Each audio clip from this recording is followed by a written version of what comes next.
Chapter 1. 001 Sorry, my family tree does not have you_1 don't touch me. The boy didn't look at her, he just carefully wiped his hand touched by her with a tissue and casually threw it in the trash can. His voice was indifferent. Bai Lian leaned against the tree, replaying the scene in her mind over and over. Her wet black hair clung to her pale neck. She wrapped herself in a black coat, yawned lazily, and then reported a number to the elderly man beside her. The elderly man adjusted his glasses on his nose bridge, happy to see that she finally remembered a number, and dialed it on his phone. The call connected quickly. Hello, is this Song Min speaking? Yes. The elderly man was very polite. Okay, Bai Lian fell into the water by accident at the lakeside of Mingtai Villa. Could you come to pick her up? There was silence on the other end for a moment before he recalled who this name belonged to, his tone restrained and annoyed. Don't call me again. The call was disconnected.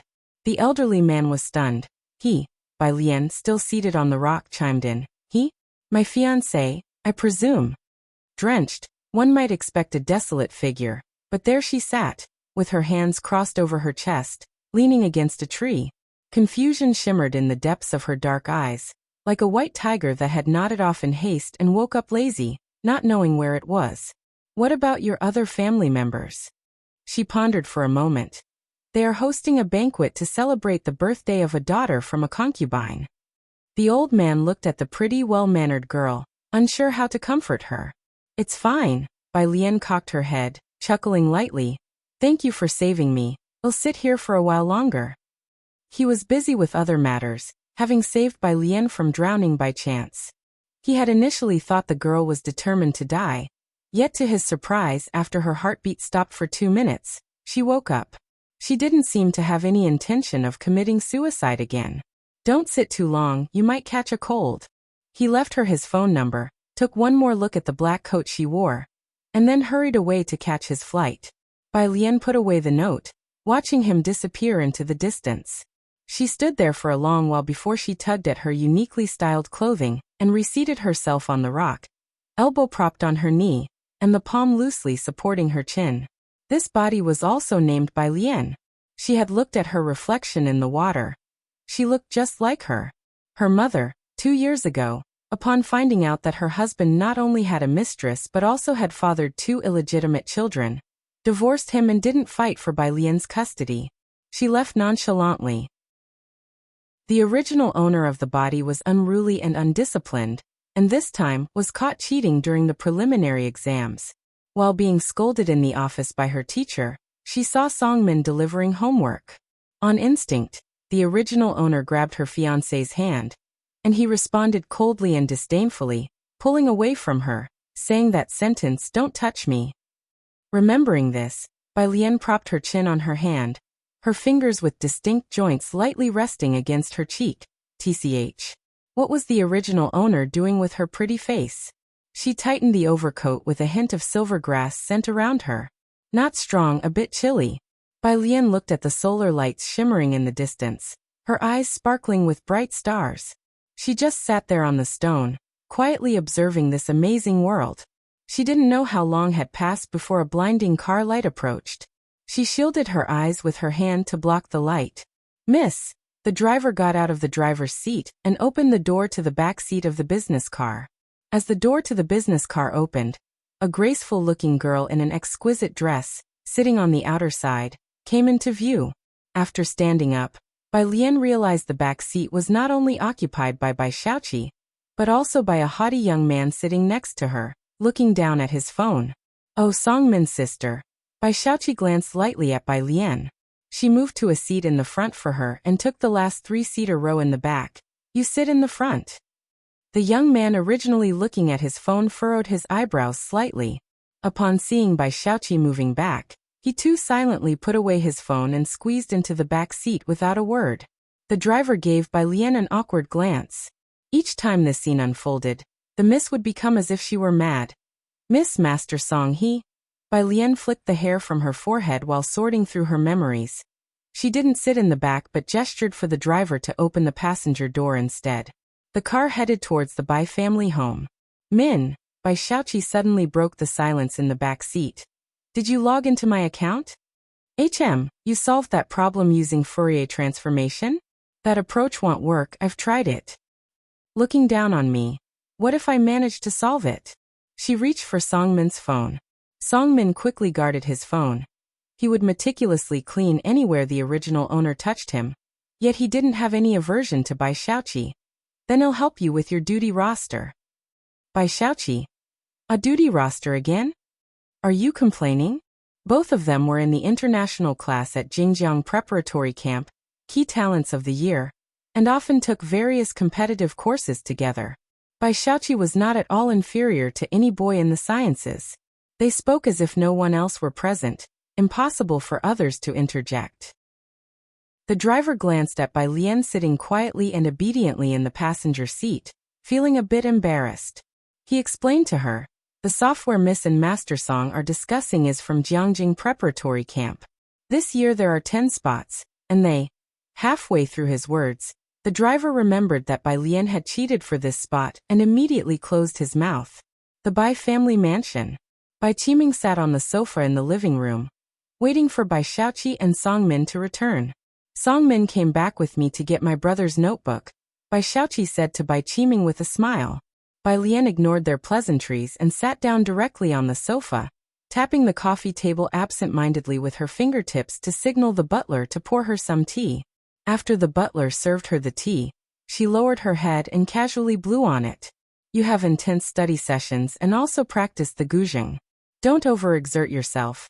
Bai Qiming gently handed the teacher appreciation card to Bai Xiaoqi, speaking gently. Practice the white robe journey well these next 2 days. Principal Jian is very fond of it. Songmin was clearly surprised. You know the white robe journey? Bai Xiaoqi was modest. I've only learned a little. Bai Lian leaned back on the sofa, gathering her half-dry black hair behind her ear, gazing at the teacher appreciation card for a long while before lazily interrupting their polite chat with a tap on the rim of her cup. That appreciation card was my birthday gift from 2 years ago. Bai Xiaoqi's voice paused, and she narrowed her eyes at Bai Qiming's teacher appreciation card.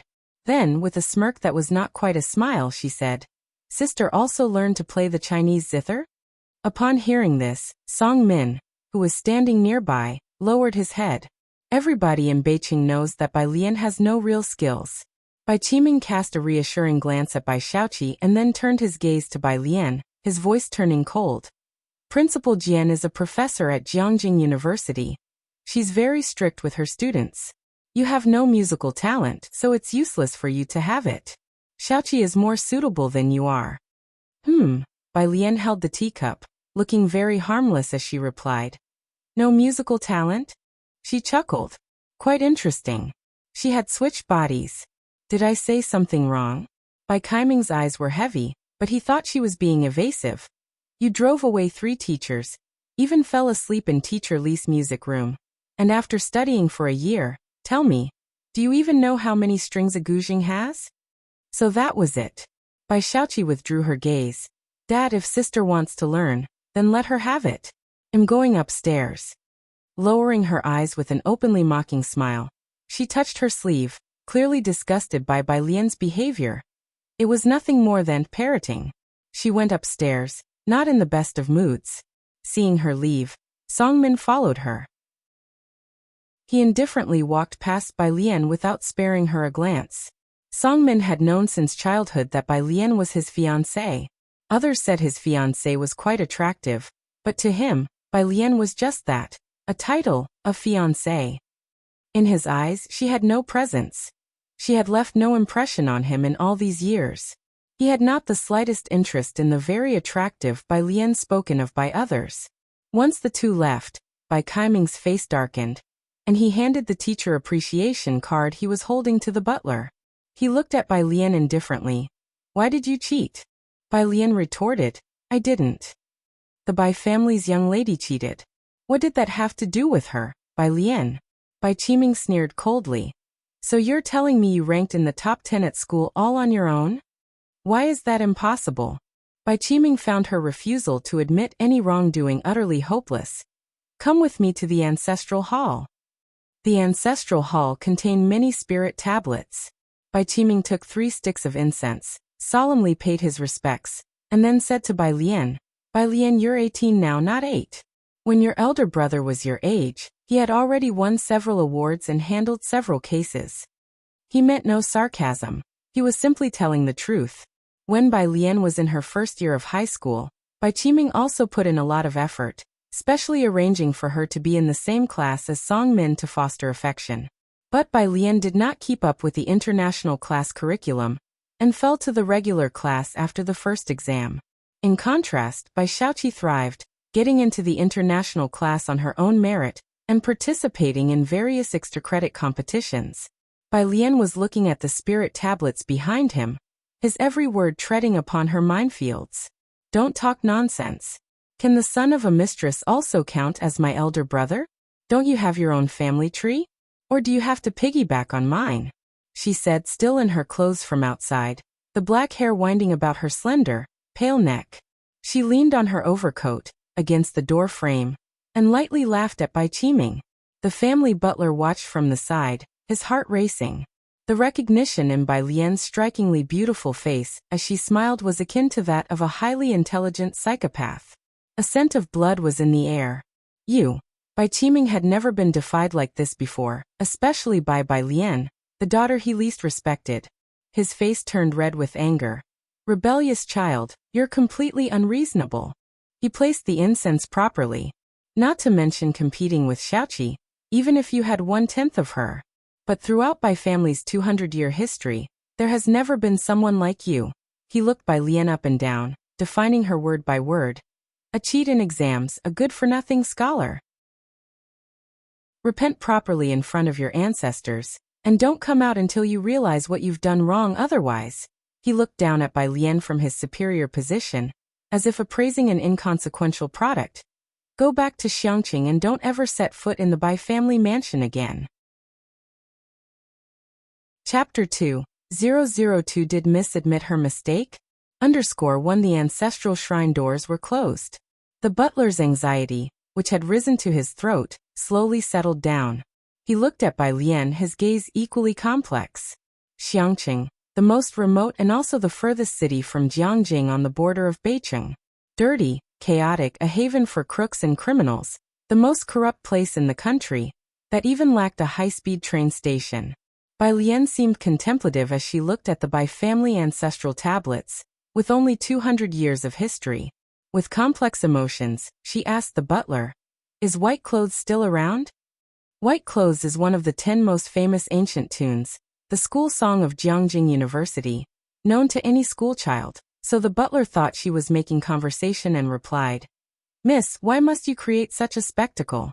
A person's destiny is what it is from birth. That's why some can turn their fate around even born in adversity, while others, despite being given the best conditions, merely squander their potential." The eldest young master had grown up in harsh conditions, but had become the top student in the city and went to Jiangjing University, even had a PhD supervisor, backed by the Jiangjing family. The status of the Bai family in Beicheng was increasingly stable, and everyone knew the eldest young master was destined for greatness.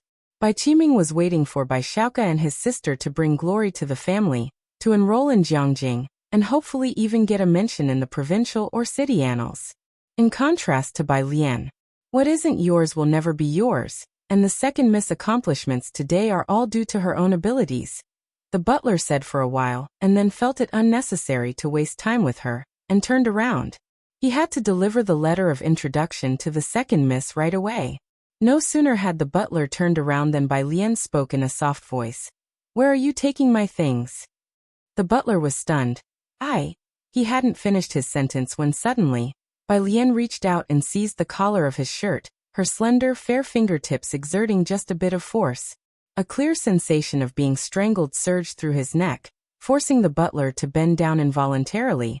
His heart felt as if it was being gripped, and he was compelled to look into her dark eyes. He vaguely remembered that Bai Lian's mother, Ji Mulan, had once been a beauty who disturbed the entire Beicheng. It seemed to everyone that Bai Lian hadn't inherited the fine qualities of Bai Qiming or Ji Mulan, and he had thought so too. But at that moment he was somewhat unsure. Bai Lian seemed to take pleasure in this for a while, then suddenly smiled again. She tightened her grip on him, asking slowly and deliberately, "Do you know what happened to the last person who provoked me?"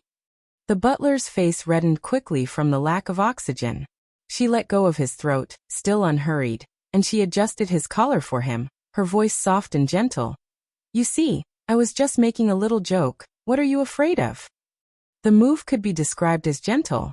Yet inside, the butler felt his hair stand on end, and the alarm bells in his head were screaming wildly. He covered his neck with his hand, coughing continuously. Once again, his gaze towards Bai Lian was filled with fear.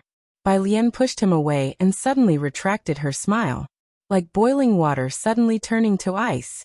She picked up the letter of introduction from his hand lazily with 2 fingers, casually blew off the non-existent dust from the name card, and said with an unclear meaning, "Make arrangements. I'm going to Xiangqing." 2 days later, Xiangqing, the most remote border city in the country, untouched by 3 years of poverty alleviation efforts. There were no developed transportation systems here, not even many slightly taller buildings.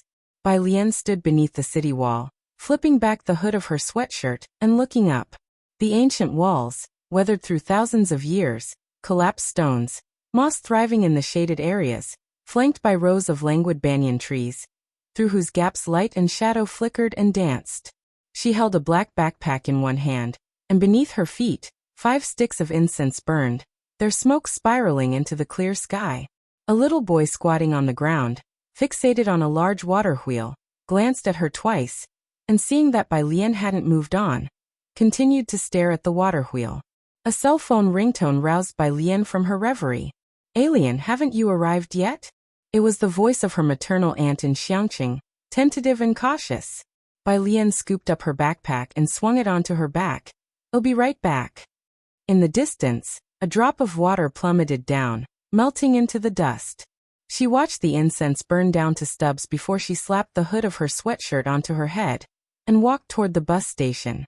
Outside of Xiangqing ran a moat, split and diverted into the city. Inside the city gates, a large wooden windmill was perched over the water. As the water flowed, the windmill rotated at a leisurely pace. The little boy Yu Guang, noticing her departure, finally decided to move, following her to the bus stop. Bai Lian stood in the shade of the trees, looking down at the little friend who barely reached her waist. Her slender fingertips rested against her phone, tapping away casually. This little friend had been following her since he got on the bus with her from the train station. Chapter 3. 002 Did Miss admit her mistake? _2 His eyes were dark and bright, with a buzz cut, dressed in a white shirt, with a small blue knitted vest over it and black leather shoes, clean and tidy. Exquisite and beautiful. Everywhere was a sense of dissonance with the rundown town. "Why are you following me?" The child lowered his head, repeatedly unbuttoning and then fastening the cuff button, focusing on it as he said, "This morning, my brother gave me half a banana, half. There were no seats at this bus stop, quite simple, not many cars on the road, just a few here and there." Bai Lian leaned lazily against the bus sign, dozing off. "I don't understand." "Oh, I'm waiting for my parents to pick me up and take me to their world," he said, still staring at a red ribbon on Bai Lian's left hand. "My brother can know where I'm at, he just can't be bothered with me." "Ah," Bai Lian tilted his head, suddenly opened his eyes to stare at him for a bit, then reached out to flick his forehead. "Then your brother is pretty cool." "Oh." The child's gaze shifted to a black car slowly approaching from across the street, silently rebelling against her last statement. Across the street, a black business Maybach. The buzz-cut driver rests one hand on the steering wheel, on high alert even in these harmless streets. He breathed a sigh of relief only when he saw the child across the street, pressing his Bluetooth earpiece. "I'll pull back, turn off the infrared, don't aim at the ordinary crowd." There was only a young man in the back seat, with a notebook in front of him that bore no logo, his white shirt buttoned up to the top button, with light-colored eyes and a pale complexion. He casually swiped the laptop screen, opening files. The email documents showed complex numerical formulas. He glanced over them, his thick eyelashes drooping slightly, typing comments with one hand. "Stop sending me junk." Jiang Fulai casually pressed a few keys, and a voice pop-up window appeared in the lower left corner of the computer, featuring a man in a lab coat, who complained, "I say, what did you do to those our country researchers?" Speak. Jiang Fulai was a man of few words. Damn, the man laughed uncontrollably, as if recalling something amusing. Today they collectively filed a complaint against you to the Mensa Alliance. You know I can't reach the alliance threshold, I heard from a teacher. Could this affect you? The Mensa Alliance, a global alliance of top intellects. The entry requirements were extremely harsh, with only 100 members worldwide. Many countries didn't even have a single individual who could meet the threshold. In our country, only 3 people passed the assessment. Jiang Fulai tapped idly on the tabletop with the tips of his fingers, giving a sharp comment. Then I wish them success. The man on the other side gave a short laugh. Okay, I got it. Jiang Fulai turned off the computer screen, his gaze lazily moving to the window, his light-colored phoenix eyes veiling an inherent indifference. The one-way glass provided a clear view outside. The girl wore a white sweater, a bag casually slung over her right shoulder. Her left hand rested on the child's forehead. Her action revealed a glimpse of the wrist and the red ribbon tied around it, a vivid red about an inch wide, loosely wrapped twice around her pale wrist, fluttering gently with the wind. She sensed something and carelessly glanced this way. A fleeting glimpse. Jiang Fulai's fingertips paused on the black flip of the laptop. The bus abruptly entered the disrupted scene. The child looked at the bus wavering exhaust fumes, really wanted to follow Bai Lian onto the bus, but didn't dare. So he stood still. The car opposite was in no rush, content to sit there unhurried. He unbuttoned and rebuttoned his jacket, dawdling for about 10 minutes before finally lifting his foot to walk towards the opposite car. The rear door opened automatically, and he climbed in, hands and feet working together. Young Master Jiang He. The crew-cut driver glanced back and greeted. The little boy took a while before he let out an, "Oh," his reply slow. "Uncle Ming." Meanwhile, at the Bai family's residence in Beicheng, family conference room, the meeting was drawing to its conclusion. Bai Shaoqi entered with her test papers in hand. An elder's eyes brightened immediately. He spoke up. "Shaoqi is back from school. Come in quickly, we've just finished the meeting." The others all stood up to greet Bai Shaoqi in turn. "You're in your senior year now, aren't you?" the elder then said to Bai Qiming. "Qiming, our Bai family clan fully supports you. Whatever Shaoqi needs, just mention it." The Bai family lineage already spanned 200 years, but it was only with the appearance of a scholar in the first generation that their ancestral records began. This scholar was also their founding ancestor. Since then, no one of note had emerged from the Bai lineage, until Bai Shaoka appeared. "Thank you, Grand Elder." "Yes, she's in her senior year." Bai Qiming smiled, then shook his head. "However, the competition in her cohort is too fierce." Just from what had heard, there were already 10 individuals contending for the valedictorian title, including Song Min. "Why haven't I seen Alien?" The Grand Elder looked towards the open doorway, puzzled at not seeing Bai Lian. Talk about jinxing the moment. Bai Qiming's mood plummeted, the smile fading from his lips. The conference room fell silent as the others dared not speak. "Let's leave first, Grand Elder." Bai Qiming, now riding high because of Bai Shaoka, was not someone the others in the clan wanted to irk. With the meeting over, they hastened to pull the Grand Elder out. Once outside the conference room, someone explained to the Grand Elder, Bai Lian was caught cheating on an exam at Beicheng High School, and might be expelled. Beicheng High School was one of the top 10 schools nationwide, not easy to get into. The Bai family had put in great effort to have Bai Lian admitted, only for it to lead to such a scandal. I originally thought that a genius like Ji Mulan wouldn't have descendants who lagged behind. The Grand Elder's face showed both annoyance and scorn upon hearing the news. He sighed. "It seems that small households truly cannot stand on the same stage as us." Inside the conference room. "You did very well."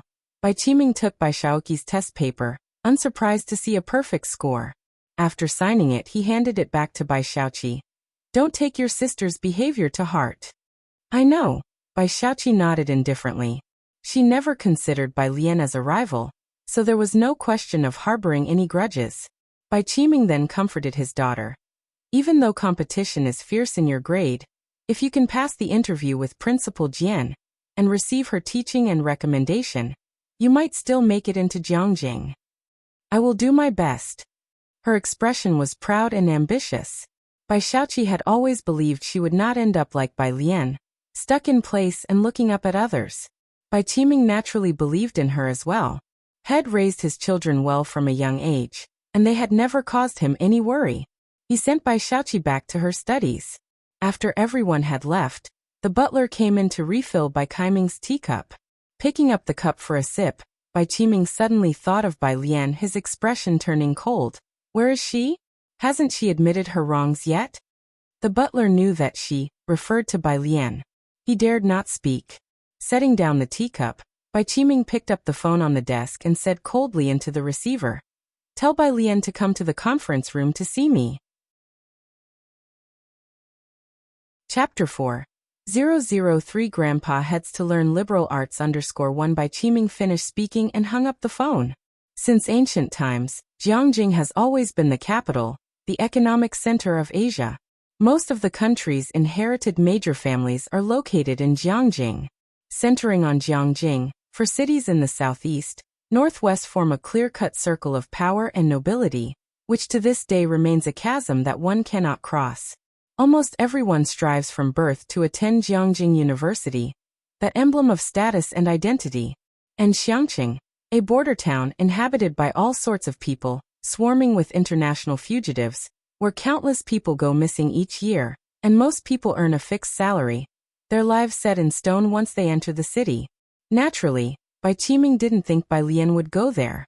Businessmen prioritize profit, and his love for Ji Mulan had been wearing thin day by day. Accordingly, Bai Lian's status fell day by day. Even ordinary families can't treat everyone equally, let alone a grand household like the Bai family. Otherwise, he wouldn't have been unaware that Bai Lian had left the Bai family long ago. The servants downstairs were also restless upon receiving the call, not understanding Bai Qiming's intention, only exchanging worried glances. Where could they find another young miss to bring back?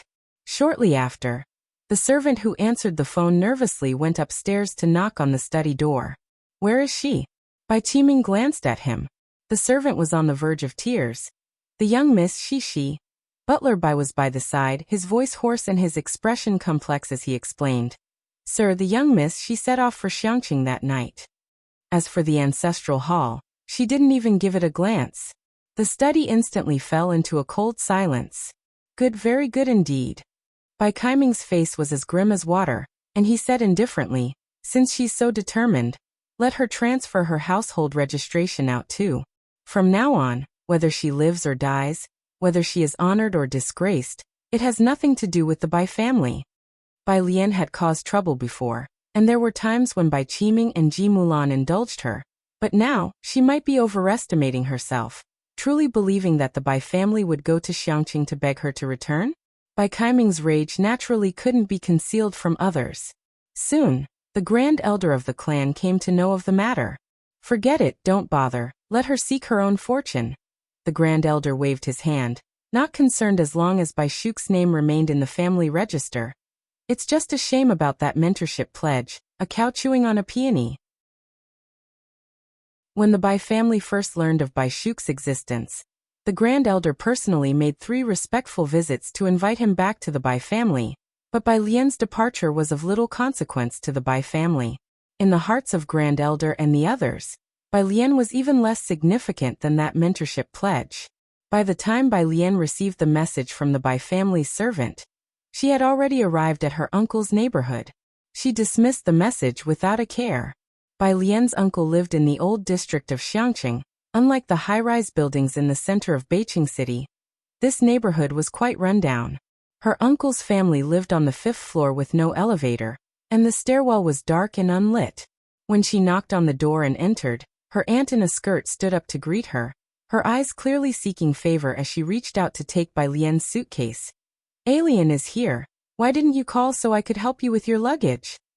Bai Lian didn't hand it over, and her aunt chuckled awkwardly, stepping back. Bai Lian looked up. Hello.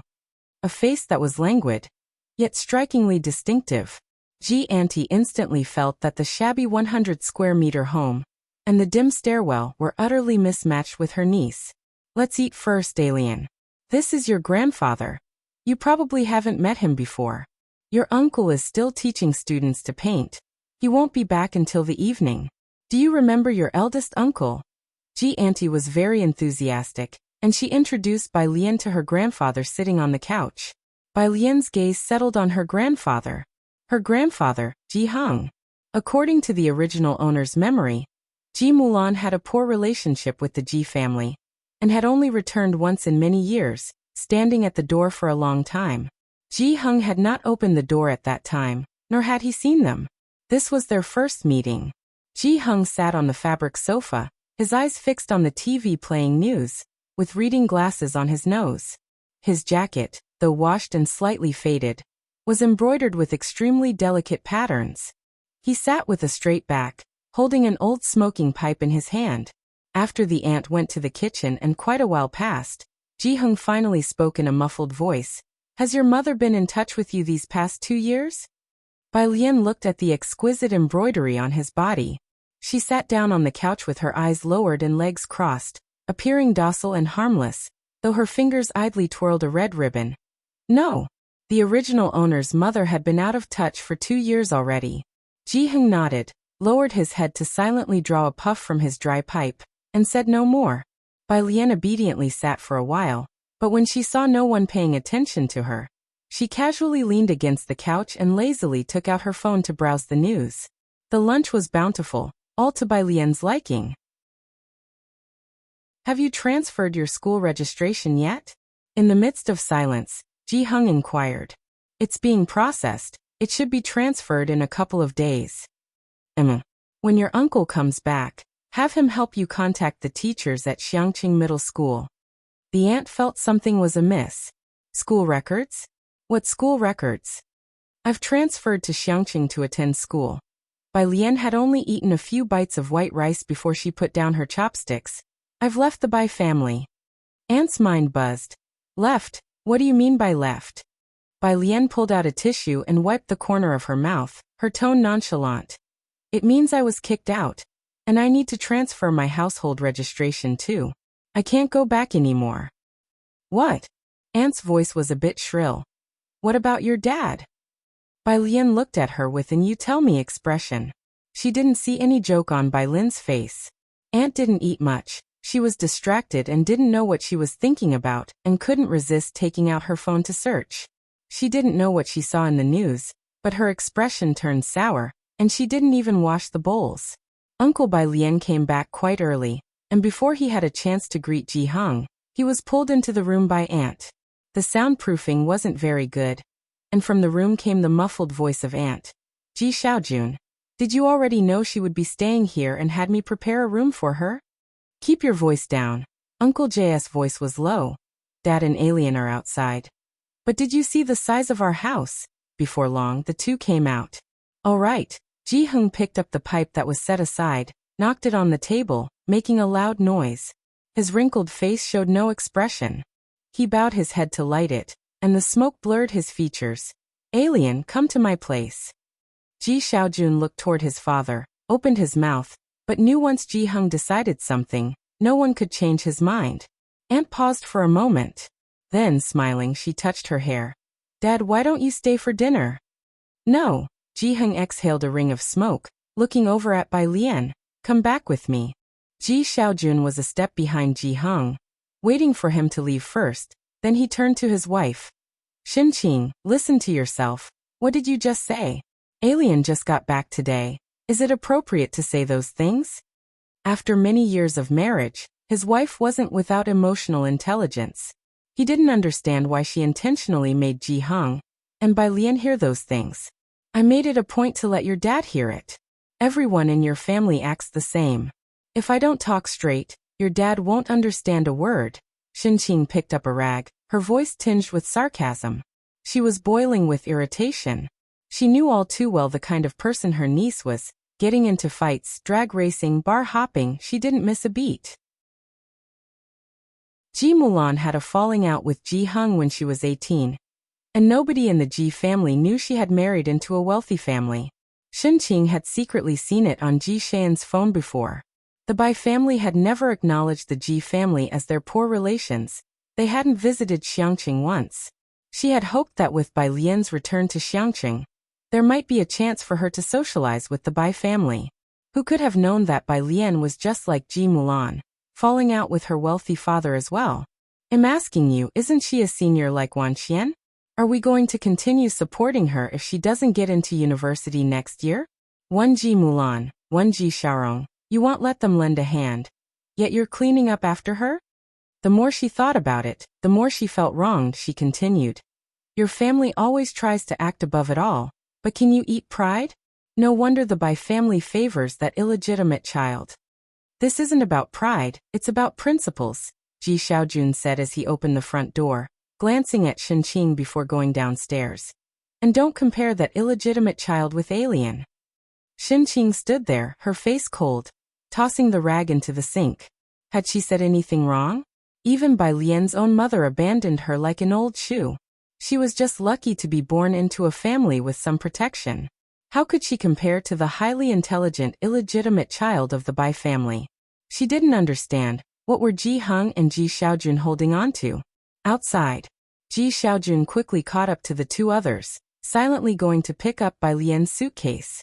Bai Lian paused. She looked at Ji Xiaojun for about 10 seconds before letting go. Ji Xiaojun hoisted the suitcase. Bai Lian watched his retreating figure for a long while before buckling her hat.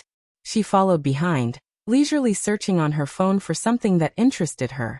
A new message popped up from one of the original owner's rowdy friends, and she replied. The original owner didn't have many friends, mostly rich kids with nothing better to do. This was the only one who had contacted her in the past couple of days. Rowdy friend. What's with your fiancé? As she spoke, she sent a screenshot. Bai Lian clicked on the image, revealing a WeChat Moments screenshot. By Xiaoqi. This is the price you pay for underestimating others. Playful image. The photo showed her distinguished fiancé sideways, holding a rag and wiping a window. It was apparent that Bai Xiaoqi was well liked, with lots of responses, likes and comments beneath the photo. In Beijing City, who wouldn't recognize Song Min, the third young master of the Song family? Delightful to see, our young master Song has descended to the mortal realm. Only you could do this, goddess. Haha, insider here. Song Min always defies fate, but doesn't he forget that Xiaoqi is Bai Kaiming's little sister? Ha, right. He must think Xiaoqi is that young lady who couldn't last a day in our international class, did too poorly in sciences, and then was booted out to study liberal arts by our homeroom teacher in frustration. Chapter 5, 004 Purist Street Tyrant. How it's made _1. What? She used to be in the international class? Confused face. How did she get in there? Listen to me, Class 2 is the real victim here, being dragged down by an aircraft carrier. Class 2 class representative, it's so annoying. Our humanities class grades were dragged down by her. And this time it's even better, she scored 0. She cheated alone and our whole class has to face the ridicule. Bai Xiaoqi replied to Class 2 class representative. Sister has already gone to Xiangqing. This is the entire content of the screenshot.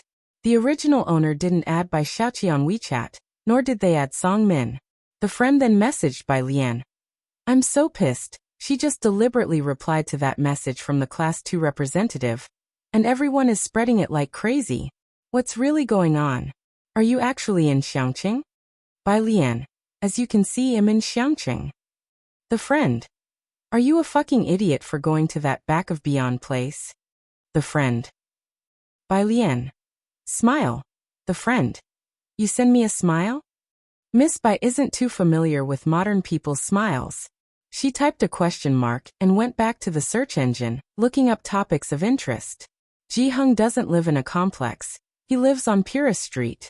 In an undeveloped slum of Xiangqing, there is a large area of bungalows dark and damp, with a street outside, a no-man's land, full of bars and black markets at the end of the street, very chaotic. The river that faces Purist Street from afar marks the boundary between two countries. This area is particularly chaotic. Most of the time, even the police don't dare to interfere.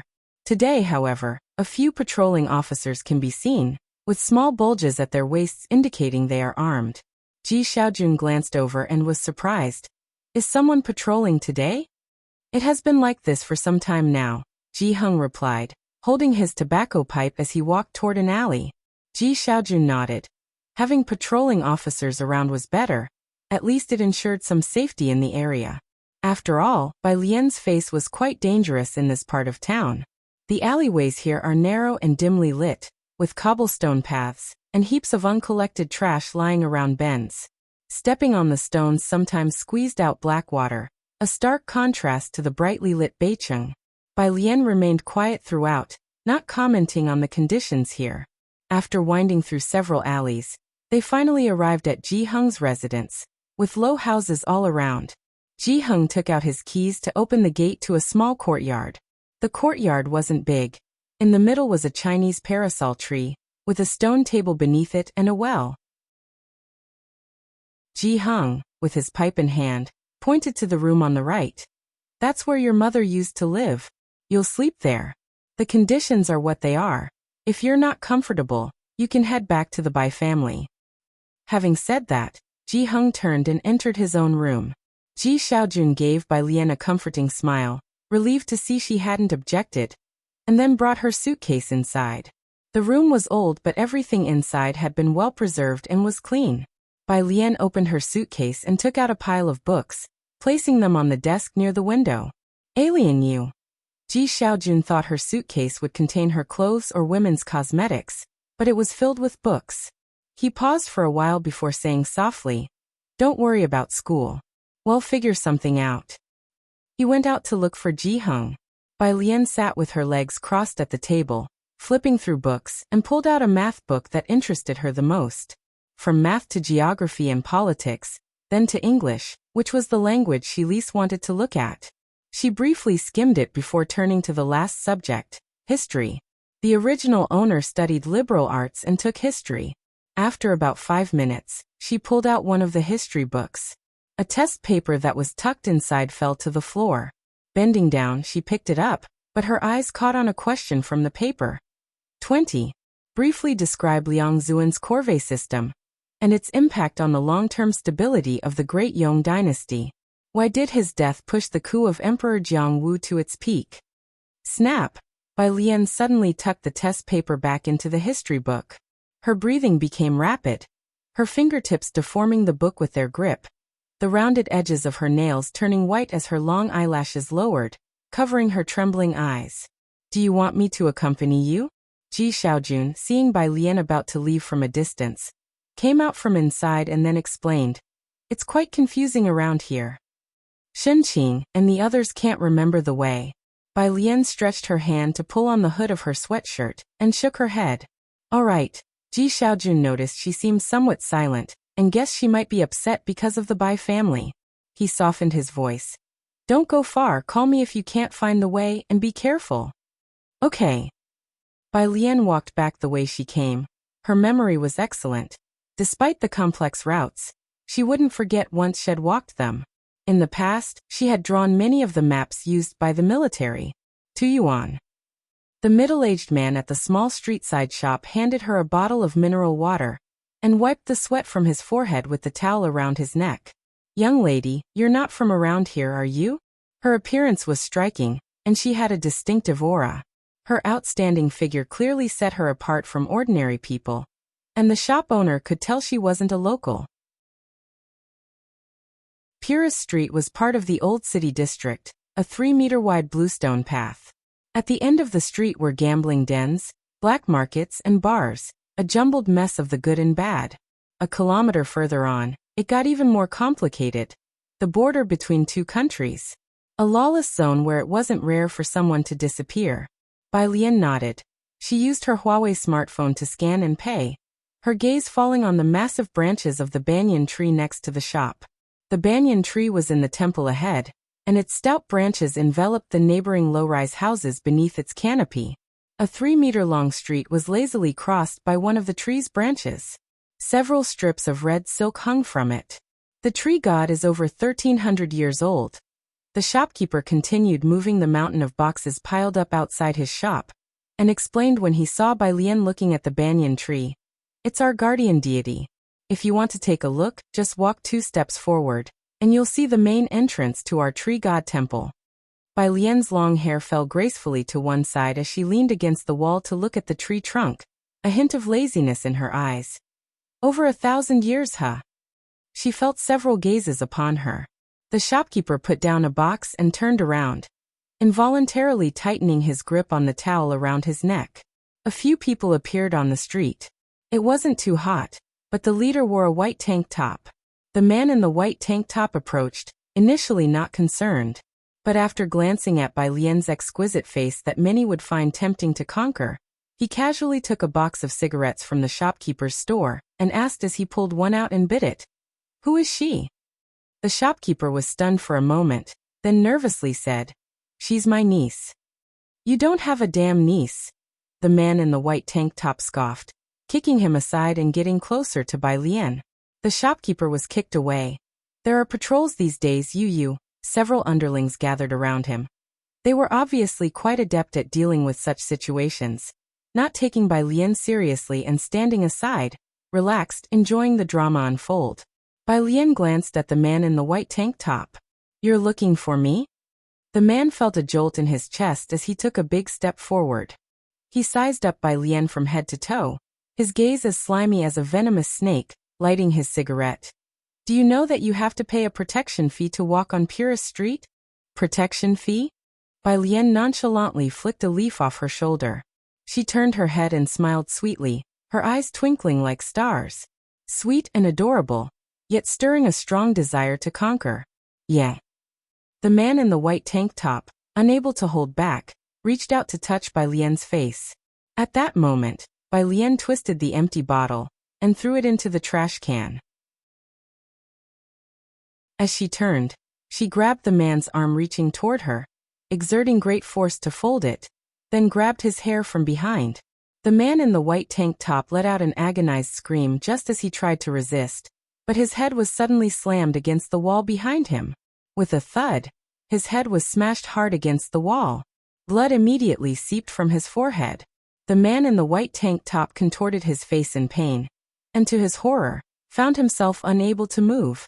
He could only widen his eyes in shock as he looked at her. "You?" Bai Lian held his hair in her hand, lazily smiling as she used massive force to slam his head against the wall again. Bang! Another sound, more blood flowed out, and the man's vision began to blur as he lost the ability to resist. He was like a rabbit, helpless in her grasp. Nobody doubted his fighting skills. He was the toughest in the area, which was why he was the boss. The 3 underlings shrunk back to the side.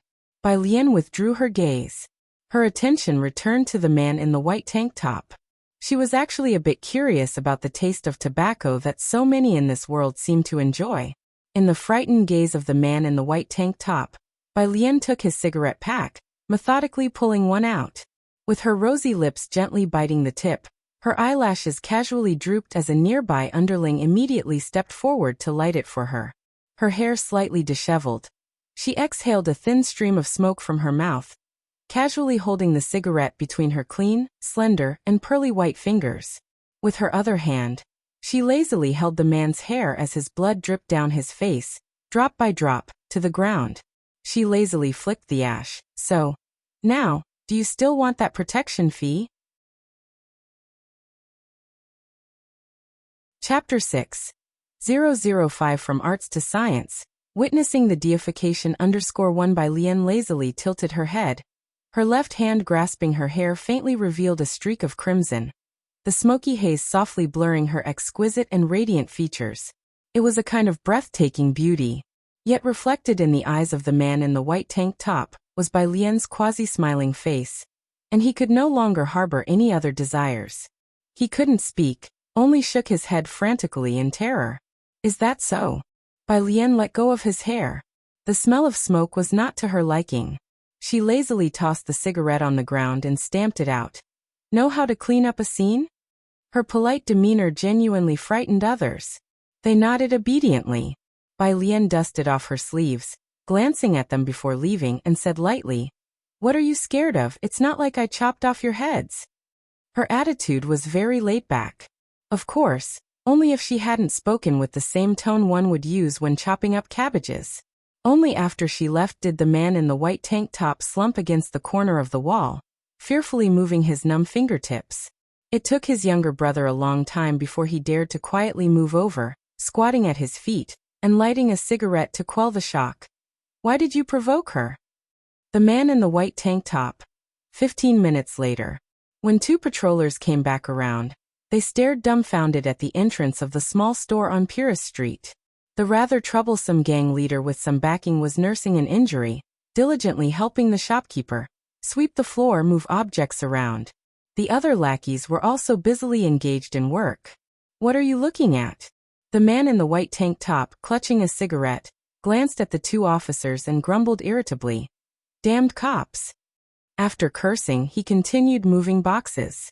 The shopkeeper standing nearby, trembling with fear, was just about to lend a hand. The man in the white tank top returned the money he owed the shopkeeper for cigarettes, looking fierce and menacing. Did I ask you to clean up? He continued unloading the goods, unable to understand even after a puff on another cigarette. What is she crazy? How can she smile so sweetly and fight so savagely? The man in the white tank top thought expressionlessly. She even wanted to chop off his head. Not far away. Hello, Captain. The young officer watched the small shop warily, took out his walkie-talkie with a grave expression. Yes, request a thorough check on the owner of the small store at 112, Purist Street. No, I'm not joking. It wasn't yet dark when Bai Lian got back. Ji Xiaojun was just stepping out to look for her. He noticed that after a short outing, Bai Lian seemed to be in a better mood again. Ji Xiaojun felt a bit more at ease. Knowing life in Xiangqing Beiqing varied greatly, he truly feared Bai Lian might struggle to adjust. Bai Lian sat at the stone table, her hand lazily propping up her chin, watching Ji Xiaojun make several trips to fill the home's water tanks, then suddenly spoke up. Uncle. Ji Xiaojun set the water bucket next to the well. Startled by Bai Lian's voice, he paused. Bai Lian had only visited Xiangqing twice with Ji Mulan before, and this was the first time she had called him uncle. Yes, his voice suddenly rose. What is it? Bai Lian blinked her large eyes, looking very docile. I want to switch to science. She didn't say I think. She said I want. Ah, Ji Xiaojun picked up the rope for drawing water, his thoughts turning over. Can you tell your uncle why? He knew Bai Lian was studying liberal arts. The gap between the liberal arts and science courses was vast. Science was especially brutal with logical reasoning and clearly defined difficulties, where not knowing one thing meant not knowing it entirely. Bai Lian smiled. Ji Xiaojun and Ji Heng did not talk much, but in their treatment of Bai Lian, there was a distinct sense of caution and probing. This gave her a sense of acceptance and recognition in a strange world. She didn't dislike it. She even felt a bit of belonging. Of course, she didn't understand why the original host abandoned such good family members and died in the lake for a few unrelated people. No particular reason. Bai Lian titled her head and asked again, Can't I, uncle? Ji Xiaojun. Good, you can. Leave it to me. Watching Ji Xian's retreating back as he went to find Ji Heng, Bai Lian withdrew her docile gaze and smiled lazily with her chin propped up. Being alive seemed not too bad after all. That's your reason for agreeing? Ji Heng held a bolt of fabric, looking at Ji Xiaojun, his deeply lined face showing a look of incomprehension.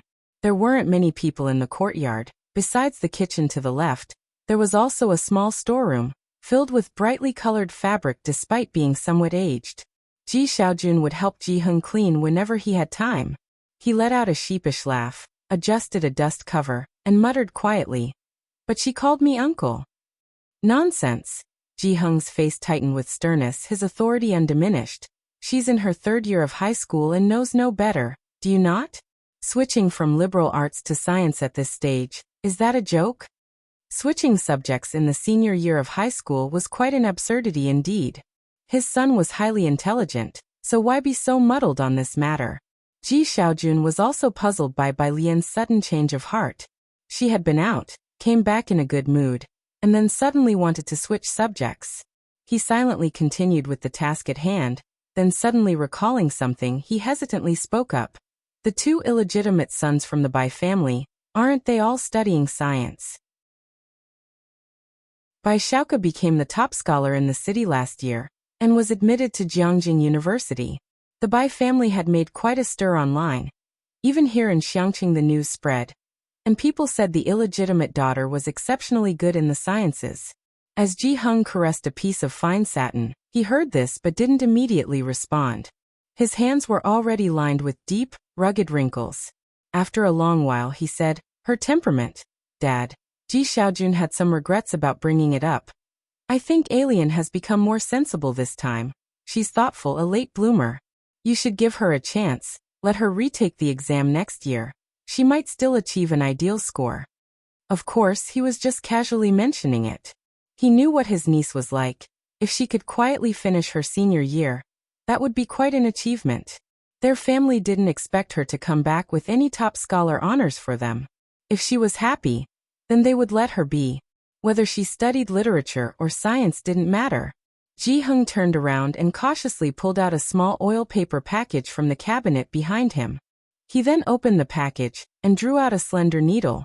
He didn't argue any further. Ji Xiaojun could tell he had agreed when he saw this. As he put away the fabric, he looked at Ji Hung with the needle in hand. "Shall I help you bring out the embroidery frame?"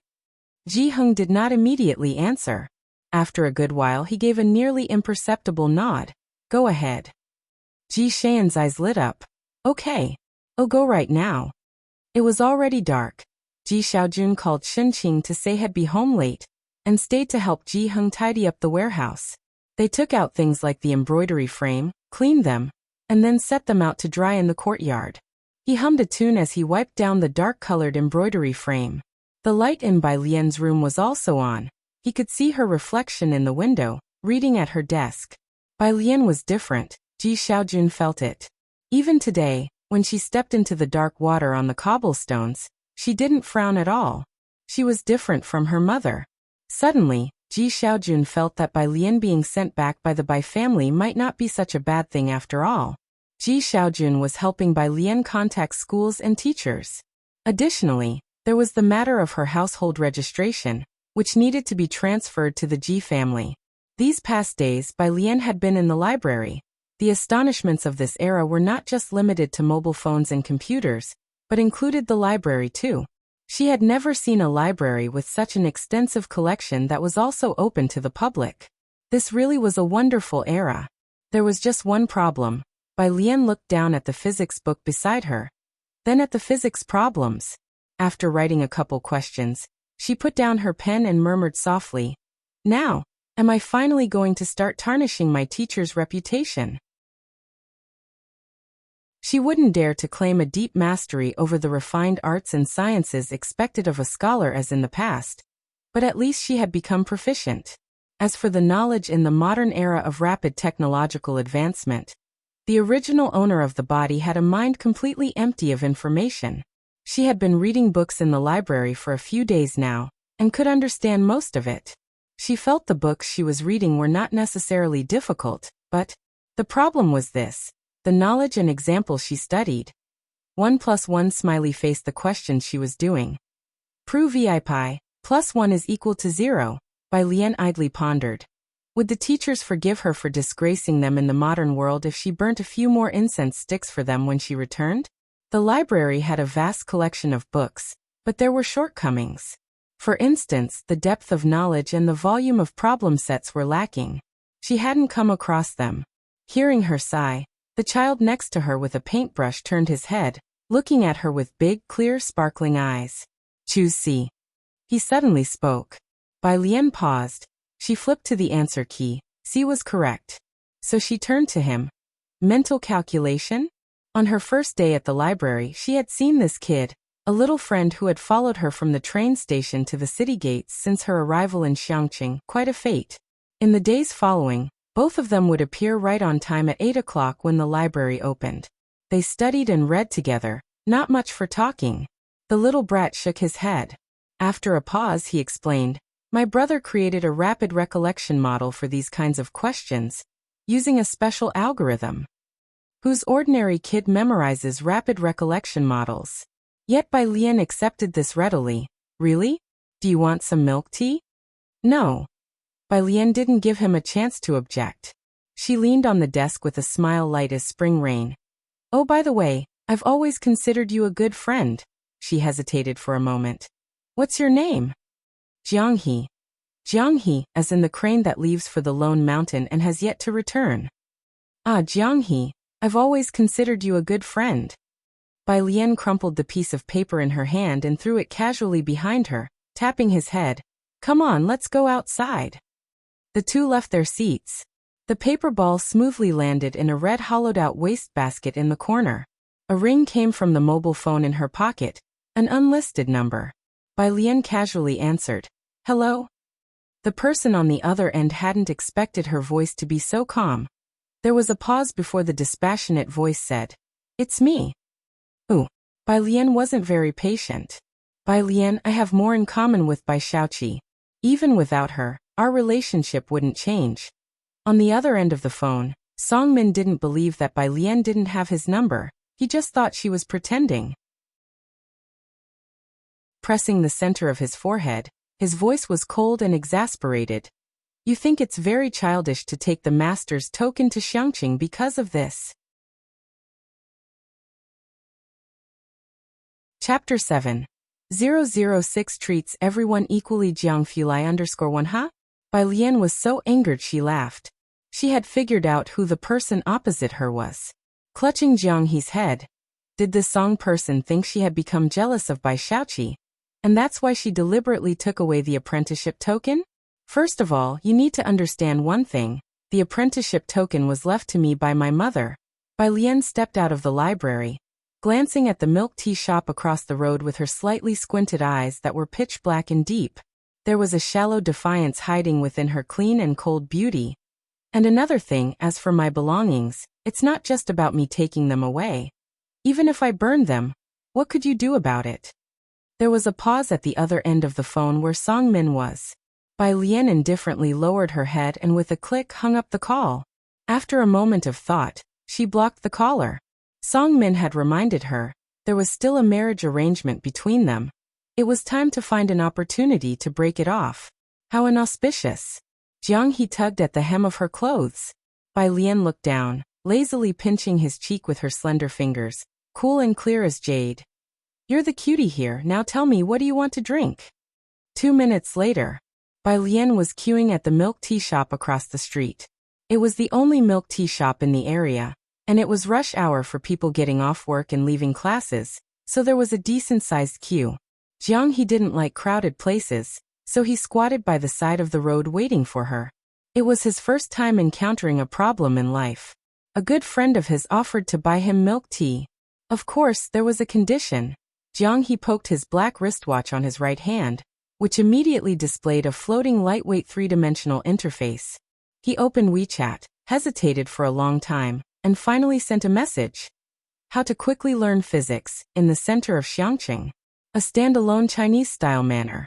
Several people were waiting across the road. Dr. Gao, I didn't expect you to visit Xiangqing.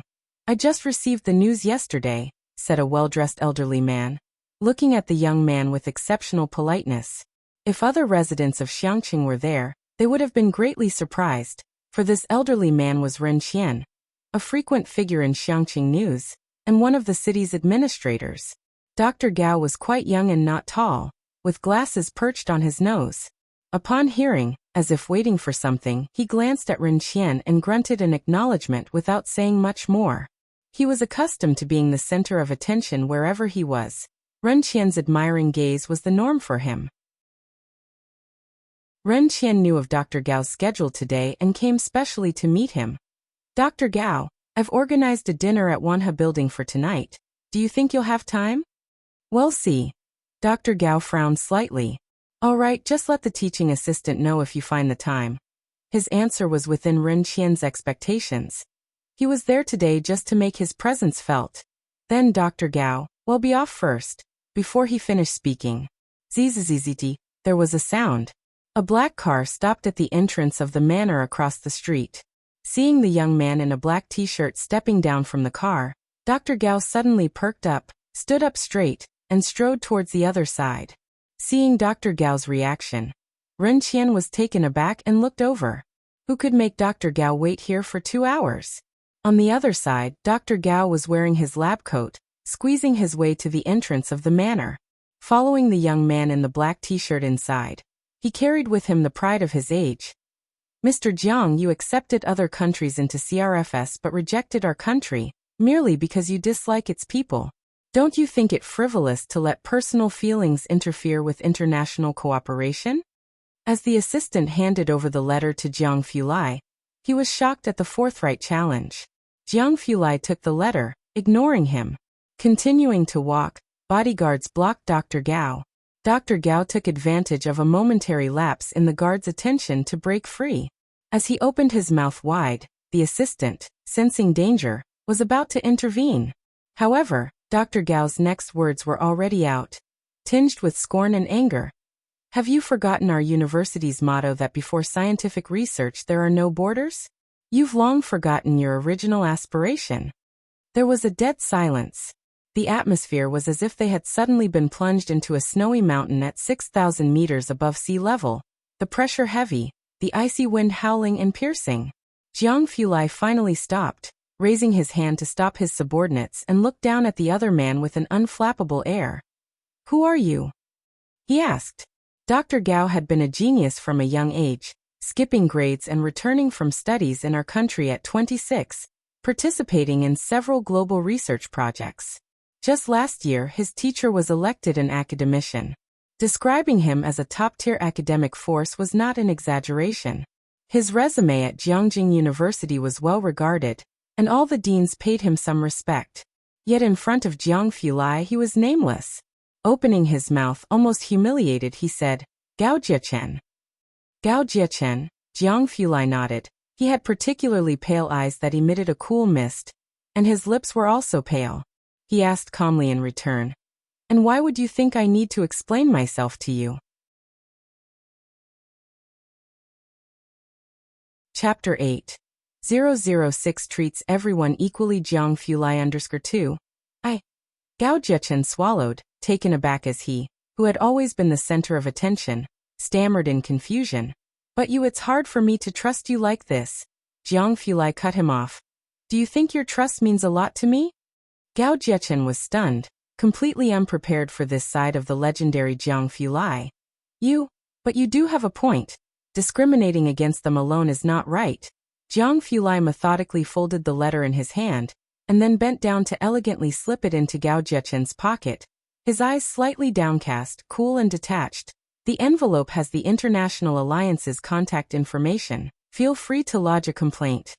He stood up straight, his black clothes gave him a lonely and unapproachable air as he strode back into the house. Take down his name. He's permanently blacklisted from my projects from now on. The cell phone in his pocket rang. Jiang Fulai lowered his gaze. It was a message from someone who never texts him. How to learn physics quickly. Jiang Fulai casually sent back an image and turned his head. What is Jiang He up to? His subordinate, who was always informed of Jiang He's whereabouts, said, the young master is in the library, with Mr. Ming following him. Jiang Fulai tapped on his phone screen unconsciously, his nails neatly trimmed and his hands showing a pathologically pale hue through which faint blue veins were visible. He nodded and then fell silent. Behind him, Gao Jiechen watched Jiang Fulai's retreating figure in alarm. This time he was truly panicked. Jiang's young master. Jiang. He wanted to catch up with Jiang Fulai, but if his bodyguards let him succeed again, they wouldn't need to show their faces before Jiang Fulai tomorrow. Gao Jiechen was muffled and dragged away by the bodyguard. The assistant nonchalantly took note of this person's name. Outside, Ren Qian and the Secretary-General were still by the roadside. He watched Dr. Gao enter the manor, and then get thrown out shortly afterward. Get in the car. Ren Qian turned to leave before he saw Dr. Gao. Mr. Ren, who was that? The Secretary-General opened the car door for Ren Qian to enter. He looked across at the old building, astonished, barely catching Dr. Gao's reference to Jiang's young master. CRFS is an engineering project by a dark matter cooperative group. Jiangjing chose old bomb shelters left in Xiangqing to build the Research Institute, located 2,900 meters underground, making it the deepest dark matter research institute in the world, currently undergoing evaluation and acceptance of its associated projects. Due to its high level of secrecy, Even Ren Qian, as the highest administrator in Xiangqing, didn't know the specific interior list.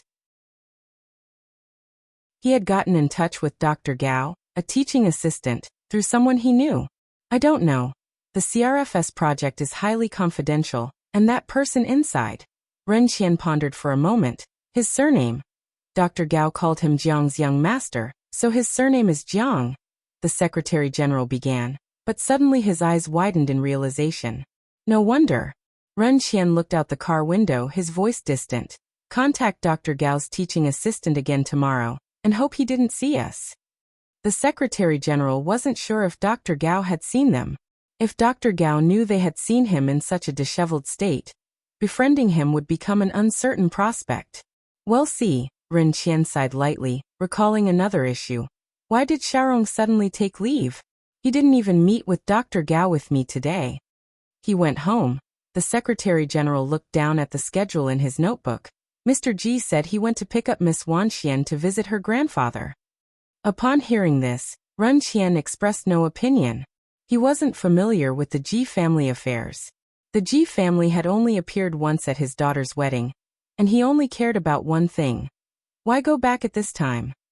He usually only returned home for holidays and festivals. Xiaorong was also an intellectual, and Ren Qian had intended to take him along to converse with Dr. Gao. However, he had taken a leave today. Ren Qian was already dissatisfied with him, and now his expression grew even more indifferent. It seems he heard that a niece has returned. Ren Qian no longer inquired. He had little interest in the Ji family's affairs. To them, the Ji family was simply too ordinary. The Secretary General chuckled. When the Ren family's only daughter, Ren Jiawei, had taken a fancy to the poor young man Ji Xiaorong back then, not a single person in the Ren family had agreed given the vast difference in their social status. However, 20 years had passed, and the Ji family had been quietly compliant. In all of Xiangqing, hardly anyone knew that the ordinary poor kid from Purist Street, Ji Xiaorong, had successfully married into the Ren family. Low profile, well-behaved, uncompetitive, yet without much presence. On Jiang He's side, he squatted at the edge of the road. Jiang Fulai's reply was prompt. Image. JPG only one image. Jiang He opened it. The cover of a physics book from Jiangjing University that someone had helped to write.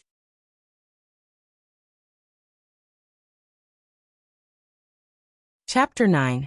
006 treats everyone equally. Jiang Fulai _3 by Lian returned to see the blue fluorescent three-dimensional display on Jiang He's watch and handed over the milk tea.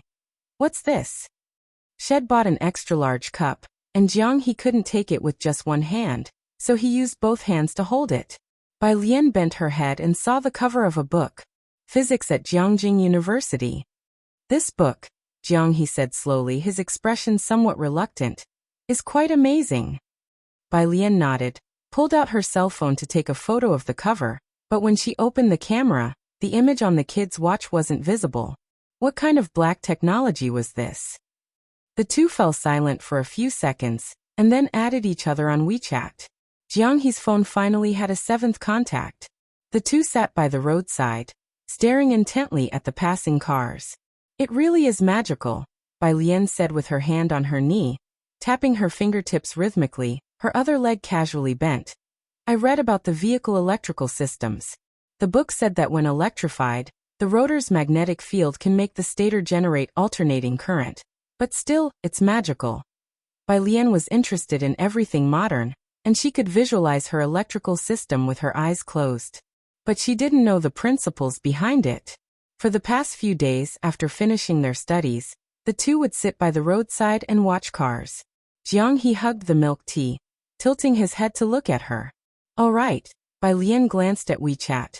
Her grandfather was asking when she would return.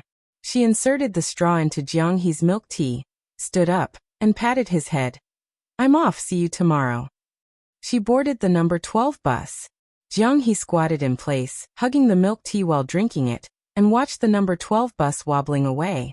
A car silently stopped in front of him. The car door opened, and a crew-cut man stepped out from the driver's seat. Jiang He climbed into the back while the man buckled him in. He spoke, Uncle Ming. Ming Dongheng didn't expect him to initiate conversation. and with a tough guy face, couldn't muster a gentle expression. "What is it?" "Jiang," he said slowly. "Can I go back with Sister Bai Lian?" "Ming Dongheng." He replied expressionlessly. "I'll ask the young master. The question is, wouldn't taking you back scare her parents to death? She kindly played with you. Why would you repay kindness with ingratitude?" On Purist Street, at the Ji family's home, a middle-aged man stood in the courtyard, looking down at the brown antique embroidery frame. "Dad, you've been looking for half an hour," the girl dressed in Xiangqing Middle School's uniform, who was playing with her phone at the stone table, was bored stiff. "When are we going home?" The man in a black suit, upon hearing this, did not turn around. "Wait for your cousin to return." "Don't I just have one cousin?" asked Ren Wanxian in surprise.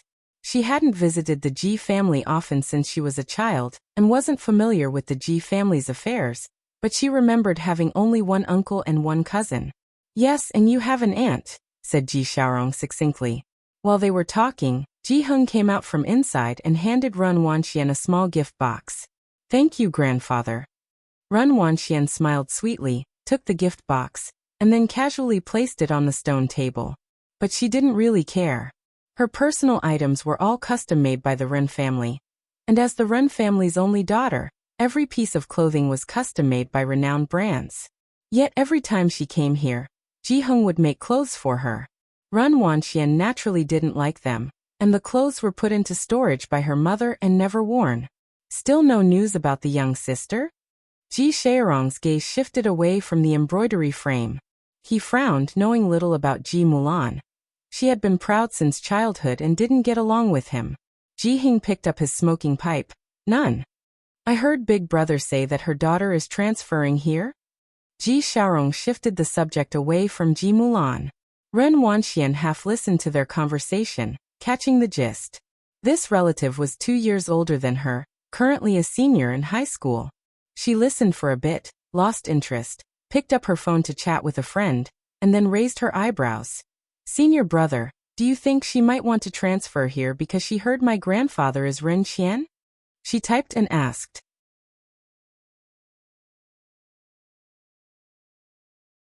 Chapter 10.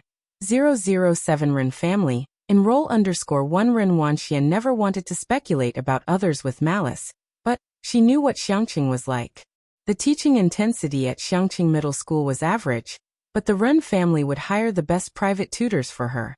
However, those with even a slight connection mostly transferred to places like Beijing to attend school. Who would want to come back? Just as Ren Wanxian finished typing, Ji Heng suddenly looked towards the door. "Alien is back."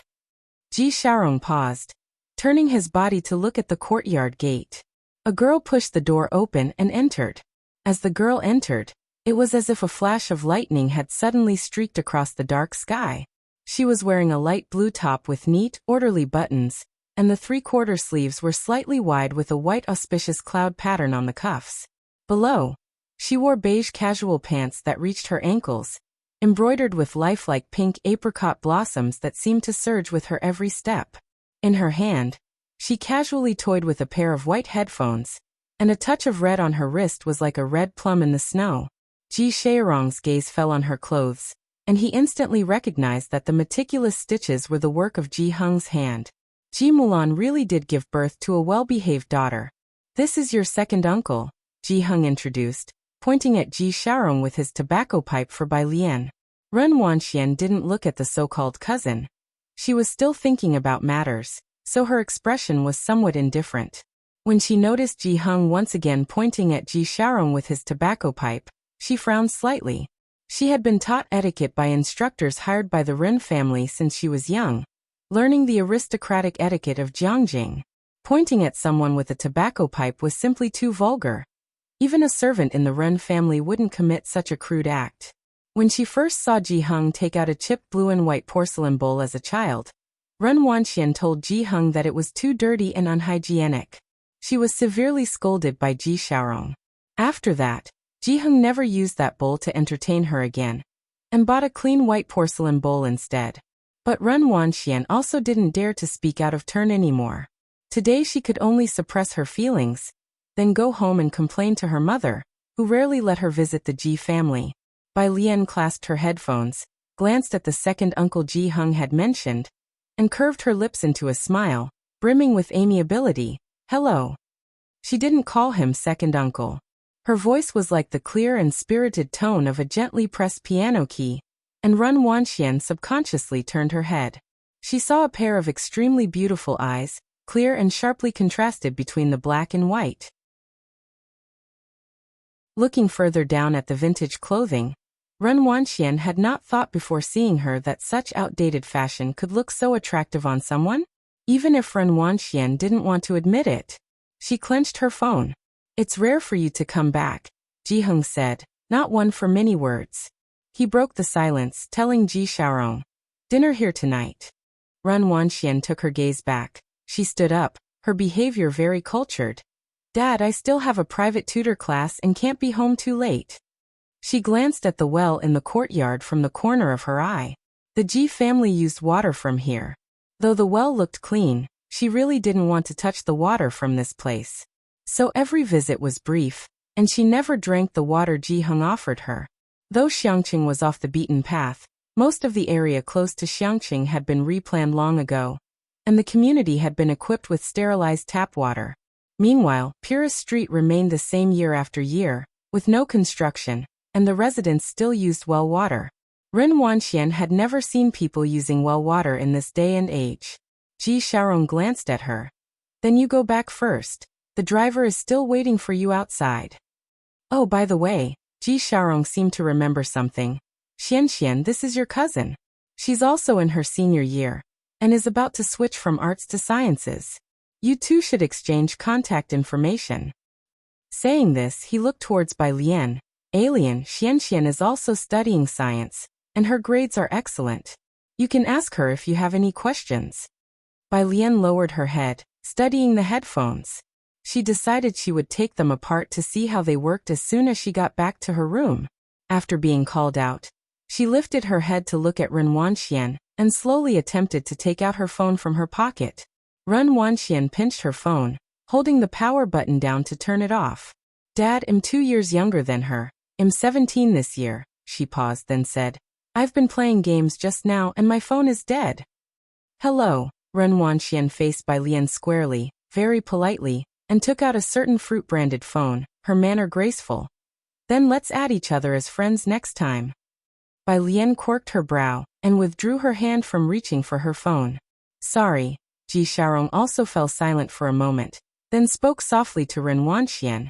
You're in your senior year, don't play games every day. Ren Wanxian didn't respond but nodded casually and then bid farewell to Ji Hung.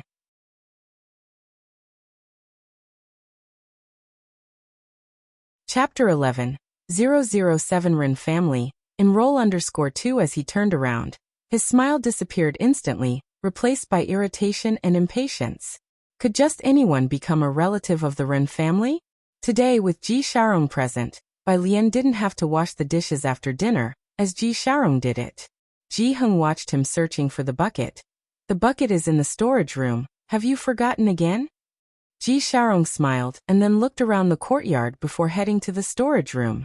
Ji Hung sat on a stool by the door, with paper and pen laid out on the table. Bai Lian had just taken off her headphones when she saw Ji Hung wearing glasses, sitting alone under the yellow light, his figure elongated by the shadow. She clenched her headphones in her hand, walked over, and squatted beside his feet, looking up. Grandpa. Ji Hung paused in his work and looked down at her. What is it? Here. She opened her palm to show him a little blue toy. I got this with my bubble tea today. Ji Hung looked at the little blue rabbit in her hand, and reached out to take it. Look at this pattern, do you like it? He showed Bai Lian the painting on the table. Bai Lian glanced at it. It was a meticulous traditional Chinese painting of plum blossoms, the yellow stamens distinct and lifelike. It's beautiful. Well then, I will submit it for printing tomorrow. Ji Hung shifted his gaze away and gestured for Bai Lian to return to her own business. Go back to your reading. Remember to get up early tomorrow. Your uncle is taking you to school. He was talking about Ji Xiaojun, whose school registration had already been transferred. Oh, Bai Lian stood up, and as she went back to her room, she made a request. After that is mounted. Can you stitch me a peony? I like peonies too. Make one for me next time. You're picky now? Ji-hung glanced at her. After she went inside her room, Ji-hung stayed sitting where he was, motionless for a long while, mounted on a frame. It had been so long since Ji-hung had heard this term. He seemed to have gotten used to people nowadays liking fashion, preferring high-end dresses and haute couture clothing. No one liked the flowers he embroidered, and no one appreciated the clothes he made. Even the ones he made for Ji Mulan, she didn't take a single piece when she ran away from home. He looked at Bai Lian's retreating figure, then lowered his gaze to the little blue rabbit in his hand. Inside the room, Bai Lian was in a good mood since she didn't have to wash dishes.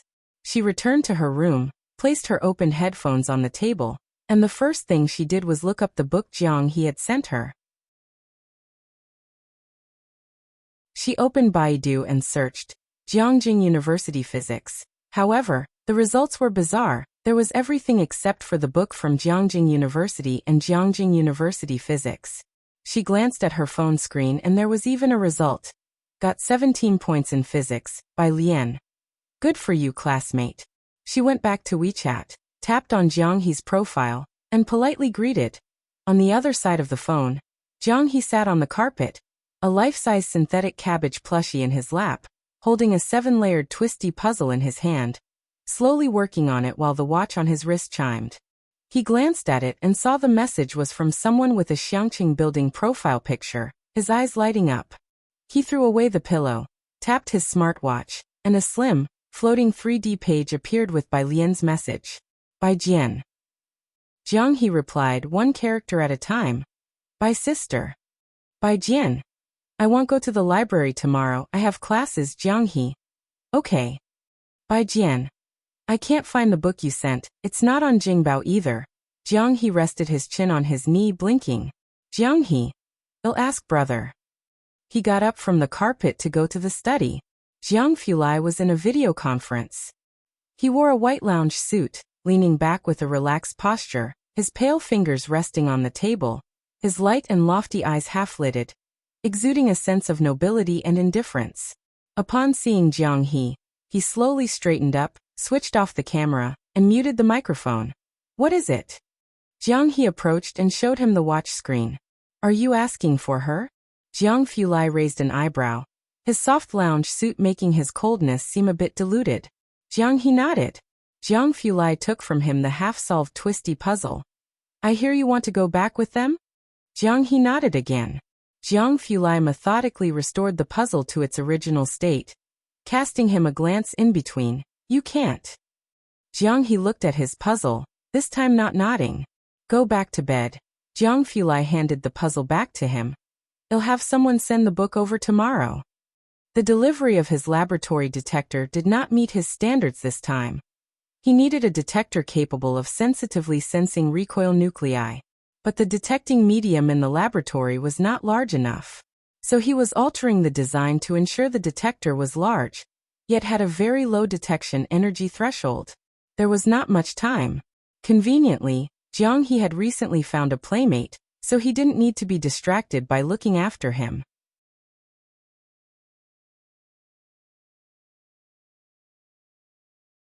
Chapter 12. 007 Ren Family. Enroll _3 After Jiang He left, Jiang Fulai finally withdrew his gaze, reopened the camera and microphone, and tapped the desk with his hand. Calm and indifferent, continue. The following day, at Xiangqing Middle School, the largest high school in Xiangqing, Bai Lian followed Ji Xiaojun into an office. In the office, Lu Lingxi wore glasses, had short hair, and despite trying to hide it, there were visible whites in her hair. She looked at Bai Lian with a gentle gaze. Bai student, can you tell the teacher why you want to switch to science? Why switch to science? Bai Lian half lowered her eyelids, her lashes slightly drooping, long and curled, masking the darkness at the bottom of her eyes. If initially, it was just about not wanting to see history now. Curious, she spoke quietly. Curious? This was a response Lu Lingxi hadn't anticipated. Yes, Bai Lian said, looking at the computer on the neighboring office desk. Like how I really want to know how computers transmit information. Her black pupils reflected the sun's rays from outside the window, resembling a lazy white cat. Things had changed, and no matter how frightened or unsteady she had been when she first crossed into this world. But she was earnestly exploring this era, and undoubtedly, she was now filled with curiosity about it. Ji Xiaojun was hearing Bai Lian's reason for the first time, and he couldn't help but tilt his head, looking at the serious expression on his well-behaved niece's face. After a moment of silence, he remembered how she had answered him last time. Oh, so what? Heh, giving him the runaround? Good. Lu Lingxi looked at Bai Lian calmly, seeing her seriousness. How about you do a set of comprehensive science papers for me to look at? She found a comprehensive science exam paper on the desk. Bai Lian took 20 minutes to complete it and returned it to Lu Lingxi. Lu Lingxi was a language teacher. She took the paper and handed it to a physics teacher in the same office, asking him to help review the exam. Then she said warmly to Bai Lian, "Let's go, I'll take you to our class. There are a total of 20 classes in Senior 3, and we are in Class 15. Ji Xiaojun followed as well. Senior 3 had its own building, with a total of 5 floors from top to bottom, 4 classrooms per floor, 2 stairways, and offices in the middle. Teacher Lu's office was on the 2nd floor, and Class 15 was in the middle of the 3rd floor. As they passed a stairway, there was a girl in a school uniform coming upstairs with a composition book in her arms. Teacher Lu. Run, student. Lu Lingxi adjusted her glasses and stopped, her voice tender. Leave your homework book on my desk. Wait for me a moment. I have something to tell you. Okay. Ren Wanxian looked up, but her gaze fell on Ji Xiaojun. She hadn't seen Ji Xiaojun many times, but he looked similar to her father, so she could recognize him. However, at that moment her attention was on the person beside Ji Xiaojun. It was her, Bai Lian. Ren Wanxian paused, her mind racing with thoughts. Had she really transferred to this school? Did the Ji family ever mention the Ren family to her? Ji Xiaojun saw Ren Wanxian, and from her look alone, he knew what she was thinking. He calmly shifted his gaze away. He used to be kind to Ren Wanxian. Once when he had a matter and wanted to ask Ji Xiaorong for help, he went through great lengths to get through the Ren family's doors. Then, in the Ren family's trash can, he saw the drawing he had gifted to Ren Wanxian. Since then, he had never visited the Ren family again. Lu Lingxi then explained in a low, smiling voice to Bai Lian and Ji Xiaojun, sighing. That's Ren Wanxian. She's really very, very smart. Skipped 2 grades in middle school. Bai student, you'll get to know her after 2 days in school. If there's a chance, you could ask her for some study tips. Ren Wanxian did not care about Ji Xiaojun. She smiled at Lu Lingxi, retracted her gaze, and headed to the office. After placing her homework book on the desk, she noticed a set of comprehensive science exam papers there.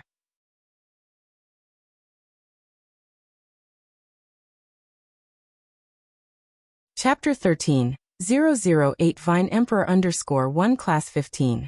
At the front of the classroom stood a middle-aged man with a slightly rotund figure, his back curved as his hands rested on the lectern.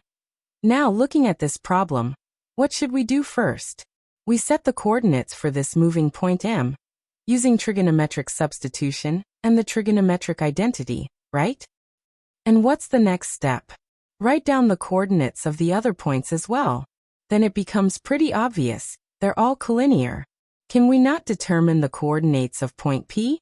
Isn't the slope of PQ now evident? Isn't it quite simple, right? The students in the class were dozing off, responding intermittently. Lu Lingxi knocked on the door. Mr. Xia, I've brought a new student.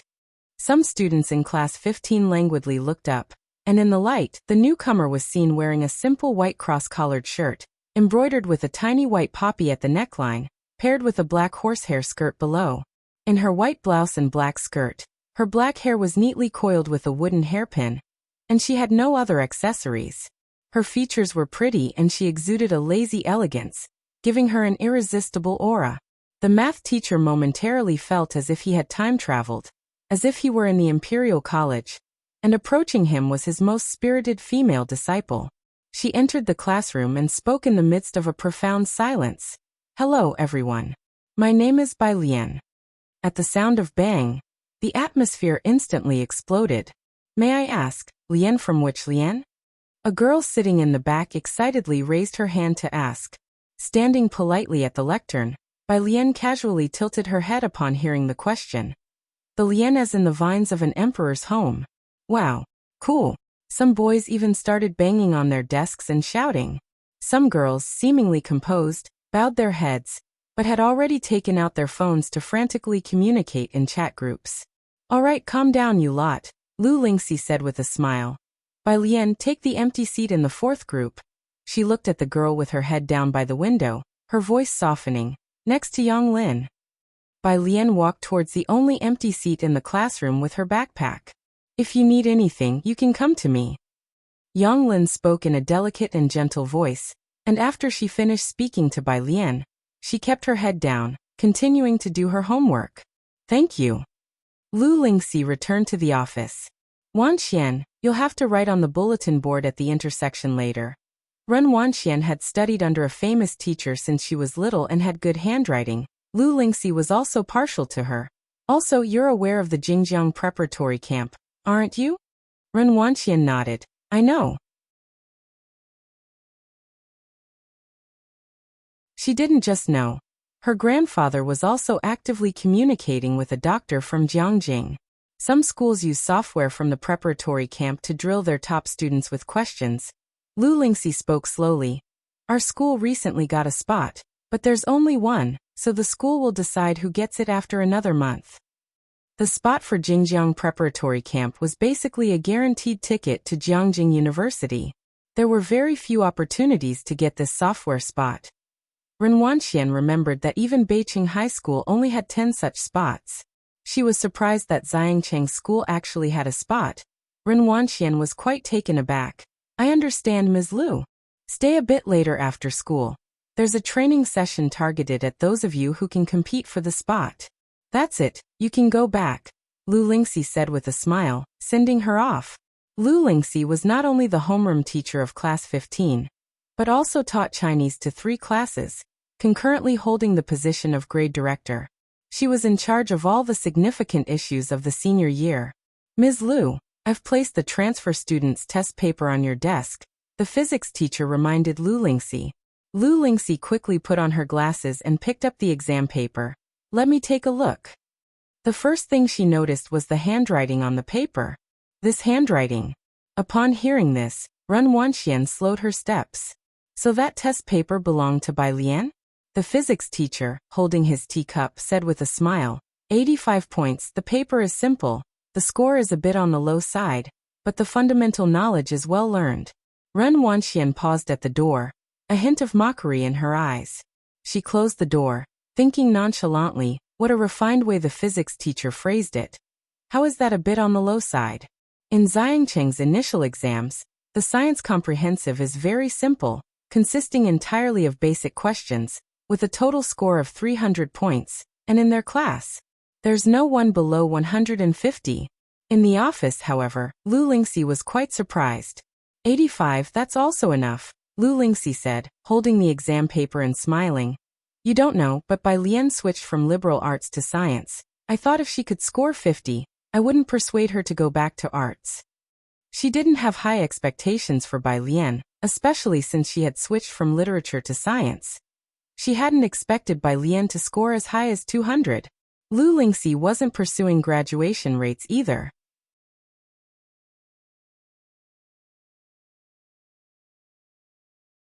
Chapter 14.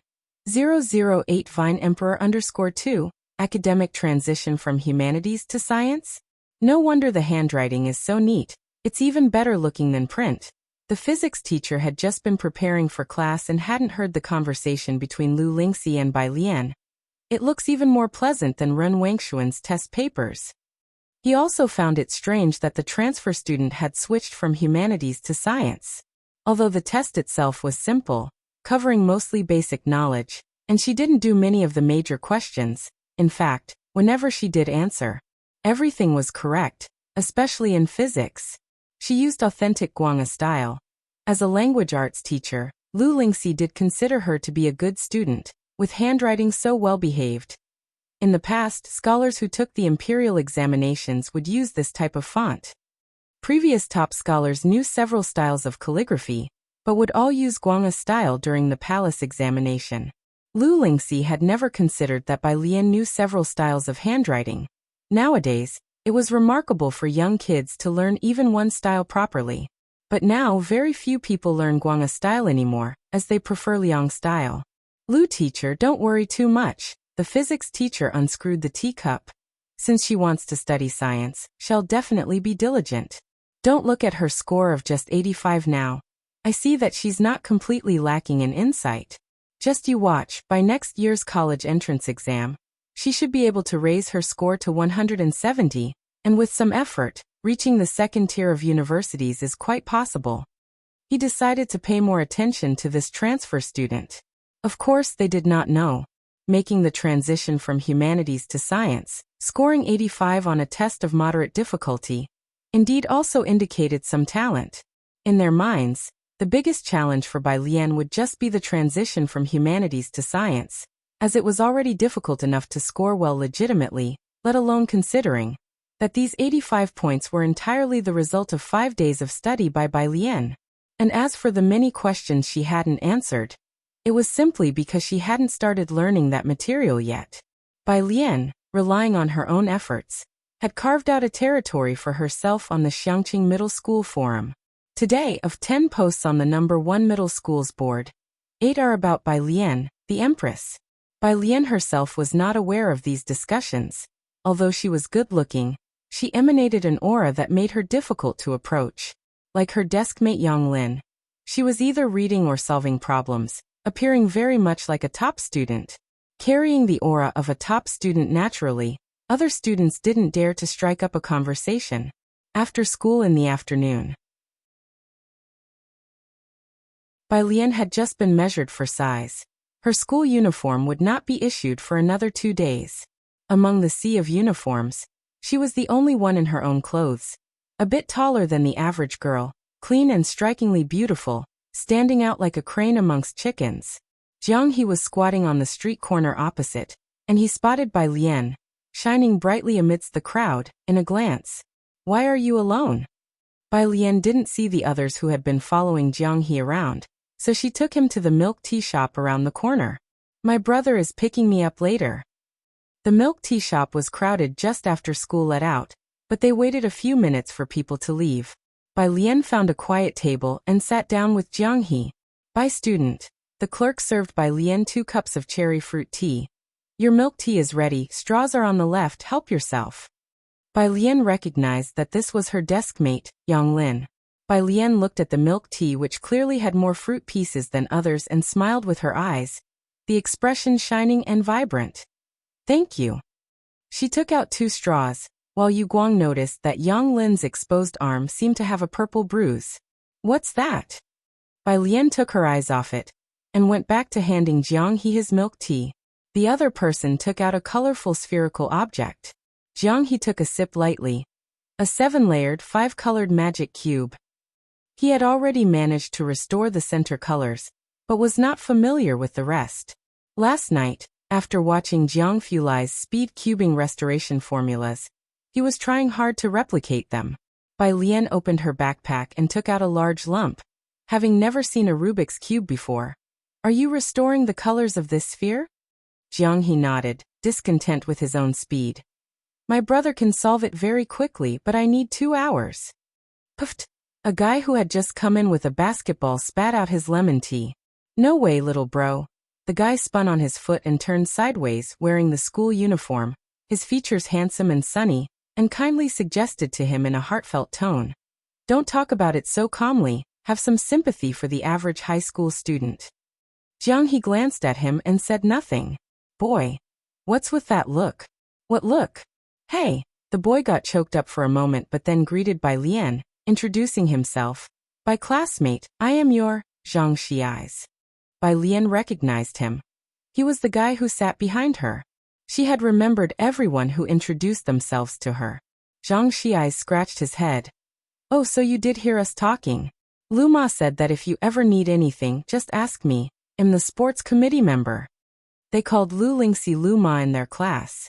As Zhang Xiai was talking, he saw the object that Bai Lian took out. It looked like a motor? Bai Lian inserted the straw with one hand and played with the coils of the motor with the other.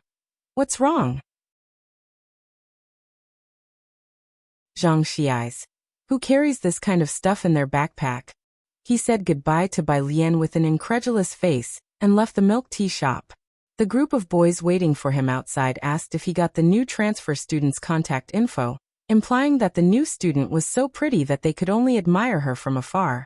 I'll ask tomorrow. Zhang Xi's put his arm around his buddy's shoulder, exclaiming with a sense of brotherhood. With you guys in the world, I can rest easy. The brothers were just about to be moved. Zhang Xi's. Hee, it's great to have more than one useless person. As darkness gradually fell, at the school gate, students who had been staying late for the honor student training had just finished their classes.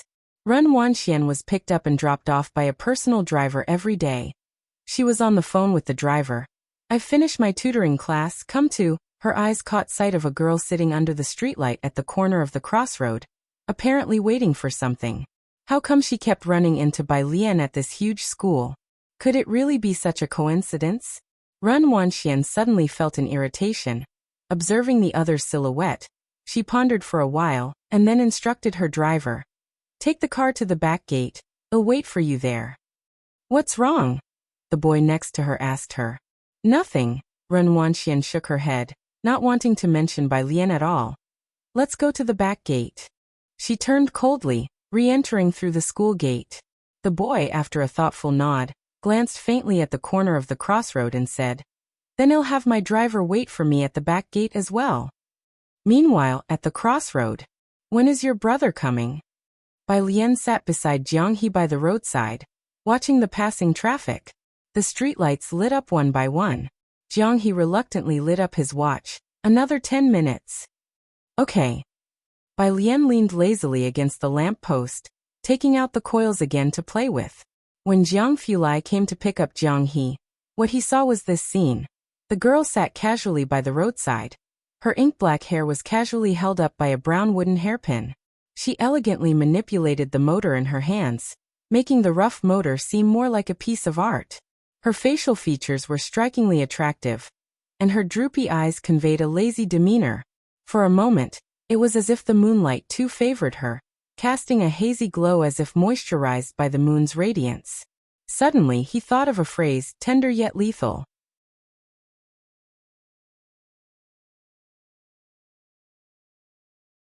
Chapter 15. 009 monopolizes the moonlight. Bacter Street _1 dusk descended on the long street, which monopolized 7 shades of the moonlight.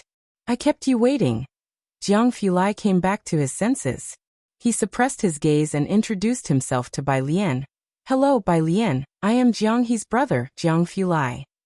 He stepped out of the car enveloped in a cold frost, his voice slightly lowered, naturally chilly. Bai Lian looked up and inadvertently collided with a pair of light-colored eyes that reflected no light like a cold pool. Deep and cold. She glanced at Jiang Fulai, who wore a black shirt. His face was stunningly cold, his slightly lighter hair blending with the light. Their first gaze, or perhaps another glance. It was surely quiet and lonely, yet it felt deafening. After a moment, Bai Lian slowly spoke. Give me a reason not to shark you. Jiang Fulai rarely showed his true emotions in front of others. This was the first time he was caught off guard in public. Jiang He looked up contemptuous. Her name is Bai Lian. Jiang Fulai? Firstly, do you want to see what you noted down? Sorry. Realizing what had happened, Jiang Fulai lightly chuckled. A rare smile tinged his usually indifferent and ice-cold phoenix eyes. Jiang He is sensitive to numbers, but he never went to kindergarten, so... He paused, then simply assessed. He is semi-illiterate. Bai Lian swept a cold glance toward Jiang He. Jiang He, who had an autism spectrum disorder and exhibited extraordinary intelligence only in numbers and geometry. Expressionless, he withdrew his gaze and fluidly covered his wristwatch. Is that from a fan you dismantled? Jiang Fulai's other hand held a book, rolled up like a tube, as he squatted beside Bai Lian and casually took her electric motor, looking down with serious attention. It's probably a capacitor issue. Use a multimeter to check which wire has no resistance and fix it. It was a hand like an artwork, with the glossy white of jade, long joints, and lines that flowed between proportion and smoothness, exuding a faint, crisp air. Multimeter. Bai Lian withdrew her death stare from Jiang He and rested her chin on her knees, tilting her head lazily. I thought about buying one, but my grandfather wouldn't let me dismantle the house. I stole this one from his room. There was no other emotion on her face, her black pupils reflecting the streetlight above, lazy and beautiful. She just wanted to stealthily dismantle an electric fan. One could imagine her cutely stealing and dismantling her family's things, and perhaps the elder would helplessly indulge her, turning a blind eye. I have one, I'll bring it to you in a few days. The mere thought of the scene made Jiang Fulai feel like a big cat was stretching out lazily to scratch him. I have a physics lab. It's well equipped for experiments, very convenient. Jiang He rarely felt close to people, even going silent for 7 days at a time. Bai Lian was a peculiar existence to Jiang He. Now seeing her in the flesh, he thought he might understand why Jiang He wanted to go home with her. Bai Lian blinked. A large lab, there must be a particle collider there. The glances from the people around grew more intense. Jiang Fulai casually picked up Jiang He by his collar and stood up. Get in the car first. I'll drive you home. There were few streetlights on Purist Street. Bai Lian had Jiang Fulai's car stop at the intersection. This is the book you wanted. Jiang Fulai got out of the car with her and handed her the book in his hand. In the twilight, his eyes and brows seemed to soften as if steeped in ice and snow. Physics is not difficult, it's interesting. You can ask me if you have any questions. Thank you.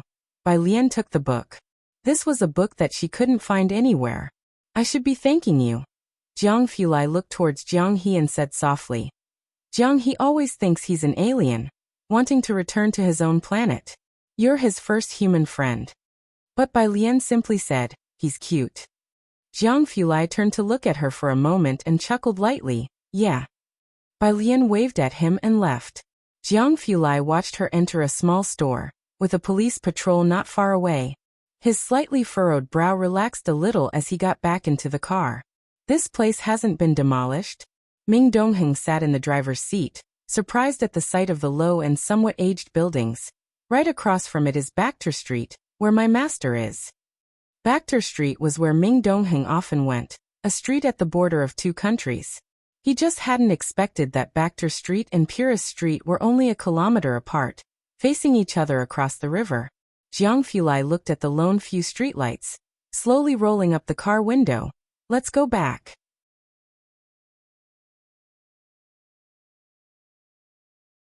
Chapter 16. 009 monopolizes the moonlight. Bachter Street _2 Ming Dongheng drove off, and Jiang He leaned by the car window, watching Bai Lian. Jiang Fulai's fingertips lightly tapped the phone screen. And in the dark night, his brows and eyes seemed to be coated with a faint layer of cold frost. After a while he lit up the screen to send a message. Go to the storeroom and find my physics notes. The convenience store. 2 patrol officers came to buy 2 bottles of water, and chatted with the store manager, as if they were catching up on family news. The store manager answered, puzzled. Today, before leaving, Bai Lian had asked the store manager to bring her some electric cables. The manager handed them to her, along with a lollipop, covering the QR code and refusing to let her transfer the money. Hurry back home, it's already dark. Oh. Bai Lian put away the cables. The patrol officers didn't find out anything and left to finish their shift. Once they were gone, a neighbor dared to come over. What did you do? Went across the river to steal something? Why are the police always watching you? But I am a law-abiding citizen. The store manager opened his mouth in grievance. He was also confused. I can't figure out what I've done wrong. Sucking on the lollipop, Bai Lian lowered her pretty eyes and walked innocently into the alley. Just reaching the entrance of the alley, she saw the old man waiting there. It was Ji Hung. Bai Lian hesitated, then quickened her pace. Ji Hung held a flashlight, only turning it on when he saw her, lighting the pitch-dark alley to guide her home. You can't rush your studies, take it slow. Purist Street had streetlights, but the inner alleys did not. Only the dim yellow light from the homes occasionally flickered. I want. Bai Lian took out her earphones. ready to listen to English vocabulary words and rejecting the suggestion. Ji-hung. Seeing Bai Lian eyeing his flashlight, he warned. This can't be taken apart. Bai Lian's gaze was a bit elusive. Am I that kind of person? But I woke up this morning to find the corpse of my fan. Ji-hung ruthlessly exposed her. You just looked at the wrong time, don't believe me, check again in a few days. Bai Lian stubbornly retorted. Meanwhile, in Xiangcheng's only villa district, the Ren family, Ren Qian, as usual, inquired about Ren Wangshuan's studies and explained about Gao Jiechen's situation. Dr. Gao has not yet replied, you have to strive at school. Ren Wanxian nodded, which would normally signal it was time to leave. But today she hesitated. What's wrong? Ren Qian was surprised. It's about the affairs of my dad's family. Ren Wanxian shared the matter regarding Bai Lian with Ren Qian. Hearing the full story, Ren Qian put down the document in his hand, switching from arts to sciences. Ren Wanxian wasn't too concerned, but thinking about the other person's science score of only 85, she shook her head. A composite science score of 85? I don't know why she wants to study science, and Dad even asked me to teach her. Don't listen to him. He has become increasingly muddled these past 2 years, not knowing the severity. Ren Qian's expression chilled. He valued Ren Wangshuan's academic performance, naturally aware that she had scored a perfect 300 in the science composite. Doesn't he know how important your studies are? He hadn't yet met Bai Lian, but he already had a rather poor impression of her. For young people, it's important to be stable and pragmatic. Ren Wanxian quickly started to rub Ren Qian's shoulders. Don't be angry, Dad didn't mean to, you know him, he's only focused on his research. He doesn't even remember how old I am.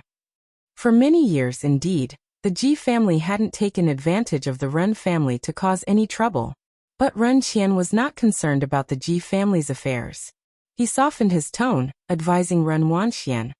All right, don't worry about the Ji family's matters. Your father is not clear-headed, but you need to be clear about what is truly important.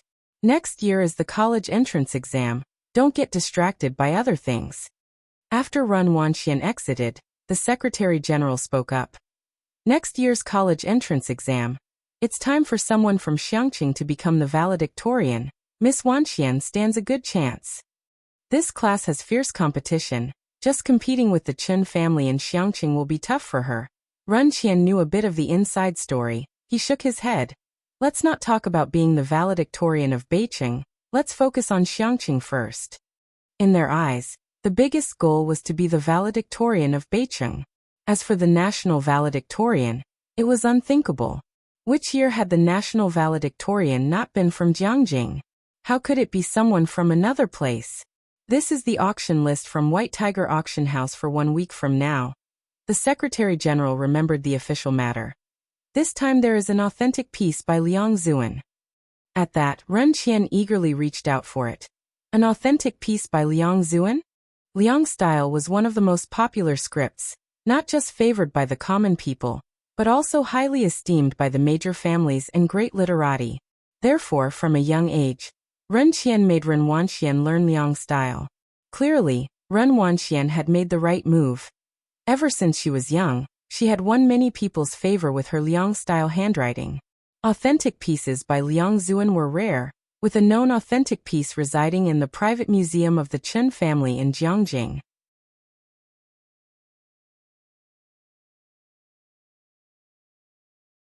Chapter 17. 009 monopolizes the moonlight. Bacter Street _3 This genuine piece coming up for auction is bound to attract a crowd from all over the country. No one would doubt its authenticity. After all, it's the largest auction house in Asia. And nobody dares to cause trouble at an auction on Bacter Street. Find a way to get an invitation to the auction, Ren Qian said. The next day, Bai Lian didn't linger in the library, because Jiang Fulai had someone send her the multitester. She planned to go home and show her grandfather what bad timing really meant. Bus 12 came to a stop on Purist Street, and when Bai Lian got off with her black backpack, she saw a crowd gathered around the convenience store from a distance. As Bai Lian approached, the onlookers outside in white tank tops trembled with excitement. With a clatter, a cigarette fell to the ground. Officer Zhang, Ask them if I've broken any law. The middle-aged man in black attire said casually, exhaling a ring of smoke while point at a vendor selling chilled mung bean jelly. Dare you say I've transgressed? The vendor, in fear, shook his head as he picked up his knocked-over stall. No. I knocked it over myself. Oh, is that so? The middle-aged man took 2 more steps forward, pointing at someone selling hand-carved items. The person sat on the ground, frantically waving their hands in negation. He stepped on an embroidered shoe and finally stopped in front of Ji Hung. How about you? Do you dare? Ji Hung looked at the stall on the ground and shook his head. See. The middle-aged man then leisurely turned to Officer Zhang, his voice arrogant. I told you I haven't done anything, Officer Zhang. You wouldn't arrest a good person, would you? You. Officer Zhang was about to take action, but was firmly restrained by a colleague. Forget it, Officer Zhang. The colleague whispered in Officer Zhang's ear. He must be Poison Scorpion. Officer Zhang calmed down. Poison Scorpion. One of the top 10 on their internal most wanted list. He frequently moves between Baekter Street and the international scene. Many of his men are ex-mercenaries, protected by a bar on Baekter Street, and even the FBI is said to be unable to touch him. His power was immense. Poison Scorpion had long anticipated this scenario. He looked at Officer Zhang with disdain, carelessly dropping his cigarette on the ground and stepping on it. It seems, Officer Zhang, if you desire to catch me, you'll have to find another way. No one present dared to speak. Poison Scorpion then arrogantly left the convenience store with all the cigarettes, and casually left Purist Street. Only after he had left did Officer Zhang silently help the vendors straighten their stalls, whispering an apology to them. The people from the bar on Baekter Street, at the junction between 2 nations, those people, without evidence, Officer Zhang truly had no recourse. Even if the Chun family of Xiangqing was present today, they too would suffer silently. Bai Lian stood not far away, watching the scene with an unperturbed gaze. The man in the white tank top, feeling the chill of her gaze on his back, shivered and quickly set about helping the vendors pick up their goods.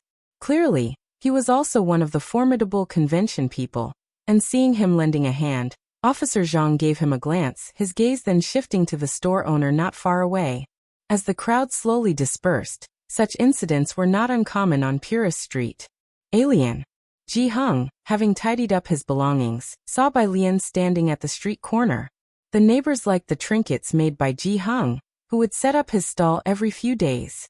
Bai Lian usually studied late in the library, so this was the first time she saw him vending. Bai Lian answered calmly, taking Ji Hung's items from his hand. It's all right, grandfather's used to it. Ji Hung spoke more today than usual, holding a tobacco pipe. These things don't happen often. He's from the opposite side and doesn't come here often. You should be more careful when you go out. It's better for ordinary folks like us to avoid provoking them if we can. He comforted Bai Lian. Bai Lian hummed in agreement once more, but the chill in her pitch-black eyes grew colder. Ji Hung was at ease with her. 11 o'clock at night. The lights in Ji Hung's room went out, and in Bai Lian's room, she tightened the last screw on the electric fan. Then, taking her mobile phone, she quietly closed her room door behind her and left. Crossing the bridge at the end of Purist Street, a street stretched out in front of her, resplendent with golden light. Although it was 10 o'clock at night, it was as bright as day. The entrance bore the name in 2 languages, Baekter Street. The man in the white tank top had been waiting here. He looked up to see the girl in the flowing moon-white dress, so out of place in this street. Sis, the man in the white tank top approached, handing Bai Lian a cigarette and lighting it for her. With a slender cigarette grasped between her fingers, Bai Lian appeared utterly nonchalant. As the flame sparked and smoke began to curl up, she lazily tilted her head. Where is he?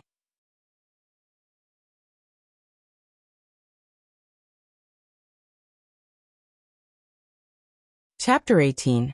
010 Save the People, Crown Prince Class 1 Qinglong Bar. Near the bridge on Purist Street, it spread out over a wide area. Poison Scorpion was the toughest enforcer at Qinglong Bar. His recklessness had earned him a big name on this street, and most were afraid of him, which meant few dared to cause trouble in the bar. He was just sitting in the lounge inside the bar, biting on a freshly lit cigarette. Bang! The door was flung open. Poison Scorpion glanced up nonchalantly, only to see a white tank top. He stood behind a young woman. Yo Maokuan. He obviously recognized the man in the white tank top. He called him Maokuan, but his tone lacked respect. Poison Scorpion stared straight at the girl behind him. Are you here to pay tribute to me? Haha, don't worry Maokuan, I'll be sure to speak highly of you to your godfather. The man in the white tank top looked at him, as if seeing a former version of himself. Bai Lian slowly approached. Poison Scorpion hesitated, then with a smile, extended his hand toward Bai Lian. Maokuan, the person you've brought is pretty. Bang. He, along with the stool, was kicked to the ground, and a bone in his chest broke.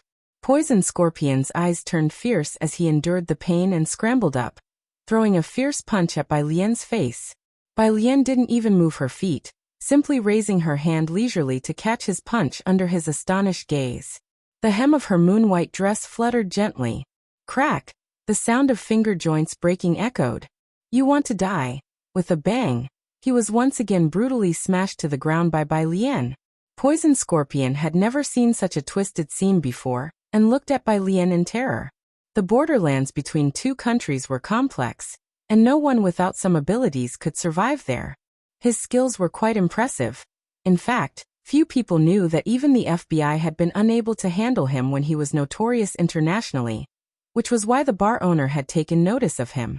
As Qinglong Bar's top enforcer, even the #1 fighter in the ring would have a hard time laying a hand on him. Poison Scorpion was breathing more out than in. He lay on the ground unable to get up. Have I offended you? He was clever, indeed. To be this arrogant and still alive for so long was because he had only offended nobodies. The girl in front of him, who could crush him as easily as pinching a steamed bun, was certainly no nobody. He had no idea how he had managed to provoke her. Bai Lian still had a slender cigarette pinched between her fingers, and the smoky haze swirled around her face.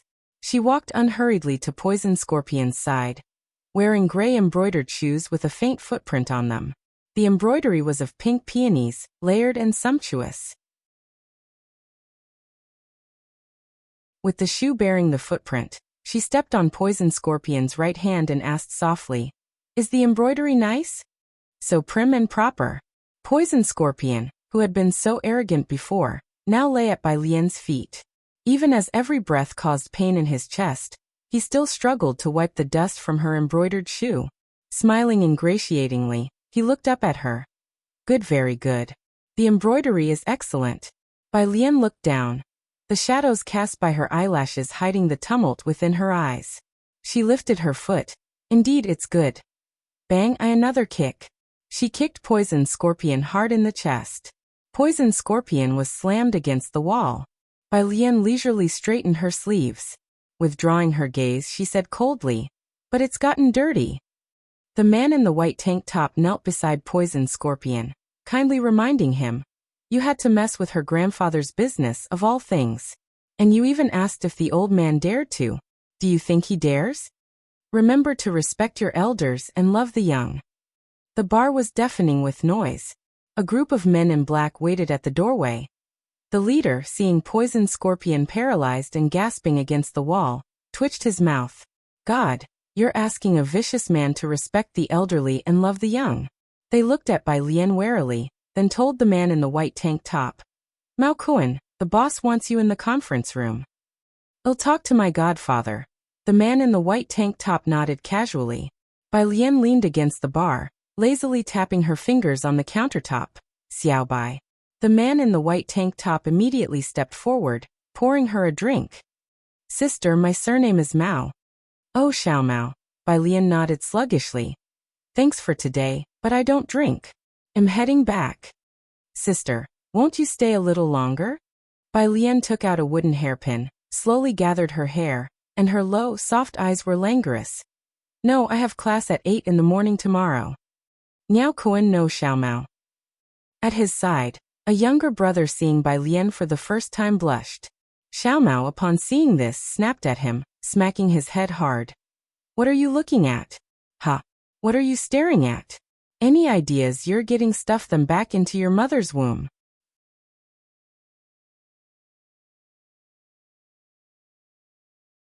Chapter 19. 010 Save the People, Crown Prince Class 2 Purist Street. The night was dark and the wind was high. Bai Lian took out her earphones to memorize English vocabulary. It was nearly 1 in the morning, and faint sounds of a scuffle were coming from the narrow, dark alley ahead. Ordinary people would have taken a Bai Lian wore her earphones. Halfway through her vocabulary listening, when her phone rang. It was Mao Kuan. She answered and calmly walked past them. There were 3 men with blonde hair and blue eyes. Because of the girl's excessive calm, they were clearly stunned for a moment. The next second, one of them came to his senses and reached out to grab Bai Lian's neck. Bai Lian tilted her head sideways, grasped the man's hand. Sister. Mao Kun's voice came through. Bai Lian looked at the blue-eyed man, then glanced down at the person lying in the corner. Wait a moment, she told Mao Kun, then stuffed her phone back into her pocket.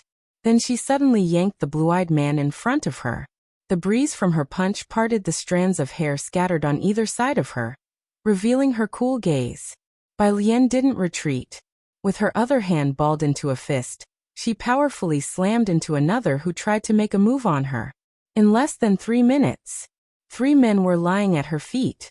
Only then did Bai Lian take her phone out of her pocket, leaning lazily against the wall. Speak. Ah. Oh. Mao Kun, on the other end of the phone, wiped his face. There's an auction here in a couple of days. Do you want to come play? No thanks. Bai Lian hung up, her eyelashes drooping down. She put her earphones back on and dug out her English vocabulary list.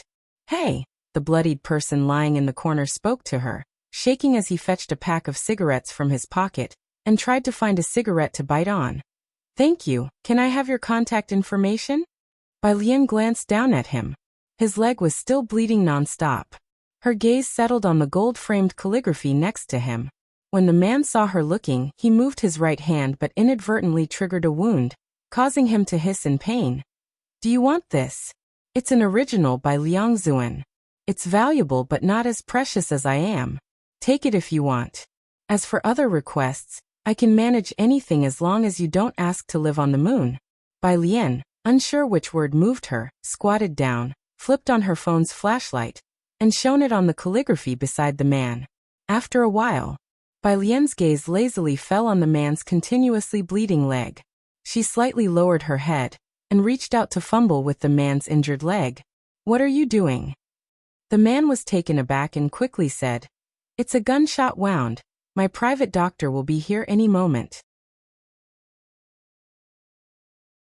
Don't touch it randomly. I don't want to be crippled just yet. While he spoke, his leg suddenly stopped bleeding. Even the pain was greatly reduced. Only then did Bai Lian stand up, reopened her English vocabulary page, and started walking back. Hey! The man snapped out of it and saw that she hadn't taken the calligraphy. He couldn't help but call out to her. Don't you want Liang Zuan's original work? The girl who didn't pay him much attention stopped. The gentle moonlight bathed her as she finished memorizing a word before tilting her head. Who told you this is an original? The man was taken aback. This has been authenticated by experts. The girl took her gaze back, disappearing around the corner. Her voice faded into the night, lonely and vague. Have it authenticated again. That's his student's handwriting. 6 o'clock in the morning. Ji Hing's room. The moment he opened his eyes, he found himself face to face with a figure holding an electric fan. Ji Hing. Bai Lian. After 10 seconds of staring, someone was looking at him with a very righteous expression, as if asking, Why did you wake up so early? Very well. Ji Hing expressionlessly closed his eyes again. Only then did Bai Lian set the electric fan down. She made sure to plug it in. The fan that was previously broken now seemed eager to let everyone know it had been fixed by someone, whirring loudly as it began to spin. She considerately closed the door behind her as she left. Ji Hing opened his eyes again, looking at the window to the early morning sky, cool with an estimated temperature of about 22 degrees. Calmly, he reached out and pulled the half-draped blanket up to his neck. Xiangqing Middle School starts class at 8 in the morning. Most boarders arrive by 7. Bai Lian wasn't particularly late, arriving at 7:30. Her deskmate must have also arrived early, now clutching an English book and sitting in the front seat, memorizing. And her seat. Bai Lian yawned lazily as she walked up to her spot. tapped the desk and looked down. Classmate, excuse me. The girl sitting in her seat instantly pulled a long face. Shush! The originally noisy classroom quieted down in an instant. Zhang Xiai's, who had been napping on his desk, also lifted his head, bleary-eyed, and came to alertness at the situation. The curly-haired girl didn't even glance at Bai Lian. Noticing Zhang Xiai's awake, her eyes lit up as she handed him a bag. Zhang Xiai's, I brought you breakfast.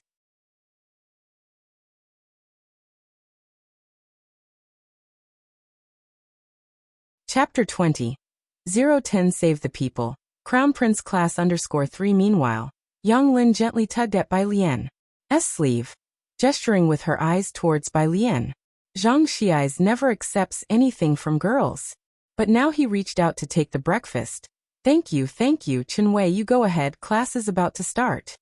The smile returned to Chen Wei's sullen face. Then I'll come watch you play basketball tonight. Perhaps in a good mood. Chen Wei hummed a tune as she left class 15. As she passed by, both male and female students shrank their necks in unison. New student, since you just arrived at our school, let me give you the rundown. The girl in front turned around and heaved a sigh of relief before speaking to Bai Lian. That was Chen Wei from the second year. Of course, mentioning that might not mean much to you. You know about the school heartthrobs, right? Besides that idiot Zhang Xiai's, there's another guy called Chen Zhu. Chen Wei is Chen Zhu's little sister. Chen Zhu is in the elite class 8 of the third year. Got it. The ones who usually hang out with her are the likes of Chen Zhu and Ren Wanqian. Bai Lian. Thank you. So annoying, I want to erase her. In any case, we commoners should avoid provoking anyone from the elite class if we can. Eggs can't compete with stones, the girl finished, then glanced towards Yang Lin and Zhang Xiai's. Right, you two? The most important thing is that Chen Zhu and Ren Wanqian are both hot contenders for the top scholar title of our graduating year in Beijing. Yang Lin said, settling into her seat, and after a thought, she added softly, try not to offend them. That's true, Zhang Xiai's grumbled discontentedly. But why did you have to call me, a cheerful and pure-hearted 19-year-old guy, an idiot? No one paid attention to him. Zhang Xiai's then draped an arm around his deskmate's shoulder. What do you think, top student? Ning Xiao looked up and gave him a be quiet look. Bai Lian propped her chin with a hand, lazily flipping open her English textbook. Zhang Xiai's touched his nose and took out his phone to add her as a friend. Today is Friday, after school in the evening. Yang Lin and Bai Lian walked out of the school gates together, with Bai Lian wearing headphones and listening to vocabulary words. They walked to the flower shop at the end of the street. The middle-aged woman selling flowers was enthusiastically wrapping a bouquet for a customer, but when she saw Yang Lin, she squinted and smiled gently. Your flowers are on the table. I've set them aside for you. While reciting vocabulary, Bai Lian looked over and saw a beautiful white lily on the table. Yang Lin picked up the flower and placed the money on the table. The middle-aged woman finished wrapping the bouquet and seeing this exchange, shook her head helplessly and then asked, what about that boy Zhang Xiai's? He's playing basketball. Always off playing basketball. Why can't he be more like you and Ning Xiao? Zhang's mother muttered her complaints, then turned to look at Bai Lian. Ah, this must be the transfer student in your class. Such a pretty young girl. She pulled out a red rose and gave it to Bai Lian. She definitely seems much better behaved than my troublesome son. Bai Lian accepted it. Thank you, Auntie. Ah, Zhang's mother clutched her chest. I knew it. I should have had a daughter. That darn Zhang Xiai's can only manage to kill my orchids. Don't be mad, don't be mad. The middle-aged man who had just come back from outside put down his computer bag and continuously consoled her. Tonight, we'll pretend to fight and isolate ourselves in our room, making him do all the household chores for a week. Carrying a rose, Bai Lian took separate ways from Yang Lin at the intersection. Following the address given by Jiang He, she arrived at the wealthy district of Xiangqing. The public bus only went as far as the road on the outer perimeter. Ren Wanqian hadn't attended today's top student training, because there were important guests coming to her house, and Ren Qian had notified her in advance. As she passed by the periphery of the wealthy district, her gaze caught a person not far off. Stop the car. The boy in the front seat casually glanced at the rearview mirror. What's wrong? Ren Wanxian shook her head without saying a word. Swoosh, the car stopped in front of Bai Lian. The window rolled down, revealing Ren Wangshuan's face brimming with irritation. She looked at Bai Lian with a mocking expression as if she had already seen through her. What are you waiting for here?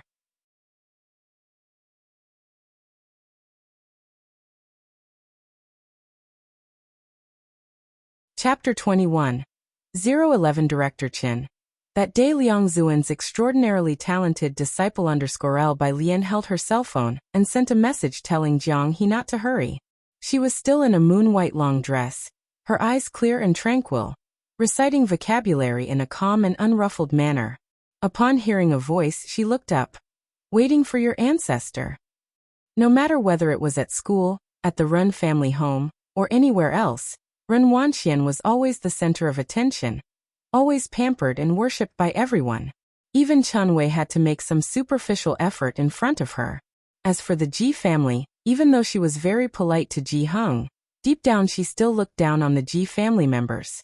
Ren Wanxian looked at the long dress on Bai Lian, plain and unadorned, without any logo, clearly something made casually by Ji Heng. In her eyes, Bai Lian was indeed the least noticeable among them. When encountering her, one should at least be cautious and respectful, not so arrogant. But she didn't expect that someone she least cared about would speak to her so rudely. The driver in the car couldn't help but take another look at Bai Lian, and Ren Wanxian noticed that the boys nearby were also looking their way. She was shocked that Bai Lian dared to speak to her like that. What are you talking about? Can't hear clearly? Bai Lian, looking at the next word, said indifferently, then I can carve it on your tombstone. The driver wished he could cover his ears, trying hard to pretend he didn't hear anything. But Ren Wanxian, with her sense of entitlement, didn't get out of the car, only haughtily rolled down the window, so everyone in the car could hear Bai Lian's words. Even if the driver showed no reaction, Ren Wanxian still felt that everything about her was being challenged by Bai Lian at this moment. She was rendered speechless by the retort, and only managed to pull at her lips before angrily rolling up the window and demanding, "Aren't we leaving yet?" The car started. The boy in the front seat glanced at Bai Lian by the roadside through the rearview mirror. The look was as if he were observing a leaf, only for a moment before he withdrew his gaze. You know her? Ren Wangshuan's voice was cold with disdain. Who knows which relative from the Ji family that is? She didn't understand how Bai Lian could be so entitled when she was merely living in a slum that hadn't been developed yet, one that still used well water. Chen Zhu nodded, uninterested, and didn't ask any further. The car drove on for a while when another black car slowly approached. Chen Zhu, who had been sitting relaxed, straightened up, his gaze fixed on the rearview mirror, watching the black car grow more distant, until it disappeared. As dusk approached, the black car that vanished in the rearview mirror seemed to grow more mysterious. In the back seat, Ren Wanxian had temporarily forgotten about Bai Lian, watching the direction the black car had disappeared in, and asked softly, "Was that the people my grandfather mentioned?" Although in her final year of high school and focused on her studies, it didn't mean she wasn't aware of other matters. She knew about the recent changes in Xiangqing. They had always thought that the manor behind them, which had been vacant, belonged to the government. Now that it had been occupied, the major families of Xiangqing had all received a clear message not to disturb it. Chen Zhu only casually said, "I've never seen that make of car." The one who came to pick up Bai Lian was Ming Dongheng. Bai Lian had been memorizing words all the way, and when she arrived at the entrance of the manor, she saw Jiang He squatting at the door, eagerly waiting. The man in the gray suit waiting in the garden, seeing the carefree and lazy girl behind Jiang He, was quite surprised. Then he watched as Jiang He walked to the adjacent laboratory, adeptly keyed in the password, and entered. "Mr. Ming, who is that?" The man turned to Ming Dongheng, inquiring about the girl's identity. Despite his many years in Jiangjing, he had never heard of such a person. Ming Dongheng only warned, "Don't overstep." Chen Wei felt a chill down his back and remembered who resided in this place, no longer daring to ask any more. He secretly committed to memory the fleeting glimpse of the girl's face. With that striking face, he definitely wouldn't forget her if he saw her again. The laboratory. Most of the devices there were unfamiliar to Bai Lian, and Jiang He took her to a small table to show her a miniature perpetual motion machine on it. A metal sphere the size of a soybean slid down through the hole on the top layer into a track, then bounced back up. Both squatted on the spot, staring intently at it for 10 minutes. According to the law of conservation of energy, Bai Lian concluded, this is a fake perpetual motion machine. As she spoke, she flipped over the base and indeed, saw magnets underneath. Jiang He nodded, and then secretly told Bai Lian, Uncle Ming has always thought it was a perpetual motion machine. There were many instruments in the laboratory, but Bai Lian and Jiang He only looked at the toroidal collider. Jiang He squatted on one side and tried several times with Bai Lian, continuously adding fluid.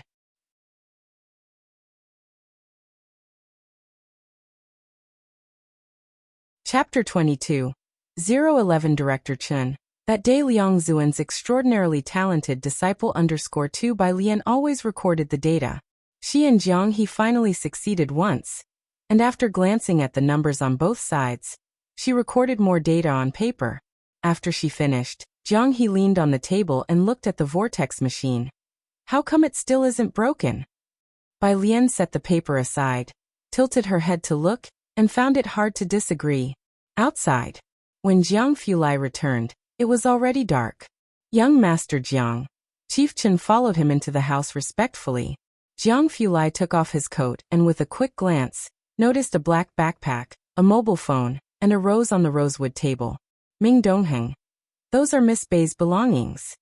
Jiang Fulai hummed calmly, his long eyelashes drooping slightly, shading the excessively cold look in his eyes. Are they still in the laboratory? Like this, there should be many lining up at school to give her flowers. What are high school seniors doing not studying properly, giving roses to others? Truly not reserved. Young Master Jiang gave his polite assessment. Have them come out to eat, Jiang Fulai instructed, his facial expression uninvolved.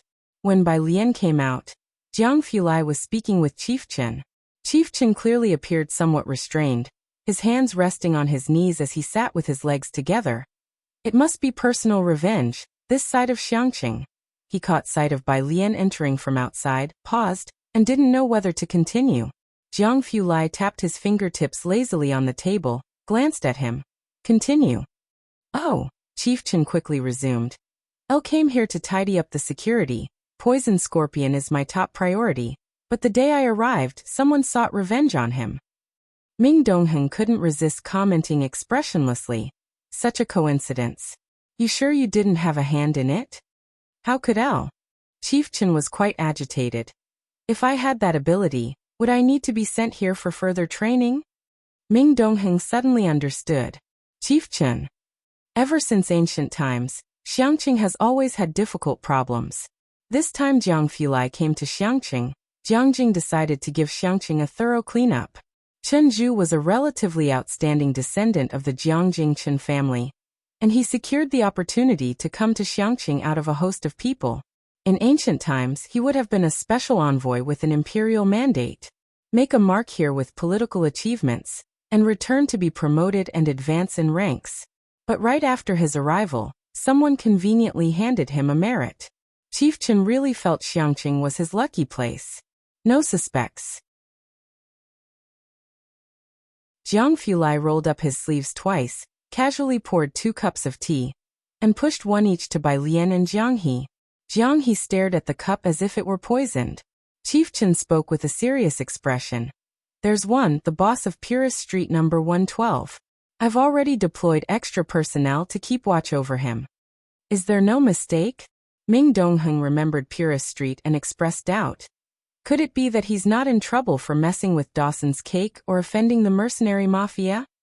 Don't know, but I have top secret information. Chief Chen lowered his voice. It said that Poison Scorpion took 2 cigarettes from the boss. Although he found it ridiculous, Xiangqing had listed a pile of evidence.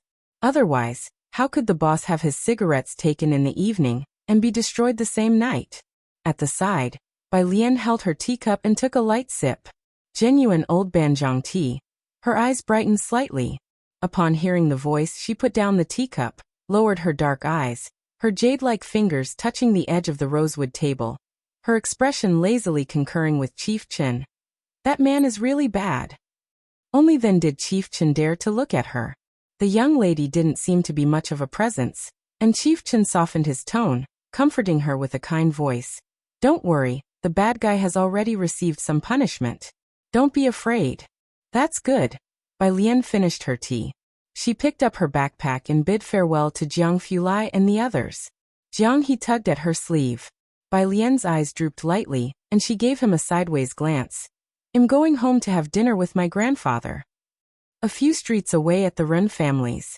The Ren family and a group of people from the Chen family waited properly. Chief Chen, when can he arrive? Ren Qian looked at the middle-aged man beside him.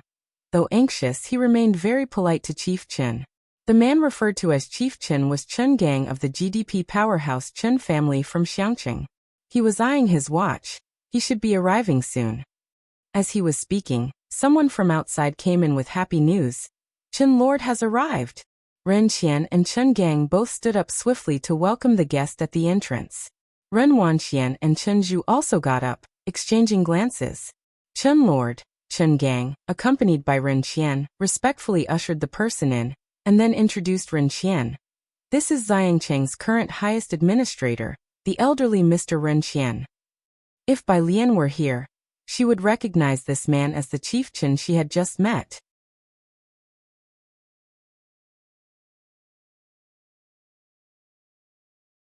Chapter 23.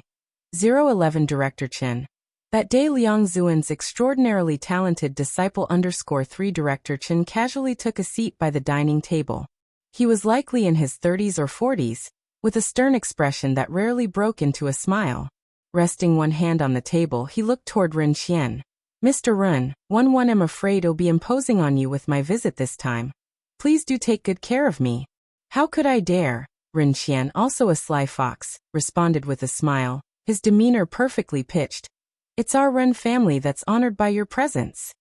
Although he smiled, Ren Qian's heart was truly shocked. There had long been rumors in Xiangqing that Chen family was a side branch of that Chen family in Jiangjing, but Ren Qian had his doubts. Not until recently, when a secret order suddenly descended on Xiangqing.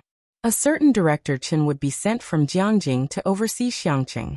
The sudden deployment left Ren Qian at a loss until Chen Gang arrived with the news of Director Chen's arrival. Heard that there's an authentic piece by Liang Zuan at the auction house. Director Chen took the wine Ren Qian poured for him, and said indifferently. This was another task given to Director Chen by the Chen family in Jiangjing. Indeed, but the auction house issued a notice in the past few days, Ren Qian explained. Rumors suggest the handwriting may not be his own. Director Chen frowned. Ren Qian felt a flutter of anxiety. However, it is indeed authentic. It appears to be notes from one of his disciples. The auction house has already engaged an appraisal expert. The appraisal is still ongoing, so the auction has been postponed by 5 days. Really? Director Chen sat up straight. The appraisal is still underway. Beside him, Chen Gang quickly added. I will keep a close eye on this matter. As everyone knows, Liang Zuan, the illustrious prime minister from ancient times, in his life took only 2 disciples besides Emperor Jiang, and they were the exceptionally talented siblings from the Bai family. Emperor Jiang naturally wouldn't use the same handwriting as Elder Liang. Thus, if it was someone else's, it could only be one of the siblings from the Bai family. It seems that not all unofficial histories are groundless. The Chen family in Jiangjing, untouchable and revered through the ages, has always been a staunch fan of the Bai family.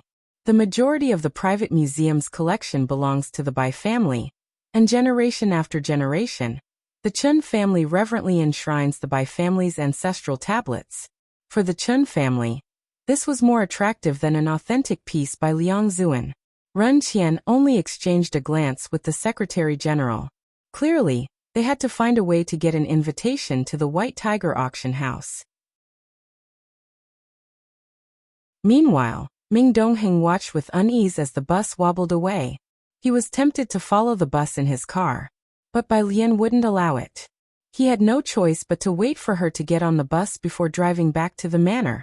Jiang Fulai was dining with Jiang He at the table, both of them speaking seldom, as they always did during meals. Silence and tranquility reigned. Ming Dongheng sat down and began to eat slowly as well. Setting his bowl down, Jiang Fulai suddenly remembered something. Who sent over the tea? Everything delivered here was handpicked by Su Nanjing. Ming Dongheng swallowed a mouthful of food. Su Nanjing. Jiang Fulai drew a disinfectant tissue, meticulously wiped his hands clean while looking at his lap, his tone casual. From now on, everything follows this standard. Ming Dongheng nodded. Jiang Fulai stood up, taking the documents on the table with him to the laboratory. The experiment on dark matter had a long schedule, and he had recreated his Jiangjing laboratory in Xiangqing in its entirety, which is why there was a corner reserved for Jiang He's stuff. A table no taller than 70 centimeters. A stool merely 20 centimeters, even the experimental apparatus were a size smaller. Jiang Fulai walked up to the long laboratory bench, about to place his own documents down, when he caught sight of a piece of paper not far away. His laboratory was always clean and tidy. This paper must have been left by the other two. He approached, casually picking up the paper. There were 7 sets of data from top to bottom. He was initially just curious about what the other two had been up to until his eyes fell on the 4th set. He froze.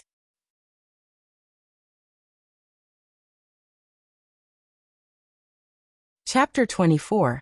012 High Efficiency Study Method. Relocation of residents completed _L. A few digits were written casually. They flowed from the hand as if in one breath, the strokes revealing a hidden sharpness. Jiang Fulai stared at the characters for a moment before continuing to look at the data. If the first 3 sets of data were chaotic, a pattern could be discerned starting from the 4th set.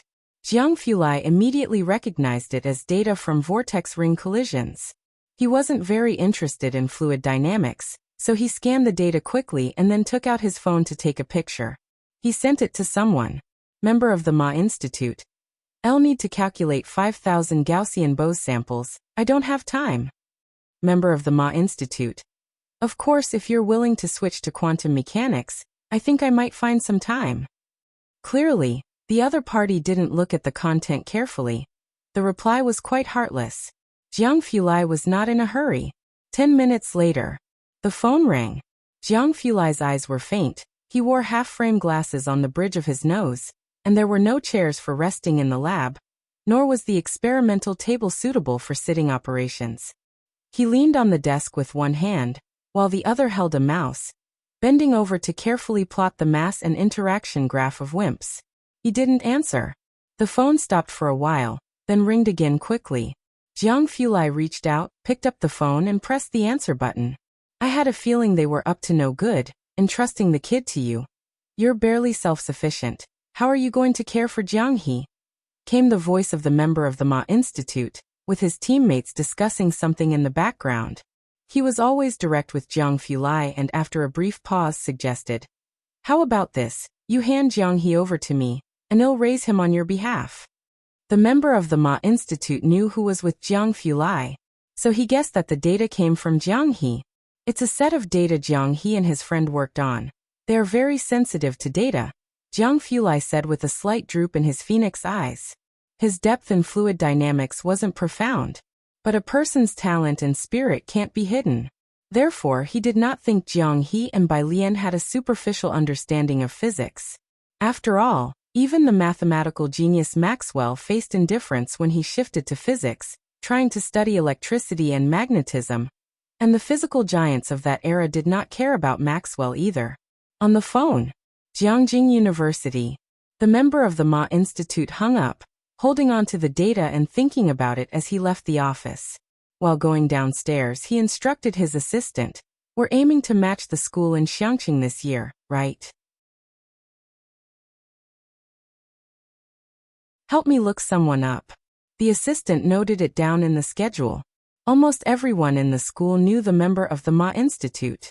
Upon seeing him leave the office, a boy passing by the lab building couldn't help his excitement and took a photo. Then grabbing his friend's arm, unable to contain himself. Xiaoku, that's the member of the Ma Institute. Did you see? My teacher once had the privilege of being in his team. Bai Lian had just gotten off the bus when she saw Mao Kuan squatting at the bus stop waiting for her. Upon seeing her, Mao Kuan immediately stomped out his cigarette. Then he picked up the cigarette butt and threw it into the trash can. Sis, Mao Kuan offered her an invitation with eager courtesy. Sis, this is an invitation from the White Tiger auction house. I'm not going. Godfather said it's yours once he gives it to you. You can sell it if you don't want it. Mao Kuan scratched his head. It's going for a good price on the black market right now. Then you help me put it up on the black market. Bai Lian reached out, took the red invitation with a white tiger printed on its cover, and casually put it into her backpack. Okay, sis. The two of them went to a convenience store one after another. Bai Lian grabbed a bottle of water, scanned the QR code to pay, and then went back.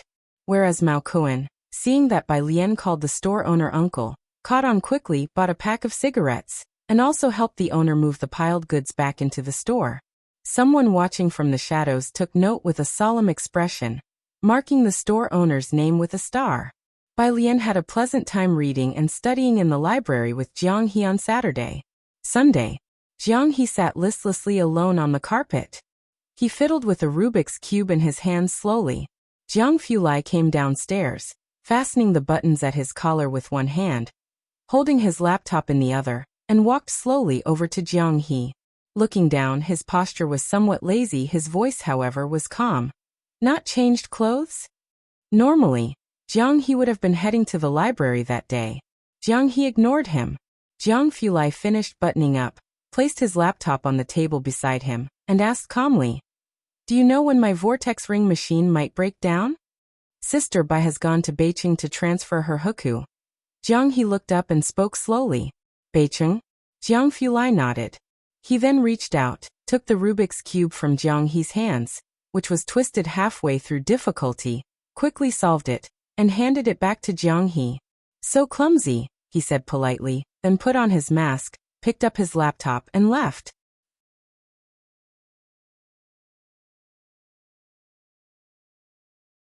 Chapter 25. 012 High, Efficiency Study Method. Relocation of residents completed. 2 Ming Dongheng stood in place, his face expressionless as he watched. Jiang He. He frustratedly scrambled the Rubik's Cube again, opened his watch, and sent a message to Bai Lian. Text: Bai Lian had already boarded the train, and her household registration transfer certificate for Xiangqing had been processed. The certificate for moving out still needed to be arranged in Beijing. Beijing was far away, and Xiangqing only had a train service, so a round trip took a whole day. As household registration had to be done on a workday, she went a day early and planned to return directly after getting the certificate the next morning. Ji Xiaojun went with her, and the two of them sat together. The train ride was nearly 12 hours long, and Bai Lian had brought a physics question bank in advance. She buried herself in the questions as soon as she got on the train. A middle-aged couple and an elderly person sat opposite them, who upon seeing Bai Lian working on her problems, spoke in hushed tones and deliberately lowered their voice when occasionally conversing with Ji Xiaojun. Ji Xiaojun watched as the three passengers opposite handed Bai Lian a bunch of fruit and some biscuits. Then he looked at the focused Bai Lian solving problems. During the 12-hour train ride, even Ji Xiaojun couldn't help feeling a sore back and stiff waist. He had thought that being pampered from an early age, Bai Lian would find it more difficult to endure, but to his surprise, she remained upright and attentive, maintaining her studying posture throughout the journey. The train's signal was poor, and Bai Lian was concentrating on her questions. By the time she saw Jiang He's message, it had already been 2 hours. Illiterate. Text by Jian. I've seen it. By Jian. Image. Jiang He opened it and looked, knowing the result but not the principle. He then forwarded it to Jiang Fulai. Jiang Fulai was still in the underground laboratory, holding a tablet and returning to the computer, its fluorescent light reflecting his expressionless face, cold and piercing. The group of trainees beside him tried their best to pretend to be busy, not daring to look at him. An assistant entered through the glass door with a document in hand and said, "Young Master Jiang." Jiang Fulai's gaze didn't shift. After briefly pointing out an experimenter's data beside him, he took the document from the assistant and casually flipped through it. "This is an invitation from the Gao family," the assistant reminded. Gao Jiechen was a carefully cultivated plant by the Gao family and the Jiang family, but after this incident, They had been busy managing the fallout and finally sent this invitation to Jiang Fulai as an apology. Upon hearing this, Jiang Fulai turned his hand, calmly handing back the invitation to the assistant. The message was clear. His phone rang, and Jiang Fulai gestured for the assistant to leave. Then he checked the message from Jiang He, opening the image. It was a complex question with a few formulas listed on the side. The handwriting looked neat and clean, slightly different from what he had seen the night before. However, he could guess who had written it, and being too lazy to type, he sent a 52-second voice explanation to Jiang He. Jiang He sent a comma. Jiang Fulai followed up with 47, Jiang He.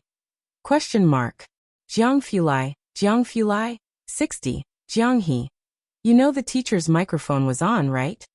Out of patience, Jiang Fulai coldly typed 2 characters. Add group Jiang He. Okay.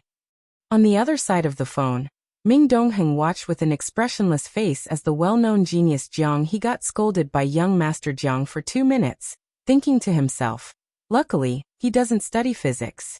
Bai Lian and Ji Xiaojun arrived in Beijing after 10 o'clock at night. The two stayed at a hotel not far from the Public Security Bureau. It was only after washing up for the night that Bai Lian discovered that Jiang He had added them to a 3-person group. Jiang Fulai sent a detailed process diagram, and Bai Lian sat at the small square table to study it carefully. She politely sent a thank you and then asked another question.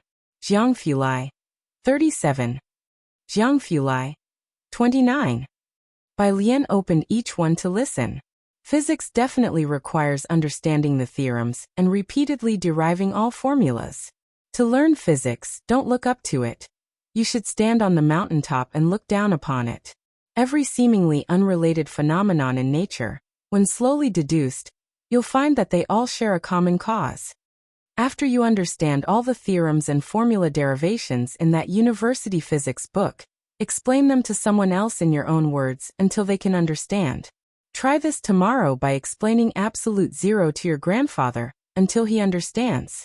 Once you grasp the principle behind each phenomenon, you'll find all the problems quite simple. The other person must have been quite busy today, still in the underground laboratory, with a clear, deep voice. Deliberately slowed down with a faint slight echo. Bai Lian listened twice. So the next day, at 6 in the morning, Ji Heng had just gotten out of bed when he received a call from Bai Lian. Bai Lian, Grandpa, did you understand? Ji Heng wasn't fully awake yet, only hearing something about molecules and immobility. He got dressed, didn't understand, but responded with a calm Then would you repeat it for me? Ji Heng, 15 minutes later. Finally, Bai Lian heard the correct answer from Ji Heng's mouth and hung up satisfied. The Feynman technique that young Master Jiang taught her might end up making Ji Heng the biggest victim. The process of applying for a household registration transfer certificate wasn't complicated, and since they went early, it took less than half an hour to finish. With the train at 10-something, Ji Xiaojun took the opportunity to visit a nearby mall. While Ji Xiaojun shopped, Bai Lian queued in the adjacent milk tea shop to buy tea and wait for him. What Madame Song saw as she passed by was this scene. The tall girl dressed in simple white clothes and black pants, the white garment without embellishment save for a few poppies at the neckline, which rendered it exquisitely simple. She held a fruit tea in one hand, leaning casually against a column at the entrance of the mall. Countless passers-by turned their heads. "You're back in Beijing?" Madame Song got out of the car, the driver following behind her. Her eyebrows and eyes were warm, and her tone bore a bit of surprise. Bai Lian bit her straw and looked up. She thought for 10 seconds before she could recall who the woman was from the original owner's memory. It was her, Song Min's mother. "Auntie Song," Bai Lian spoke up. This person was more pleasing to the eye than Song Min, so Bai Lian politely explained that she was back to process her household registration transfer. "Bai Lian, listen to me," said Madame Song with a serious demeanor after hearing her out, looking at Bai Lian. "I know you think your father is unfair, and you don't like Xiaoqi and the others. I can understand all of this.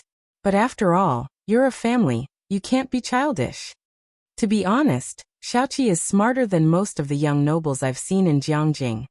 Your father's favor is not without reason. Besides, you need to understand that in the future, the Bai family will definitely be centered around Xiaoqi. His prospects, I dare say, are absolutely clear. You should look to the long term. Staying with the Bai family for protection will give you the best development. Madame Song's maternal family was from Jiangjing, hence her extensive knowledge about it. She felt a subtle pity for Bai Lian, and thus offered this piece of advice. Some things she left unsaid. For instance, she knew about the incident with the Bai T's written pledge, and that Bai Lian and Bai Xiaoqi were at odds because of her son. But she thought that now was not the right time for Bai Lian to hold a grudge against Bai Xiaoqi. Instead, it was most important to maintain a good relationship with her. Bai Lian listened carefully. She finished her last sip of fruit tea, crushed the bottle. I've never thought of relying on the Bai family. What? Madame Song was taken aback. The driver behind her glanced at Bai Lian. He naturally recognized the young miss of the Bai family, who often came to the Songs to find Song Min. On hearing this, he sneered internally. Not rely on the Bai family? What else could you rely on? Your trivial youthful pride? Or the confidence from being expelled by Beijing High School?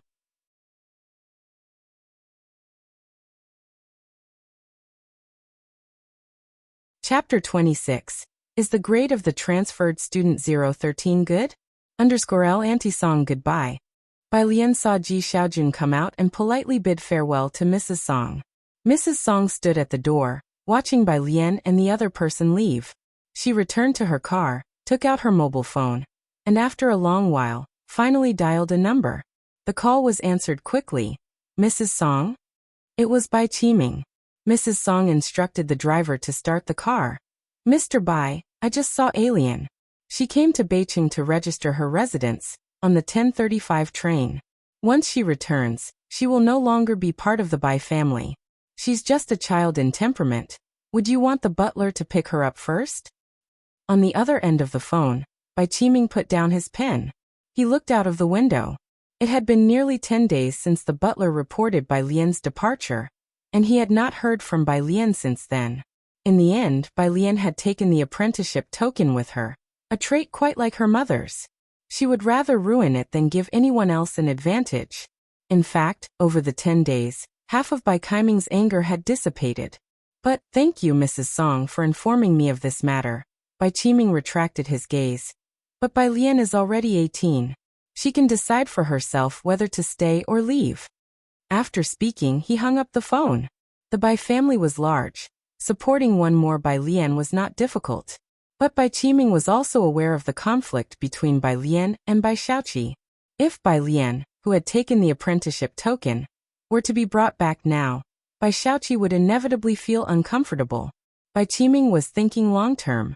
Now that Bai Shu's future looked bright, he couldn't afford to lose the watermelon for the sake of a sesame seed like Bai Lian. So he could only act as if he hadn't received Mrs. Song's call. Today was also when he made a choice between Bai Lian and Bai Xiaoka, but obviously, there was no need to choose at all. The Bai family, the grand elder, the highest in seniority at the family ancestral home, took some interest in the matter. Find an auspicious time tomorrow, and remove her name. Remove it tomorrow? Of course, the grand elder pondered briefly. Make sure to let Xiaoqi and Xiaoka know. Erasing Bai Lian's name was a minor matter. What mattered was to show her siblings the Bai family's stance. Making a simple mark to erase a name was, after all, nothing noteworthy to them. Elsewhere, although Mrs. Song had anticipated it, she still sighed softly upon hearing Bai Qiming's words. She had phoned Bai Qiming not only to inform him of Bai Lian's whereabouts, but also to see what Bai Qiming would decide. Mrs. Song took out her mobile phone, thinking that Song Min should be in class by now, and just sent a WeChat message. Come home early tonight, I have something to tell you. Song Min usually stayed with Bai Xiaoqi at the library to discuss the challenging problems of the Jiangjing preparatory camp. But when Mrs. Song wanted to see him, he would come straight home after school. When he returned, Mrs. Song, pruning her flowers, slowly began. Elle wanted to talk to you about Bai Lian. Song Min, looking indifferent, showed no change of expression upon hearing this name. Her? Yes, Mrs. Song's voice was gentle. She has officially been removed from the Bai family register. There's the engagement arranged since childhood between you and her. If you have no objections, we'll find a time to speak with the Bai family, and then clarify things with Bai Lian. How about that? Song Min didn't even think about it. Whatever.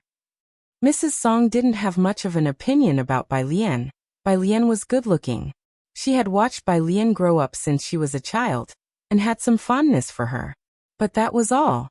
Compared to Bai Xiaoqi and Bai Xiaoka, this fondness seemed insignificant. Mrs. Song snipped off an excess branch. Shaking her head, she thought that Bai Lian was still too young and impetuous, not understanding what was truly important. On the train, Bai Lian was also in a very good mood. Not only did she transfer her residence, but she also resolved the matter with Song Min. She was well aware that Mrs. Song had specifically stepped off the train to inquire about something. Ji Xiaojun, however, was extremely silent throughout the journey. He had thought that accompanying Bai Lian would mean encountering the Bai family, and hoped that if the Bai family wanted Bai Lian to return, he could help negotiate terms with them. But unexpectedly, the Bai family never made an appearance from beginning to end. It was nearing 11 at night. The train finally arrived at Xiangqing Station. At this time, the buses had already stopped running, and even taxis were scarce near the station. The two of them exited the station, and were about to look for a taxi on the roadside when upon exiting, Bai Lian saw Jiang He squatting by the road, staring at a tree. "Why are you here?" Bai Lian approached him and then introduced him to Ji Xiaojun. "This is the first friend I met when I came to Xiangqing. Waiting for you. My brother hasn't come back yet." Jiang He looked up somewhat blankly. "Hello, uncle."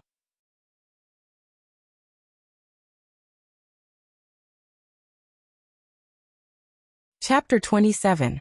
Is transfer student 013 performing well in their grades? _2 Ji Xiaojun saw this elegant-looking kid, and wasn't quite sure how to start a conversation, but unexpectedly the other party greeted him nicely. He was somewhat at a loss for what to do, so he just stuffed all the snacks he had collected for Bai Lian into Jiang He's hands. Ming Dongheng stood coolly on the side. After sending Bai Lian and Ji Xiaojun back to Purist Street, Jiang He still clung to Bai Lian's hem without letting go. Ming Dongheng was used to it. Jiang He's behavior was always quirky. He reported to Jiang Fulai. Jiang He received a message on his watch and finally let go of Bai Lian's hem.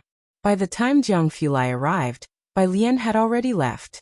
He had just come out of the lab and hadn't changed his clothes, lethargically reaching out to knock on Jiang He's car window. Jiang He held grudges and ignored him. Still lying on the car window, Jiang Fulai was calm. "One saw an MTS report last time. It said that kids who stay up late don't grow tall." Jiang He, not even as tall as Jiang Fulai's waist, suddenly looked up. "Are you tired?" "I'm not tired." Jiang Fulai glanced at him casually and sincerely asked. "You shouldn't be tired either, right?" "Oh, of course not." Jiang He started talking to himself. "One mean Uncle Ming must be tired, so if he's tired then we can go back now and let him sleep first." Ming Dongheng said expressionlessly, "Yes, young master, I'm very tired right now." Xiangqing Middle School. Bai Lian rushed to catch the train on Monday, and after explaining the kinetic energy theorem once again to Ji Hung on Tuesday morning, she came to school. "Desk mate." Bai Lian twirled her pen as she turned her head to look at Yang Lin. "Can you lend me your biology notebook?" The black pen spun agilely around her fair and slender fingertips. Yang Lin was the class study representative. Her hair was black and long and her skin extremely pale, covering most of her face and neck. She wore the school uniform, long sleeves and pants, every day and seldom spoke to others. She just reached into the desk and pulled out 2 biology notebooks to give to Bai Lian. Bai Lian took them, flipped through them, and saw that the notes were very clear and clean. Inside one of them, she saw a realistic drawing of an alley lined with fresh flowers on both sides. The style of this realistic drawing was very similar to that of Ji Hung and Ji Xiaojun. It seemed to be a few years old but was well preserved. Bai Lian took it out and gave it back to Yang Lin. Her dark eyes reflecting Yang Lin's face, she sincerely praised. "It's very pretty." Yang Lin was stunned for a moment, then took it back. After quite a while, Bai Lian heard her softly hum in response. The first class in the morning was Chinese. When Bai Lian's classmate behind her, Zhang Xiai's, arrived, Lu Lingxi had already finished analyzing an ancient poem. Report. Zhang Xiai's ran to the entrance of the class, not even having had the time to zip up his school jacket. Lu Lingxi stood by the lectern, one hand resting on it, looking at Zhang Xiai's, and with the other hand pointing at the clock on the wall. Zhang Xiai's, it's already our senior year, and yet you're still so lax. Class starts at 8. Look, open your eyes wide and see what time it is now. Zhang Xiai's looked at the clock hanging on the wall behind him, his expression serious. 7 hours 70 minutes. Lu Lingxi. Uft. The classmates suddenly burst into laughter energetically. Lu Lingxi was also beside herself with a mixture of laughter and exasperation, scolding with a smile. Get in here. Zhang Xiai's touched his nose dejectedly and returned to his seat. Last night, he stayed up late squatting to snatch Yin Lu's photo book, so he got up late this morning. Seeing that his mother was still angry with his father, he helped his mother cut some flower branches until he realized he was going to be late. The class finished quickly. Lu Lingxi called Bai Lian to the office separately. Elle saw you getting along well with Yang Lin this morning. Lu Lingxi handed a box of band-aids to Bai Lian and said softly, "Could you give this to her? She has a wound on the left side of her forehead." Bai Lian reached out to take it, tossing it in her hand with a cheeky smile in her eye.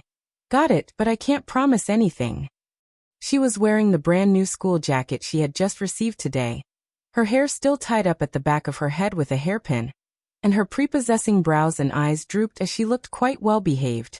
The blue and white school uniform didn't look bulky on her at all. Slack and casual. "It's all right, you try it," Lu Lingxi sighed, remembering something important. "Also, there's a training program for top students. It's every day after school until 8 in the evening, featuring exercises from Jiangjing University's affiliated schools." Lu Lingxi wasn't too clear on the specifics.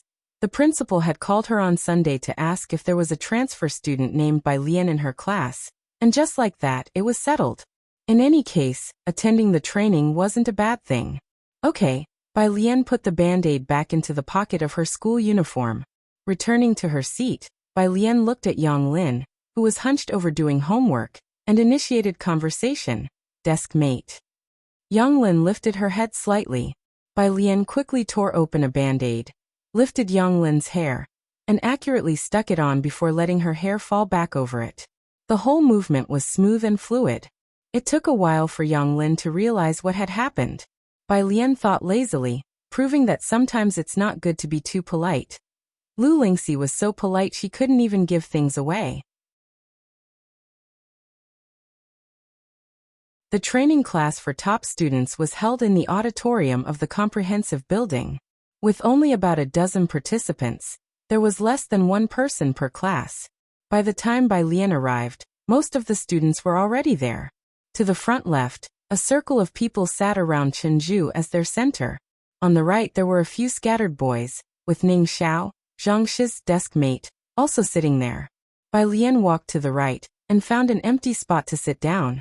Although she had only transferred a few days ago, she was already quite famous at the school, and her presence was all over the forums. Someone noticed her as soon as she arrived.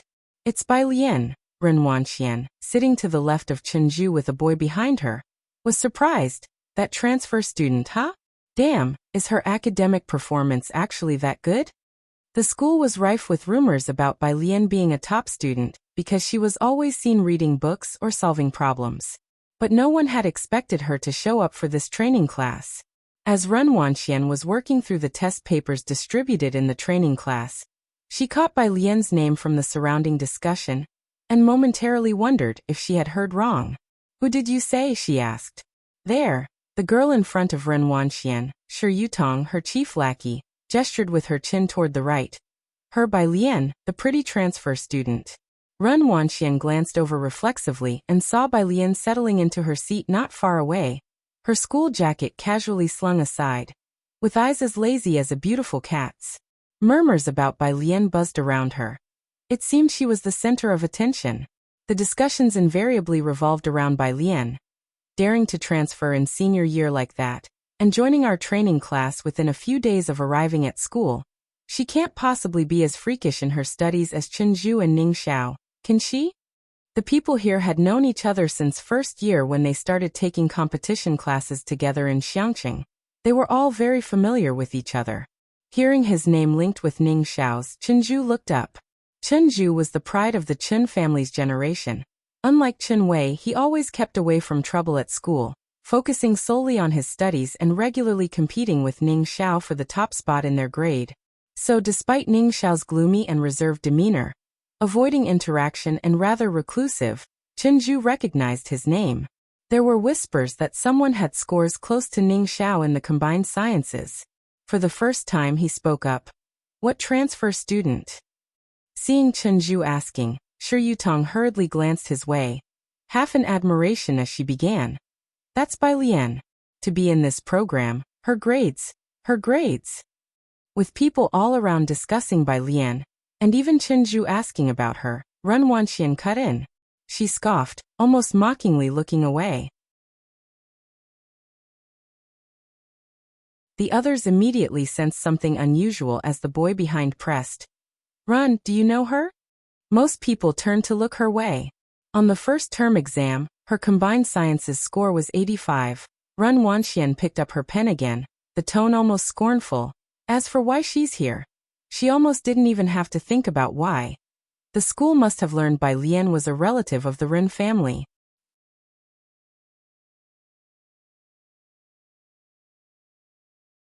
Chapter 28.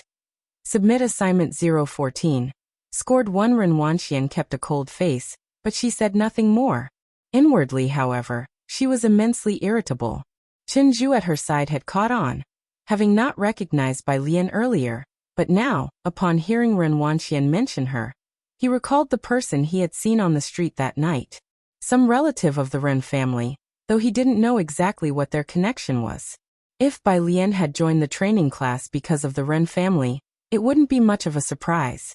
He nodded and continued to focus on his practice questions. The others looked at each other in confusion. Every person in the training class knew what this class was for. An app reserve slot for Jiangjing University.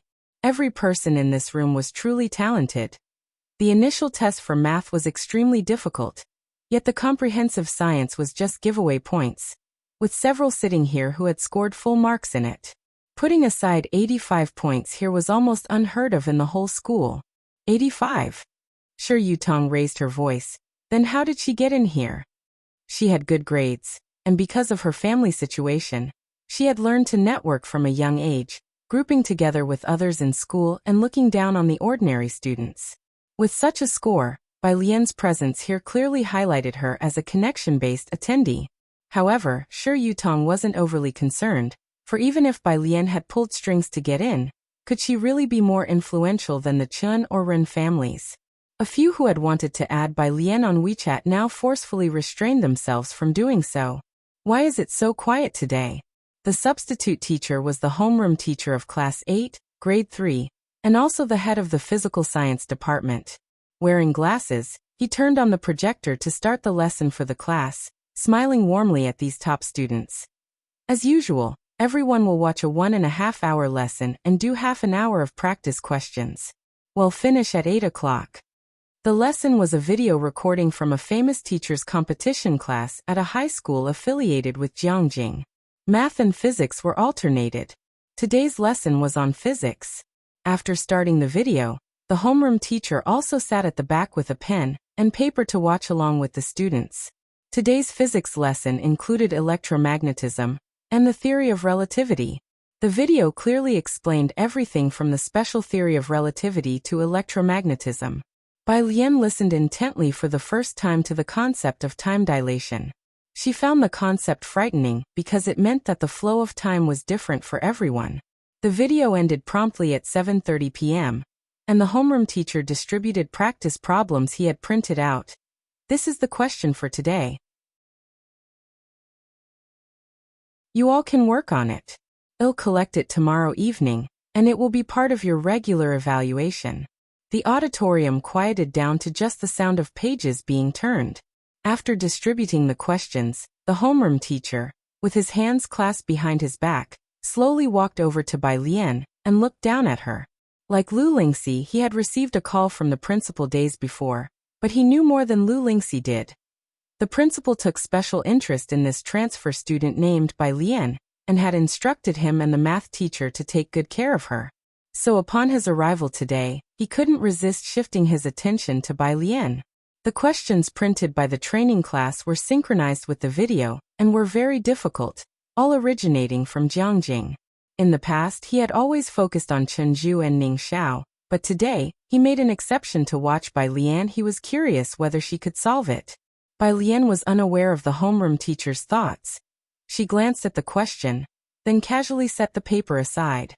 She took out a book and slowly flipped through it. The homeroom teacher who was waiting to see her solve the question was puzzled. "I write, will you? Why aren't you writing? Student, do you have a problem with me?" He waited undeterred for 10 minutes.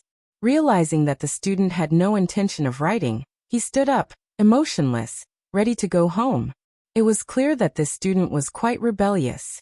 Normally, the last half hour was optional for students to stay, with substitute teachers typically leaving early. Suddenly something occurred to him. Wait, the book Bai Lian had taken out was Physics at Jiangjing University? Physics at Jiangjing University wasn't for sale to the public. Only students from Jiangjing University's physics department had access to it. Getting into Jiangjing University was hard enough, let alone its top-ranked physics department. The homeroom teacher didn't even know anyone from the physics department at Jiangjing University. He walked out, contemplating in silence. He had to find a chance to deceive, no, to borrow the book from this student to take a look. Meanwhile, Bai Lian read her book while taking notes. She turned the pages gently. So annoying.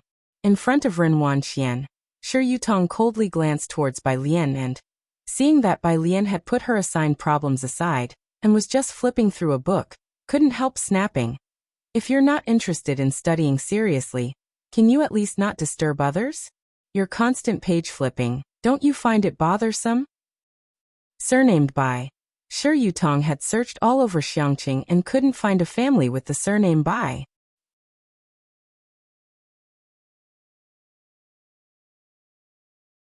Chapter 29. Submit Assignment 014. Scored _2. Her father is in the Department of Education and knows the students' files. While others at school don't know, she is crystal clear about it. Chen Zhu's Chen Wei's family is the richest in Xiangqing, and Ren Wengshuan's family is even more incredible. Bai Lian still kept her head down slightly. The lights in the lecture hall were quite bright. She leaned casually against the back of her chair, one hand flipping through a book and the other holding a pen, occasionally making notes on the page. She paid no attention to Shi Yutong. Although Shi Yutong couldn't compare with Chen Wei or Ren Wanxian, she wasn't invisible at school either, with good grades and a respectable family background. She couldn't let go of her dignity being snubbed like this. "Bai Lian, are you deaf?" "Ah." Bai Lian finally looked up, glancing at Shi Yutong as if she had just realized someone was calling her, a strand of black hair falling onto her cheek. "Are you hollering at me?" Her use of the word hollering made it seem like she was referring to the barking of a dog. Shi Yutong's face darkened. "You better stop flipping. I'll insist on flipping." Bai Lian interrupted Shi Yutong, appearing like any other ordinary student, but her posture was upright, her arm casually resting on the table. Yet when she turned to the side, her gaze was overwhelmingly haughty. She lazily flipped another page of her book and smiled at Shi Yutong. "Why don't you call the police?" Shi Yutong could swear she heard a few suppressed chuckles. Ren Wanxian had experienced Bai Lian's sharp-wittedness before. She could not comprehend how someone who got into the tutoring class through the Ren family connections could be so confident. However, Ren Wanxian didn't want more people at school to know about her relationship with Bai Lian, so she didn't clarify. She hoped that Bai Lian would have the self-awareness not to stick to her. Ren Wanxian looked at Shi Yutong. "Take a seat." Shi Yutong sat down. She glared at Bai Lian with a dark expression. She had never faced embarrassment in front of others, let alone by a transfer student whose background was a mystery. Half an hour quickly passed. One by one, those who couldn't solve the problem in the lecture hall stopped trying, packed up their things, and went home. Ren Wanxian looked at Chen Zhu beside her. "Did you figure it out?" Chen Zhu shook his head and then glanced at Ning Xiao's seat. Ning Xiao was preparing to leave, but it was unclear if he had solved it. Shall we go back? Run Wanxian hadn't found the correct answer either.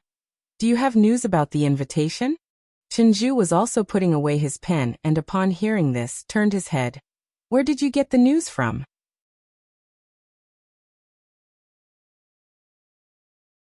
My GRA. As Ren Wanxian started to speak, she noticed Bai Lian was still there and dropped the subject, giving Chenju and the others a look. Let's talk outside. She didn't want to discuss her grandfather and her family history in front of Bai Lian. The group packed up and left together. As they left through the front door, Ren Wanxian noticed that the exercise paper on Bai Lian's desk was still spotless. She hadn't even attempted the first question. A cold sneer curled the corners of Ren Wangshuan's mouth. Do you have news of the White Tiger auction house invitation from your grandfather? With hardly anyone in the stairwell, Chenju took the initiative to ask, There's no news from my dad's side. That's quite normal. Ren Wanxian was not surprised. Not just anyone can get into the White Tiger auction house. The White Tiger auction house catered to an international audience.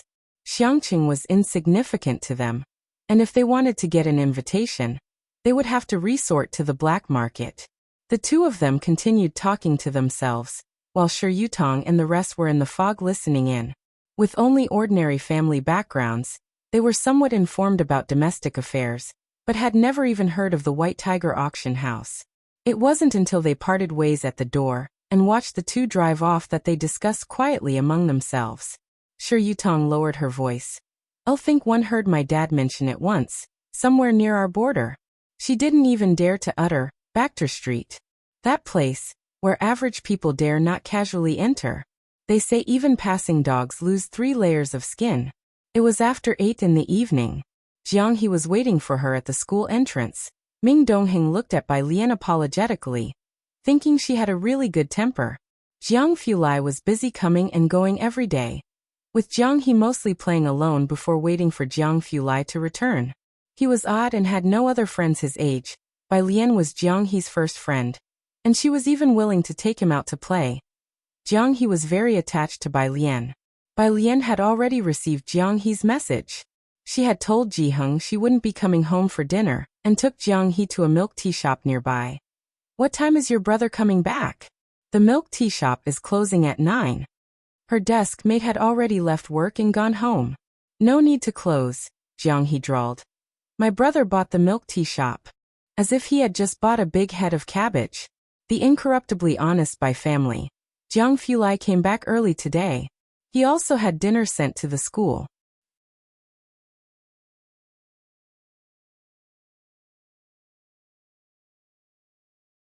Chapter 30. Submit Assignment 014. Scored _3 When he got out of the car, the milk tea shop was no longer open to the public, with only one incandescent light on by the window. Bai Lian was doing her homework with her head down. It was a bit cold that night, so she had put on her school uniform jacket, without zipping it up, revealing the white embroidered collar inside. She rested her chin on one hand in a lazy manner, while holding a pen in the other, her eyelashes half lowered. People passing by would frequently turn their heads for another look. Jiang He sat beside her, engrossed in twisting a Rubik's Cube. The wind chime at the door rang, and Bai Lian and Jiang He both lifted their heads simultaneously to see who was coming in. Jiang Fulai always had a cold and noble look in his eyes, restrained in his elegance. He was still holding his coat that bore the chill of the outside, his figure tall and straight, slightly bowing his head as he entered. Seeing the two of them look up at him, his steps halted curiously for a second. Why did he take in Jiang He? Perhaps because seeing 3-year-old Jiang He waiting alone at home for parents who would never return, he could relate. Jiang He was a loner, spoke little, but hardly ever caused trouble. These past few days had been the most spirited he had ever been. Jiang Fulai felt an illusion that it was as if Bai Lian and Jiang He were waiting for him. The assistant arranged the meals neatly, including Bai Lian's share. Without being polite, Bai Lian picked up her chopsticks and while eating, she showed Jiang Fulai the problem distributed today. The teacher had me attend a tutorial class. I can understand the lecture, but the problems are really, she paused, makes me want to fight them. Jiang Fulai found it a bit funny.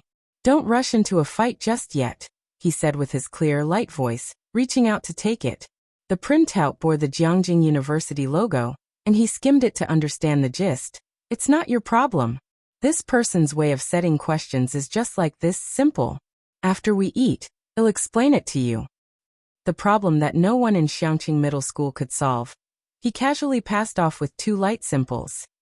During the meal, Jiang Fulai earnestly sent a message to Maxwell, suggesting, the PhDSU mentor can't set problems properly. I could teach them. Bai Lian had attended many classes these last 2 days, including the recorded lessons from a famous teacher tonight. It's only after listening to others that one can make comparisons. Jiang Fulai was much clearer than they were, straightforward, easy to understand and detailed, even softening his voice a bit. Bai Lian watched him intently, her pair of dark eyes filled with a strong desire for knowledge. So is the constancy of the speed of light derived or proven? Maxwell's equations. Jiang Fulai reached for a pen, his fingers elegant, clean and long. He wrote a set of beautiful equations on the back.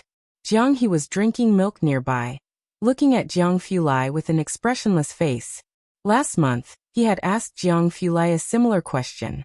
The other man pointed at a folder and said indifferently, "There's a paper I published in Nature 2 years ago on the topic. Find it yourself." Are these words said by a human being? Jiang Fulai was very clear, and since Bai Lian's main focus of study recently was electromagnetism, she could almost understand the problem.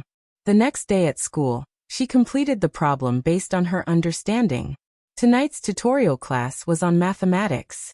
The homeroom teacher of Class 8 collected yesterday's practice problems and distributed the newly printed solutions to everyone before starting today's video. The students watched the video. After returning to his desk, the homeroom teacher took out his usual grading book and 2 pens and started correcting the submitted practice problems. Most students hadn't completed them. After reviewing each student's work, he made a note in their regular grades. All of this would be part of the assessment in a month's time. The problem was excessively difficult.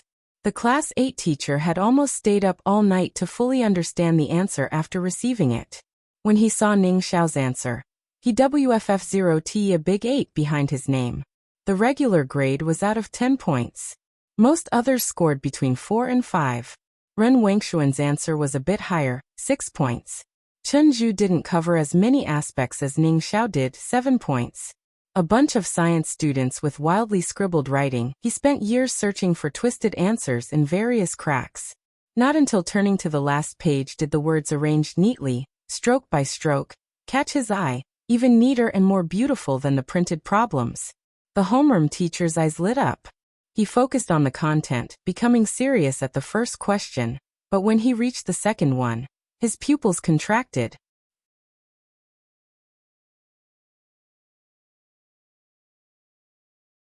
Chapter 31. 015 Must you disgust me? _1 The head teacher of Class 8 hurriedly found his glasses and put them on. He then compared the answers given by Jiangjing with those of this student. The ones he held were loose and ordinary, in the most regular and unadorned method. Students from the training class all followed these steps. He himself was no exception. However, the answer sheet in his hand was different. He looked at it without blinking, not missing a single punctuation mark, and upon finishing, he even had an epiphany. So this is what the question meant. The head teacher's gaze moved to the name section. Unsurprisingly, 2 neatly written characters by Lian. He gave a big wave of his hand and marked an unprecedented 10 on her usual score. 9 o'clock in the evening. The underground laboratory. The energy threshold is low. Jiang Fulai looked up, took off his glasses, one hand propped on the table, the other hand pointing to an energy diagram he had just drawn. But the kinetic energy before and after the quark collision does not match. WPMPs have taken some of the energy away. He stood upright, methodically analyzing the results he had just detected. The pencil lightly drew a graph that could be compared to computer-generated ones. The slightly dim lab lights shone upon his smooth profile. His careful strokes seemed deliberately sketched, long and dense lashes slightly lowered, casting a soft shadow. The team members beside him hurriedly took down notes with their pens and paper, capturing his words. Let's stop here for today. Jiang Fulai put away his pen and casually clipped it to his collar, slender fingers pulling a black mask out of his pocket, concealing his tall nose bridge. He was tall, and the black jacket made him look somewhat thin. Everyone watched his retreating back. A male student calmly put away his recording pen, confidently opening his mouth. Something's off. The others nodded in agreement. It was well known that Jiang Fulai's team was the most competitive in the country. It was common for Lord Jiang to stay in the lab until midnight every day, hardly ever returning home at night for months on end. Once a team member heard the Jiang family on the phone over a trivial matter. He was scolded in the office for 5 minutes. Latterly, the Jiang family dared not come to him casually. However, for the last 2 days, he had been returning home punctually at 9 o'clock every evening. Ha! The female student next to the male sneered as she fished his recording pen out of his pocket. So you've been secretly recording us behind our backs, huh? No wonder you're always so quick to answer young Master Jiang's questions. You're really asking for it. Male student. In the car. Jiang Fulai was sitting in the back seat. The laptop was put away on the table, and when his phone rang, he glanced at the screen and answered. On the other end came a male voice. Why reject the Gao family? Just sneaking someone in. Not making them join the Jiang family. I knew it. As soon as your mother died, you stopped considering me your uncle. But Jiang Fulai stopped listening to the rest. The car slowed to a stop, and the assistant got out to fetch Jiang He's dinner from the trunk. Jiang Fulai looked out the window, through the glass. He could see that Jiang He and Bai Lian were still sitting in the same spot at the milk tea shop, a small white lamp lighting up above their heads. Jiang Fulai detached himself from his emotions, methodically and with cool detachment, because it's pointless. What I'm saying, Jiang Fulai said with a light gaze, calm as a deep pool, his voice holding back a chill as he took a black notebook and stepped out of the car, is I don't accept trash. He hung up and walked closer. Bai Lian was tackling a physics paper, leaning over the table filling out the sheet just handed out by her physics teacher that day. Seeing Jiang Fulai, she lifted her eyes and continued resting her chin on her arm, greeting him languidly. Teacher Jiang. Haven't finished your homework yet? Jiang Fulai pulled out the chair opposite her. Do high school seniors nowadays have this much homework? Almost done. Bai Lian wrote down the last line, her gaze drifting towards the black notebook in his hand. This, Jiang Fulai said nonchalantly as he pushed the notebook towards her, his delicate brows and eyes as cold and indifferent as ever, even his voice seemingly careless, is my old physics notebook. Bai Lian perked up, her eyes on the notebook reflecting the light overhead. Stunningly beautiful. Thank you. Jiang He was just by the side, watching Jiang Fulai intently. Because she had to go to the training class in the evening, Bai Lian did not wait for Ji Hung to have dinner together. She ate in the cafeteria in the evening, hung out with Jiang He at the milk tea shop for a while before going back. Ji Hung would wait at the alley entrance for Bai Lian to return home every night, and tonight was no exception. It was nearly 10 o'clock. Bai Lian suddenly remembered about time dilation. Grandfather, are you sleepy? Ji Hung, holding a flashlight, was about to say he wasn't sleepy, but recalling what Bai Lian had been doing the past few days, he cautiously said, a little.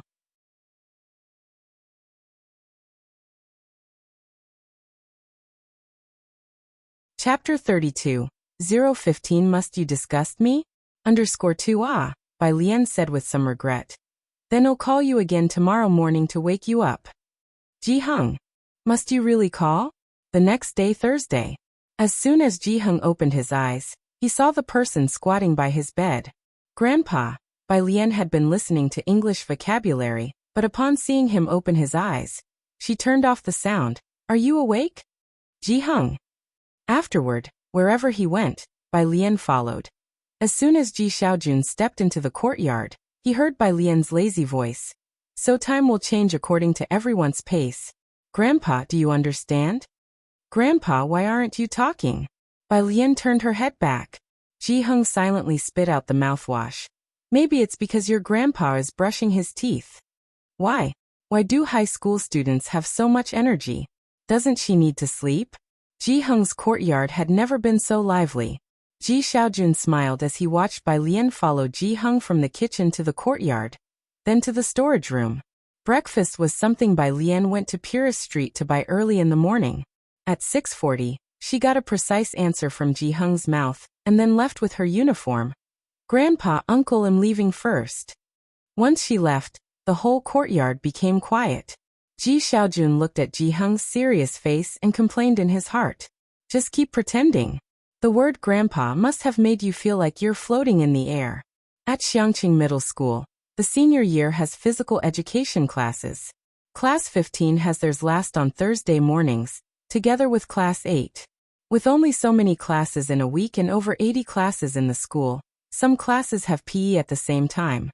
It wasn't like this before. Pu Xiaohan, who sat in front of Bai Lian and was also too lazy to move, informed her. Later, someone anonymously reported it, and the school had to schedule physical education classes. Bai Lian, holding a black notebook, sat under a tree as soon as the PE teacher announced free activity time, slowly flipping through it. Even without doing anything, there were plenty of people who pretended to glance her way casually. Another basketball came flying in her direction. Only this time it was a bit off, spinning towards Bai Lian's forehead, heading straight for her. A boy anxiously shouted. "Hey!" Bai Lian lazily turned a page without lifting her head, and only when the ball was about to hit her face did she raise her other hand, catching the fast-flying ball cleanly in her palm. The breeze brought by the ball lightly lifted the loose hair on her forehead. At noon, the sunlight was just right. She weighed the ball in her hand, then lazily looked up at the boy with a languid gaze.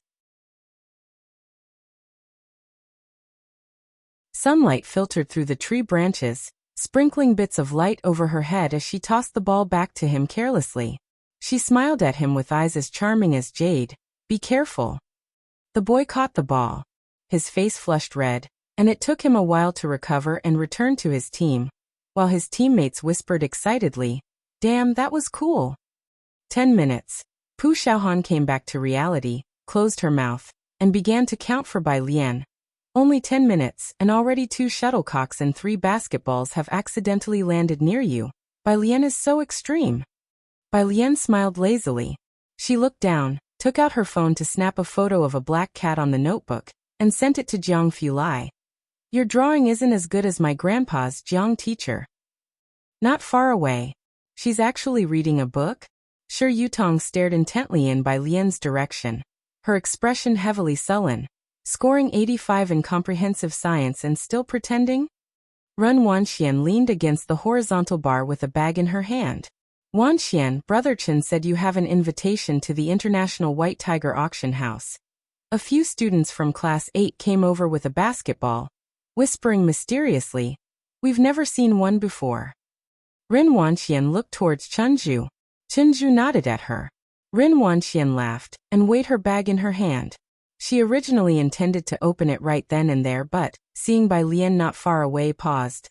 "Let's find another spot to show you guys." Pu Xiaohan did not dare offend Class 8's people and could only resentfully mutter to herself about Bai Lian. "I wouldn't fancy it even if you showed me." But she also knew that something treasured by the people from the crown class had to be extraordinary. After gym class, Bai Lian went with Pu Xiaohan and Yang Lin to the cafeteria for lunch. All the way there, Pu Xiaohan tried hard not to stare at Yang Lin. Zhang Xiais and others, after getting their food, gathered around Bai Lian's table. Yang Lin sat next to Bai Lian with just a green vegetable in her bowl. Without much thought, Bai Lian put a chicken leg in her bowl, and with an indifferent air she received from her $1,000,000 child support said, "This is the child support that my mom and my crappy dad each gave me after their divorce. It's not much, but remember to pay it back later." Yang Lin's chopsticks halted. Pu Xiaohan's mind was racing with Bai Lian's loaded words. She opened her mouth about to tell Bai Lian, "Yang Lin won't take it." But then she saw Yang Lin gently make an sound.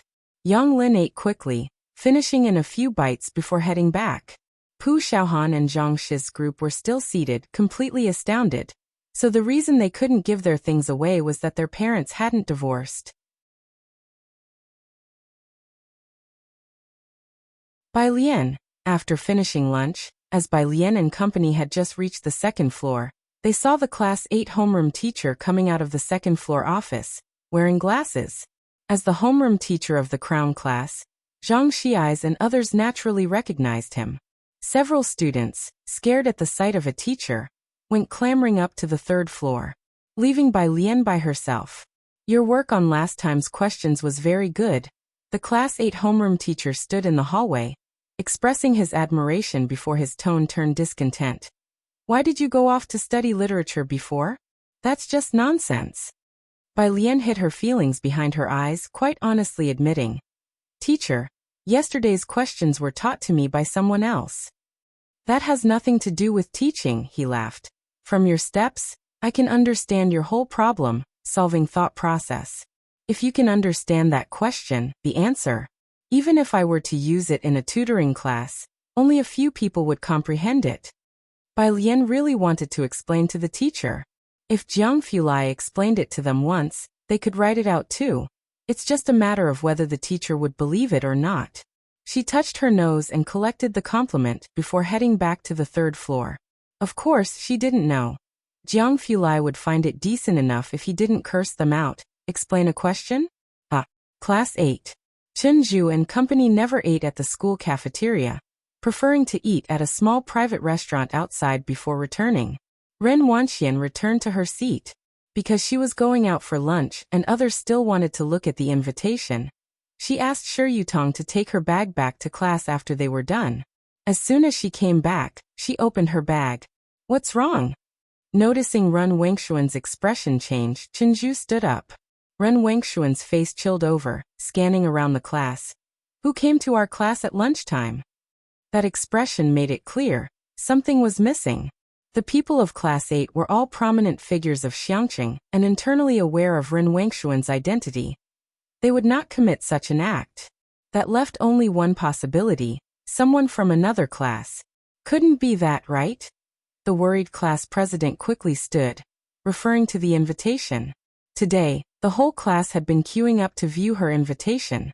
Seeing Ren Wengshuan's dark expression, the class president knew he had guessed correctly. Damn it! He smacked the table hard, scanning the room. Who came to our class at noon? No one dared to speak out in the dead silent room. After a long silence, a girl in the corner hesitantly raised her hand and spoke. At noon, I think I saw that transfer student from class 15 on the second floor. Ren Wanxian had never been this angry before. She had lived a life of privilege since childhood. In school, others only looked up to her. No one would dare touch not just what she kept in her bag, even her discarded items. Hearing the girl's words, Ren Wanxian grit her teeth. Bai Lian, isn't it? She threw her bag onto the floor and headed directly towards class 15. As she walked, she took out her phone and sent a message to her dad. Do you have to bring your relative to our school to disgust me?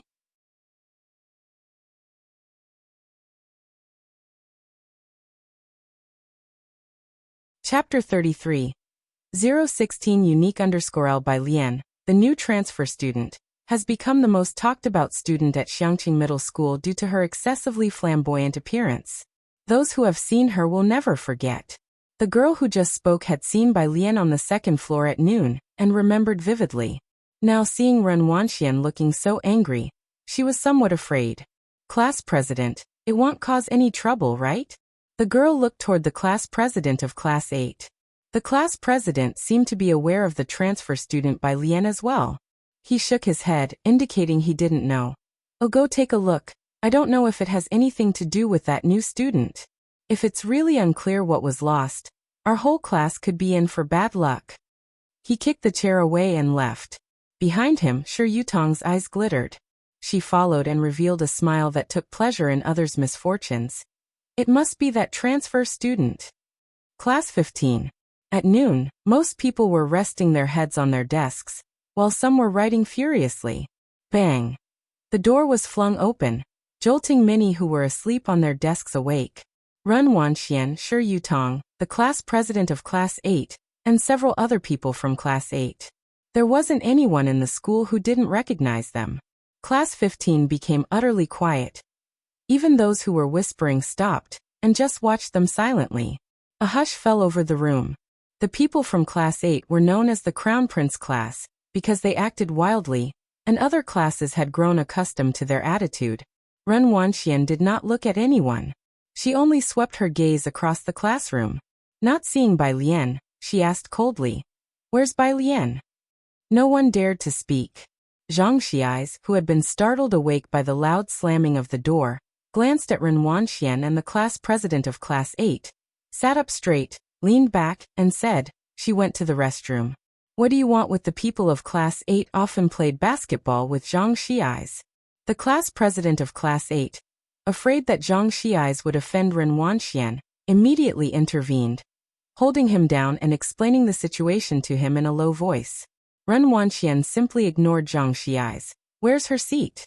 No one answered, but some couldn't help but glance towards Bai Lian's desk. Zhang Xiais had some connections with Class 8, and moreover, since Chen Zhu's younger sister Chen Wei liked him, the people of Class 8 usually showed him respect. He frowned, not believing at all that Bai Lian was that type of person. "You must be mistaken. My desk mate went to the second floor because your class teacher was looking for her." Zhang Xiais continued to speak. Shi Yutong did not need to think at all. She went straight to Bai Lian's seat, pulled out the black backpack from Bai Lian's desk and dumped its contents downward. Clatter. A pile of books and notebooks fell to the floor. Ren Wanxian didn't look at the books. Her eyes were only fixed on the unusually conspicuous red cover among the pile of books. She bent down, picked up the red invitation with a sneer from among the pile of books, then took out a tissue from her pocket, carefully wiped it, and held it in her hand, looking at Zhang Xiais with a mocking smile. "Mistaken, huh?" Zhang Xiais and the people around him also paused when they saw the red invitation in Ren Wengshuan's hand. Yang Lin had been sitting in her seat from the beginning. She had watched with an expressionless face as Shi Yutong rummaged through Bai Lian's backpack, waiting until Ren Wanxian picked out the red invitation from among the pile of books. A questioning expression slowly appeared on her face. Bai Lian had just returned from the restroom. "I don't want to say," Ren Wanxian said coldly as she saw Bai Lian coming back. "Go explain it to the teacher." However, Bai Lian did not look at her. She stood at the door and looked at her seat, where her black backpack was carelessly thrown on the floor, with a bunch of books scattered on the chair and under the desk, as well as a bottle of milk that Ji Xiaojun had put in her bag before she left in the morning. The classroom was as quiet as ever. Bai Lian slowly walked to her seat, kicked the chair away, and looked down at the scattered books for a few seconds. She raised her head, her face devoid of any smile, containing only 3 words. "Who did this?" She always seemed laid back, showing little interest in anything other than her studies. But now her eyes were deep and cold, her dark eyes like a shrouded mist at dawn. Her originally delicate features were tight with a look that warned strangers to keep away. Zhang Xiais involuntarily stepped back half a step after being swept by her gaze. His eyes turned toward Shi Yutong. "Was it you?" Bai Lian reached out, her slender fingers directly grabbing Shi Yutong's neck and pulling her over. Bang! Shi Yutong was flung onto a bench by Bai Lian, who held her by the neck. The loud noise made everyone else take another step back. Bai Lian pulled the hairpin from behind her head, the sharp end of the pin aiming at Shi Yutong's carotid artery. Bai Lian's hand slowly pressed down, almost cruelly smiling at her. "Who let you touch my things?"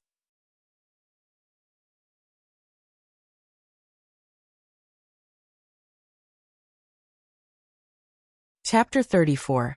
016-2 Shi Yutong's neck was so red it was almost bleeding. What happened?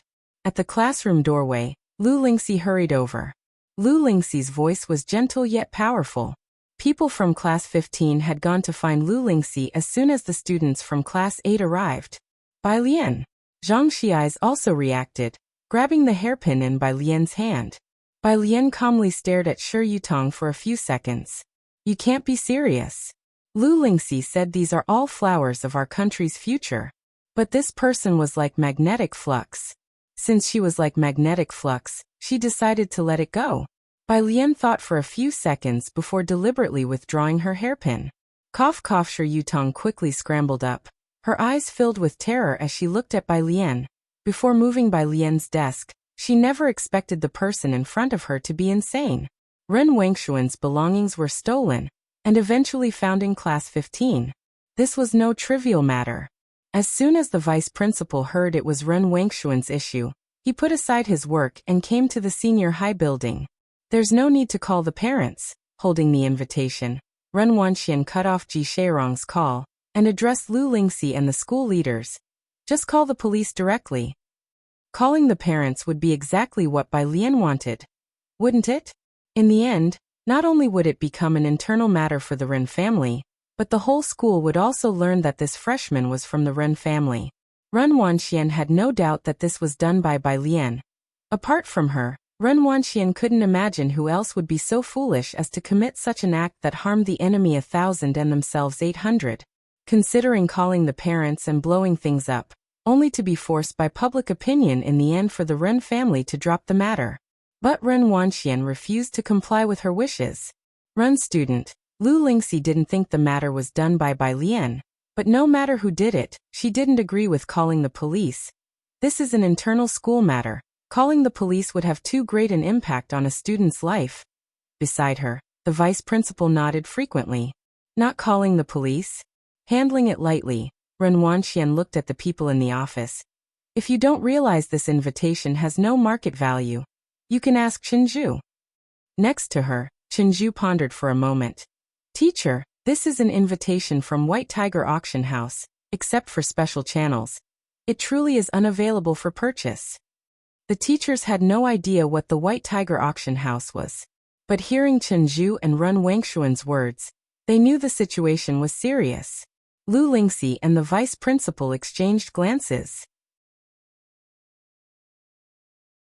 Cough cough, Shi Yutong, who didn't dare to look at Bai Lian, said hoarsely. If you don't call the police, they'll help you. Lu Lingxi frowned.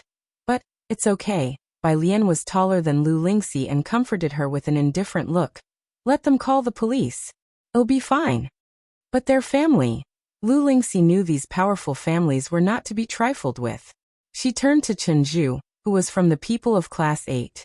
Unlike others, Chenju wouldn't cause trouble due to his family background. If there was anyone in the school who could stop Ren Wanxian, it might only be Chenju. Chenju averted his gaze, his refusal clear.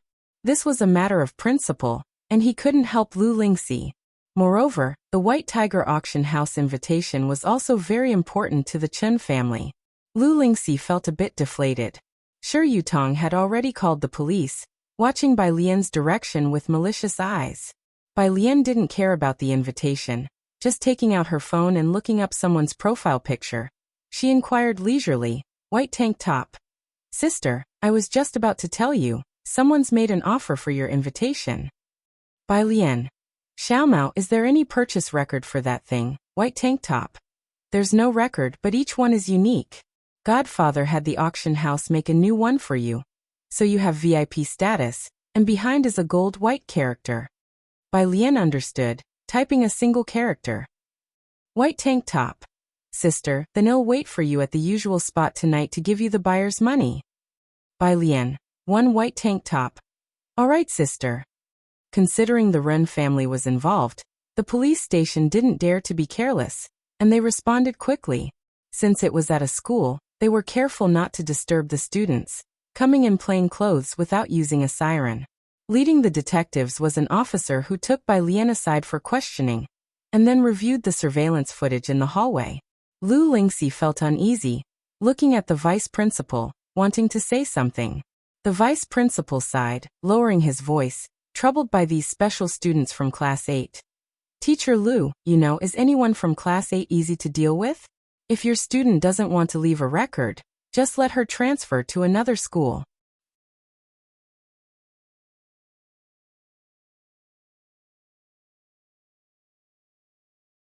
Chapter 35. 016 unique_3. Although he was the vice principal, he could only tremble in fear in front of the Ren family and the Chen family. The entire interrogation appeared very simple. It took less than 3 minutes before the officer next door came out with Bai Lian. As soon as the two emerged, all eyes turned towards them. Lu Lingxi even stood up directly. Her eyes were full of inquiry. Miss Ren, the policeman who had already been briefed on Ren Wangshuan's identity, began politely. May I see the invitation card in your hand, please?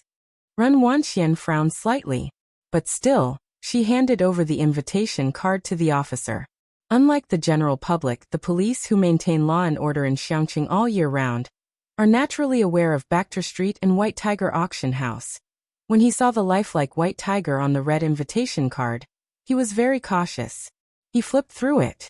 Bai Lian had not examined the invitation closely. Only then did she notice the small Bai character on the back. She collected her thoughts and, unhurriedly, took out the original wood-colored hairpin from her pocket and styled her hair.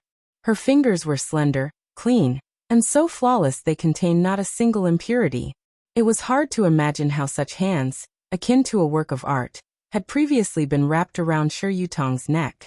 She looked towards the police officer, her eyes clear and unequivocal, her demeanor graceful and obedient. Can I leave now? I haven't finished my homework yet. The two policemen, who had never seen such a beautiful, well-behaved student who also loved to study, felt paternal affection and hurriedly said, You may go and do your homework. Bai Lian nodded, and began to unzip her school uniform as she walked towards the exit. Remembering something, she turned back with a look of grievance. Teacher, she just pushed my desk. She complained to Lu Lingxi. The police immediately turned their gaze toward Shi Yutong, their attitude vigilant and stern. Classmate, please be mindful of your behavior. Lu Lingxi quickly blocked Shi Yutong's view of Bai Lian and turned back warmly. Bai Lian, don't be afraid. Go back to your study, the teacher is here. Shi Yutong looked incredulously at Bai Lian. What pushing the desk, damn it. She only flipped through a backpack, and Bai Lian nearly pierced her neck. Are you all blind? Shi Yutong actually wanted to call the police now. Bai Lian had already left, and it was only then that the others in the office came back to their senses. Chen Zhu stared blankly at the invitation card in the policeman's hand, and then towards the door. Not knowing what to think, Shi Yutong, with a hoarse voice, called out, Uncle Policeman, she is a thief. How could you just let her go? Did someone notify you? Do you know whose things she stole? Ren Wanxian also stood up abruptly, her eyebrows twisted as she stared at the police officers, pursing her lips. Did the Ren family call you? Who was it? My dad? The two policemen were startled. What call? Ren Wanxian sneered, not wishing to argue further. What are you two pretending for? You dare to let her go without receiving a call? Forget it, just give me my stuff. She extended her hand. Miss Ren, when did you buy your invitation card? One policeman couldn't help but ask. Ren Wanxian replied, Yesterday for 500,000. 500,000 was a huge amount for the average person, but it was nothing for them. What mattered was the channel. 500,000, based on what we know about White Tiger Auction House's market value, is the price for regular customers. Miss Ren, you might not be aware that White Tiger Auction House has a kind of invitation card that is unique? What? Ren Wanxian was taken aback. Indeed, she hadn't heard of it. The police officer turned over the invitation card, pointing at the small Bai T character for her to see. See this? In the bottom right corner, there's a Bai T character, indicating that this card is the personal property of Miss Bai, who was here just now. An invitation for VIPs from White Tiger Auction House. You're holding someone else's property while calling the police, and yet you still insist it is yours?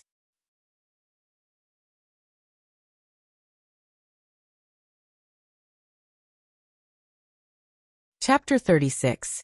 017 Irritable Young Master Jiang.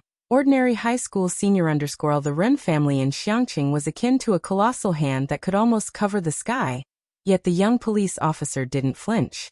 Seeing the condescending attitude of Ren Wanxian and her group, compared to Bai Lian who, despite being bullied, did not forget to study and remained obedient, it took them merely a second to side with the weaker party. However, these few words struck Ren Wanxian like a heavy blow to the head. First it was 500,000, followed by VIP invitation. These words stunned everyone in the office, rendering them speechless. Lu Lingxi, as if a great burden had been lifted, slowly sat down. So officer, my student isn't involved, right? Of course. How could that be? Ren Wanxian simply couldn't believe it. In her eyes, Bai Lian was an opportunist relative from the Ji family that came out of nowhere, who transferred to a high school in Xiangqing with a clear purpose, living with Ji Heng in an alley that hadn't been developed for decades. Not to mention the invitation. She probably didn't even know which way Bacter Street opened. Chen Zhu reached out to take the invitation from the police officer's hand, scrutinizing it carefully. In fact, there was a significant difference between an ordinary invitation and a VIP invitation. And the invitations purchased by the Ren family had already been inspected numerous times by Ren Wanxian and Chen Zhu. He could quickly discern the differences. Chen Zhu looked at Ren Wanxian. This should be hers, it's different from yours. Are you done looking? The police officer extended his hand to retrieve the invitation from Chen Zhu's hand. This belongs to someone else. He then handed the invitation back to Lu Lingxi, remembering that she was the homeroom teacher of the girl in question. Ren Wanxian pursed her lips, her mind a whirlwind. She wasn't sure where to start. Then where's my invitation? The police officer remained silent, his gaze turning towards Shi Yutong by her side. Shi Yutong had started acting strangely the moment the police officer brought out Bai Lian's invitation. That invitation was clearly the one she had stuffed into Bai Lian's backpack. How did it end up belonging to Bai Lian? And what about the invitation that she had put inside? Miss Ren, with keen insight, these officers were capable of using the big memory recovery technique even with serial killers, so they could easily see through psychologically immature students like Shi Yutong with just one glance. I'll think it's best if we do not concern ourselves with students from other classes. Is this classmate a friend of yours? When she caught the officer's gaze, Shi Yutong turned pale and slumped to the floor.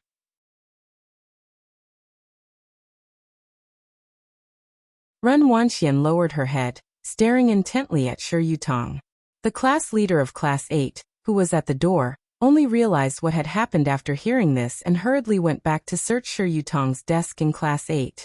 The others looked at each other in confusion and followed suit. In actuality, the class leader of Class 8 didn't search much. As soon as he took out the backpack, a red invitation fell to the floor. A silent scene ensued. Lu Lingxi looked impassively at everyone from Class 8, then turned to the vice principal. The police are here as well, let them handle it. Of course, the police officer said. An item worth 500,000 is not just a simple theft. In the end, the class leader of Class 8 could only lower his voice, his bafflement evident as he spoke to Chen Zhu. Zhu, isn't it said that these invitations are hard to come by? How come Bai Lian has one? And it seemed even a higher grade one at that. Chen Zhu, who was always the leader in Class 8, was naturally approached by this group of privileged students whenever there was an issue. Now, however, Chen Zhu simply narrowed his eyes slightly and shook his head. Ren Wanxian lowered her gaze, remaining silent. Class 15. When Bai Lian returned, her desk and chair had already been righted, her backpack and books tidied up. Everything was as it should be. Her usually languid and carefree face now carried a rare trace of melancholy. Her beautiful eyes held a "I'll must take someone down today" vibe. Upon her return, even though people were already distracted, they couldn't help but steal glances at her. But no one dared to speak. Bai Lian wore a blue and white school jacket, with a white t-shirt underneath, embroidered with a green bamboo stalk. She pulled out her chair, her right elbow casually propped on the table as she sat, her hair tied up behind her head, looking through her notebook with lowered, graceful eyes. The midday sunlight streamed through the window, casting her half-lowered eyes into the shadow of her lashes, resembling an affronted white tiger, calm yet dangerous. Only after Bai Lian turned another page did the room breathe quietly. The notebook of Mr. Jiang mostly had clearly written formulas and problems, easy to understand, but some were more haphazard. For example, Maxwell's electromagnetic field theory. Mr. Jiang omitted an iconic problem regarding the motion of charged particles near Jiang. Obviously, he drew an earth and added a remark. Did the teacher not wake up? There's no gravitational force, this is space-time distortion.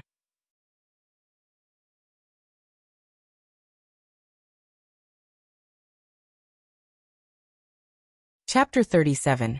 017 Irritable Young Master Jiang. Ordinary High School Senior _2A full page of complete and clear notes plus theorems, with the last line. Master Jiang frowny face, what exactly is this nonsense the teachers are spouting? Chill out with an ionio paper. Master Jiang endured several days of taking thorough notes before voicing his doubt. Why am I even sitting here listening to the lecture? Following that, there were several pages on analyzing planetary density based on celestial movement, likely intended for others to read. Master Jiang frowny face, why do I need to explain such an easy question? After seriously analyzing celestial movement for a few more days, he finally burst out. Has Jiang Ziji's brain been eaten by a zombie? Ming Dongheng seems like a paramecium. I want to blow Su Nanjing up. What on earth are these three? It's hard to imagine any university admitting them. It was evident that he wasn't paying much attention in class, frequently daydreaming and coldly snarking with an indifferent face. Bai Lian was almost dying of laughter from these words. She took out her phone. Someone seemed to have recalled something about what was written in his notebook, noticing an unread message from an hour ago. Teacher Jiang frowny face, look at something useful. Lazily tapping on her phone, Bai Lian replied. Like a paramecium? Teacher Jiang frowny face. Bai Lian frowny face, comma. Jiang Fulai on the other side stared at the comma for a while before finding a video in his album and sending it over. Bai Lian clicked on it to take a look. It was a very magnificent blue fire ring, surrounded by transparent blue flames. Her eyes lit up. What's this? Teacher Jiang frowny face, shockwave mock ring. Bai Lian saved the video. It's beautiful. Teacher Jiang frowny face, happy now. Bai Lian frowny face. She leaned on the desk, repeatedly watching the mock ring and casting Shi Yutong and Ren Wanxian to the back of her mind, before lazily propping up her chin and nonchalantly beginning to jot down the other serious analyses he had written. Behind her, a bunch of people were gesturing at Zhang Xiai's to ask around. As people of the same class, they were united, and the new student didn't look like someone who would steal from others. Don't ask why, it's just the beautifying filter they have for the attractive ones. Zhang Xiai's replied with a look. Why don't you ask? It was a joke. Having already been up close to Bai Lian transforming and going on a rampage, he wasn't keen on getting himself killed, at least not right now. Everyone looked as if it was obvious. Of course, because you're handsome. Zhang Xiai's frowny face, seems like dying once isn't such a bad idea. Zhang Xiai's struggled internally for a long time. He saw that the desk in front of him didn't seem so dangerous, even starting to leisurely play with the milk that had just fallen on the floor. Only then did he reach out, gently tapping on the shoulder of the person in front of him. Bai Lian rested one hand on the desk, slightly turning her body with a lazy look in her eyes. Speak. Oh, Zhang Xiai's touched his nose. About that issue with Class 8, can it be resolved? What's the situation now? He had been helping his mother with housework for the past 2 days, completely worn out, having to wake her up every morning for breakfast, and was planning to catch up on sleep at noon. But that plan had been disrupted by the people from Class 8. The rest of the students in Class 15 seemed to be hunched over their work, but each of them was all ears. Even Ning Xiao, Zhang Shi's brooding deskmate, lifted his head. It's resolved. Bai Lian turned back leisurely to take a sip of her milk, and wrote down a character. Zhang Xiai's was taken aback. Just as he was about to ask how it was resolved, Lu Lingxi walked in through the classroom door, gently placing an invitation on the desk. Don't keep such valuable things in your backpack next time. If it gets stolen, you might even be falsely accused. Oh. Bai Lian nodded. Her deskmate Yang Lin saw the invitation Lu Lingxi had brought back. It was indeed Bai Lian's. She remained silent as if she wanted to curse about something, but in the end, said nothing, silently taking out a book to work on problems. As soon as Lu Lingxi left the room, the students of Class 15 couldn't hold back any longer, and all crowded around. Bai Lian, is this really yours? What in the world is going on? Damn, I saw Class 8 acting all secretive this morning. And you have one, Bai Lian. She casually stuffed the invitation into Zhang Shi's hands, calmly saying, Take a look, don't disturb my studying. Who would have thought that the item Ren Wanxian from Class 8 had been secretively covering up? Bai Lian had just casually thrown their way, causing a bunch of them to surround Zhang Xiai's. Swoosh, a group of boys shifted their battleground. Zhang Shi's group took the so-called White Tiger Auction House invitation and went out to play basketball during the break. Some guys from Class 8 couldn't stand the atmosphere in their class, so they went to the playground to play basketball. Heading to the playground, they saw Zhang Shi's group from Class 15 showing off their red invitation envelopes, asking anyone they met, "Have you seen the White Tiger Auction House's invitation? It's the VIP edition, you know. Come on. Today we're using the White Tiger Auction House invitation to play ping pong." The elite Class 8, who had been so secretive and afraid to show their invitations that morning, their faces stiffened. "Class rep, let's just go back." At night, the 6 o'clock training class proceeded as usual. Today neither Ren Wanxian nor Shi Yutong came. The atmosphere in the training class was unusually quiet and eerie. The Class 8 homeroom teacher arrived a bit late today. He stood behind Bai Lian for a long time, hesitating every time he seemed to want to say something. Bai Lian turned her head back and looked at the Class 8 homeroom teacher, blinking as if she were asking, "What's up?" Her almond eyes were as ever, pure with clear black and white contrast, her expression usual. Because of the incident at noon, the Class 8 homeroom teacher was silent for a moment, not knowing how to apologize to Bai Lian. He patted Bai Lian on the shoulder. As clever as they come, he knew what Bai Lian meant. She hadn't taken out the annoyance caused by the people of Class 8 on others. The Class 8 homeroom teacher then lowered his voice. "I was thinking of showing your answers from yesterday to a few students. Would that be okay?" Some content in the answers was beyond the syllabus, and he suspected that some students might not understand it, so he only planned to show it to 2 who would. Bai Lian nodded, her cold white fingers twirling a black pen at her fingertips casually. "Sure." Only then did the Class 8 homeroom teacher straighten up, the screen still playing today's tutorial. He quietly closed the door and went out to print 2 copies of the rearranged answers from last night, intending to give them to Ning Xiao and Chen Zhu. As the answers were Bai Lian's, he had asked for her opinion. At 7:30, the Class 8 homeroom teacher handed out the exercises for the day, and standing next to Bai Lian he lowered his voice. "Bai Lian, someone is looking for you, pack up and leave first." Bai Lian gripped the pen she was twirling and lazily replied with one word. "Okay." She put her things into her backpack and left through the back door. The tutoring venue was located in the comprehensive building, and at the time Bai Lian came out, the boarding students were also in their evening self-study, making the entire campus dim and quiet. At the steps outside the comprehensive building, a black Audi was parked quietly there. Bai Lian, wearing a simple school uniform, walked leisurely down the steps under the dim lighting, her overly bright face softened by the shadows, her back straight and her bearing relaxed yet reserved. By the car, the waiting secretary spotted a slim figure approaching in the distance. It must be someone from the Ji family, and he instinctively adjusted his glasses. He gently tapped the rear car door and reported to Ren Qian, "Sir, she's coming out." Ren Elon responded softly. He had carefully reviewed the Ji families and Bai Lian's information after hearing about the school incident that afternoon.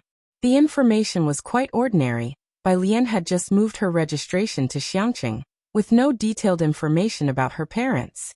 Xiangqing Middle School only had her science comprehensive scores of 85, and currently, she was living with Ji Heng in the slums. That was all. Very clean.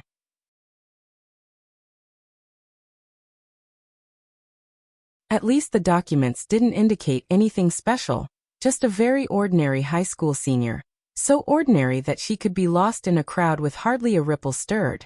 Where in the world did that special invitation from the White Tiger Auction House come from? Ren Qian got out of the back seat and looked up at the girl who had just descended the last step of the staircase.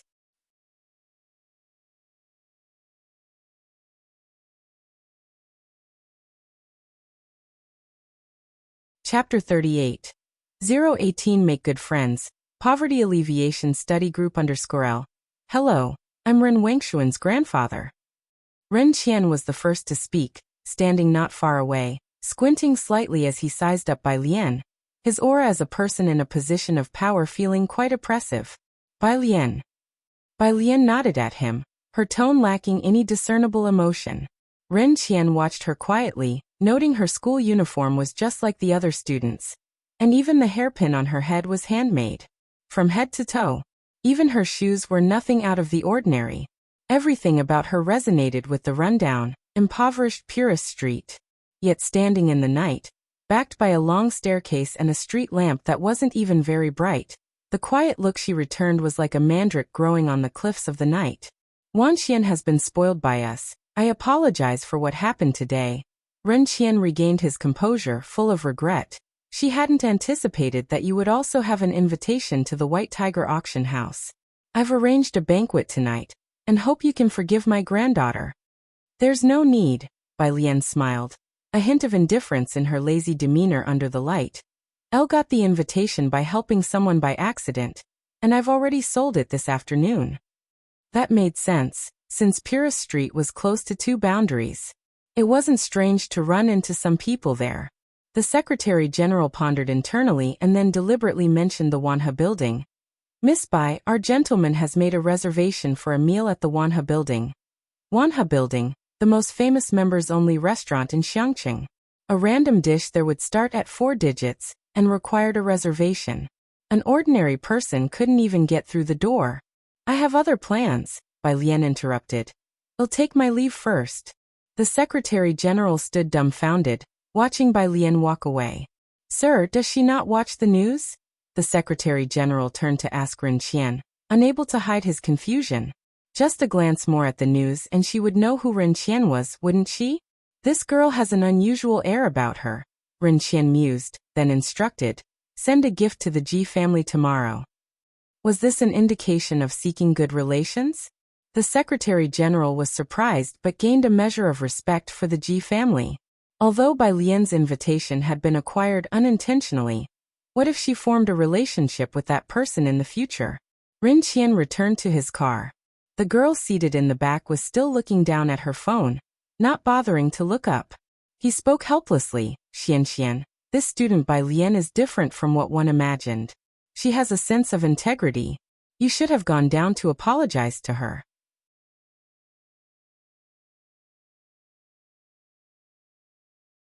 I didn't know she had one too. Are you taking her side? Ren Wanxian finally looked up. She pursed her lips, glanced at Ren Qian, and then abruptly pulled open the car door to leave. Bang! The car door slammed shut forcefully. Sir. From the driver's seat, the Secretary General looked back with an inquiring expression. Ren Qian fell silent for a long while. Have someone follow her. Ren Wanxian had always been bright, skipping grades in school, and she was the youngest and most beloved both in class and in the Ren family, never having suffered any indignity. Today was the first time Ren Qian had reprimanded her. Tutorial class. The class teacher, after seeing Bai Lian leave, remembered those 2 solution papers and handed them to Chenju. Chenju was immersed in studying today's problems, and when the class teacher placed the papers down, he glanced at them casually, mistaking them for another set of problems, but he saw the printed answers. He narrowed his eyes slightly. Today's problems didn't involve magnetism. He took the paper and examined it for a while, then somewhat stunned, he took out his workbook from his bag. He had already transcribed the answers to the previous physics problem into his challenging physics problem compilation. Indeed, it was another solution to last time's problem. The rest of the tutorial class had already left. Only Ning Xiao and Chenju were still seated in their original spots. Chenju reluctantly put away the alternate solution, and then got up to find the teacher for the 8th class. The 8th class teacher put down his thermos, surprised by Chenju's approach. What's up? This solution. Chenju spread out the paper he was holding for the 8th class teacher to see. Where did you get it from? The 8th class teacher looked at Chenju without answering immediately. Instead he asked, what do you think of the new student? If Chenju had spoken up timely today about the incident involving Ren Wanxian, perhaps the dispute wouldn't have escalated as it did. Chenju was the only one in the school who could stand up to Ren Wanxian. When Bai Lian was mentioned, Chenju paused. He recalled the reason she came to the tutorial class and that 85 score. It was precisely because of this understanding that he had kept quiet at noon today. Clearly, his understanding was still limited. I don't know her well enough to comment, he said. I'm planning to establish a study group tomorrow. Will you lead the new student? The 8th class teacher asked.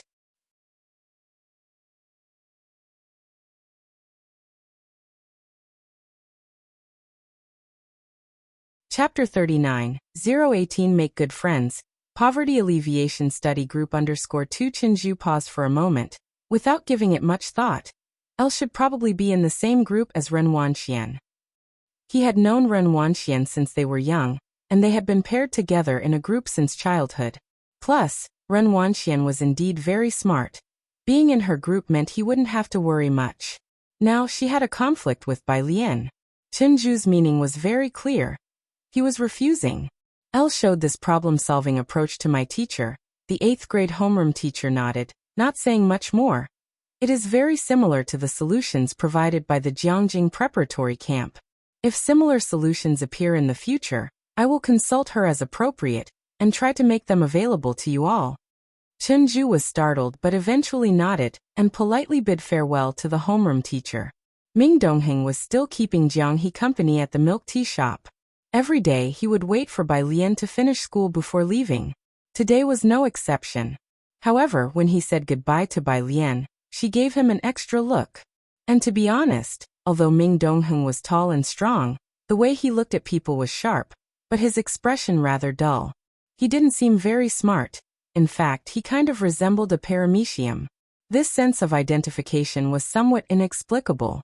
After leaving, Ming Dongheng touched his head, puzzled over the meaning behind Bai Lian's glance at him. Bai Lian sat down next to Jiang He and took out the physics exercises distributed that evening to study slowly. Jiang Fulai's notebook was quite useful, at least making today's studying less strenuous. Physics was like that. Once you knew the formulas and theorems, any static image could play out automatically in your mind. When Jiang Fulai arrived, Bai Lian was memorizing English vocabulary. Are you studying electromagnetism again today? Jiang Fulai noticed the problem she had laid out on the table at a glance. The questions today were normal but didn't hit the mark. Bai Lian nodded, closing her English vocabulary app. Yes. Jiang Fulai put aside his coat and reached for the problems. The answers were apparent at a glance, so he didn't bother flipping through. I'll write a new problem for you. Okay, Bai Lian replied. Jiang Fulai's hand wrote down a series of beautiful numbers. His cold white fingers sketched an electric field diagram, as if it was printed. Once serious, the sense of aloofness around him faded a lot. He wore a white shirt with all the buttons tightly done up. It felt cold yet peaceful. Bai Lian quietly watched him for a while, then suddenly asked, Teacher Jiang, do you think I look like a paramecium? Jiang Fulai. He put down the pen and suddenly felt the urge to sigh. Passing the problem he had just written to Bai Lian, he also explained the electromagnetism exercise left for today. Outside, dinner for him and Jiang He had already been set out. He picked up his chopsticks and glanced at Bai Lian. The corner seats in the milk tea shop had all been replaced with black sofas. She was engulfed in blackness, with her school jacket open to reveal the white t-shirt inside. With her face slightly turned to the side and leaning lazily against the sofa, her complexion was translucent and pale. She didn't resemble a paramecium. Jiang Fulai thought as he lowered his head, carefully pondering. She was more like a cat. When Bai Lian returned, Mao Kuren was waiting for her at the street corner. She handed the invitation she had in her hand to Mao Kuren. Who was that just now? Ji Xiaorong had come to pick her up today. And instead of waiting at the entrance to the alley, he had walked a bit further out. He just happened to see Miao Kuren. Oh that. Bai Lian adjusted her backpack, her eyes not blinking. A relative of the convenience store owner. I had something that arrived and he was delivering it. Ji Xiaorong had grown up here and naturally knew the convenience store owner. However, lately he had heard some news about Purist Street at the Ren family home. This store owner is said to be somewhat dangerous, not a simple character. You should be careful around him. Bai Lian was startled. Is that so? But she thought the store owner seemed quite nice. Ji Xiaorong, shining his flashlight, had nothing more to say. Sorry for the trouble Wanxian caused you. After a long while, Ji Xiaorong finally spoke up. It's okay, Bai Lian replied lazily with her back to the words. I'm more lenient towards people from Xiangqing. Ji Xiaorong didn't quite catch her meaning but spoke again. Elle initially thought you two would become friends. Bai Lian was surprised. That's rather unlikely. Elle no. Ji Xiaorong patted Bai Lian's shoulder, no longer mentioning Ren Wanxian. Your grandfather has been in much better spirits recently, thank you. After taking a few steps, they saw Ji Heng waiting for them at the entrance to the courtyard. Seeing Ji Heng, Bai Lian's eyes lit up. Grandpa. Ji Heng looked into her eyes. Bai Lian blinked. The principle of the constancy of the speed of light. Do you remember it, Grandpa? Suddenly, Ji Heng wondered why he had bothered coming out to wait for them.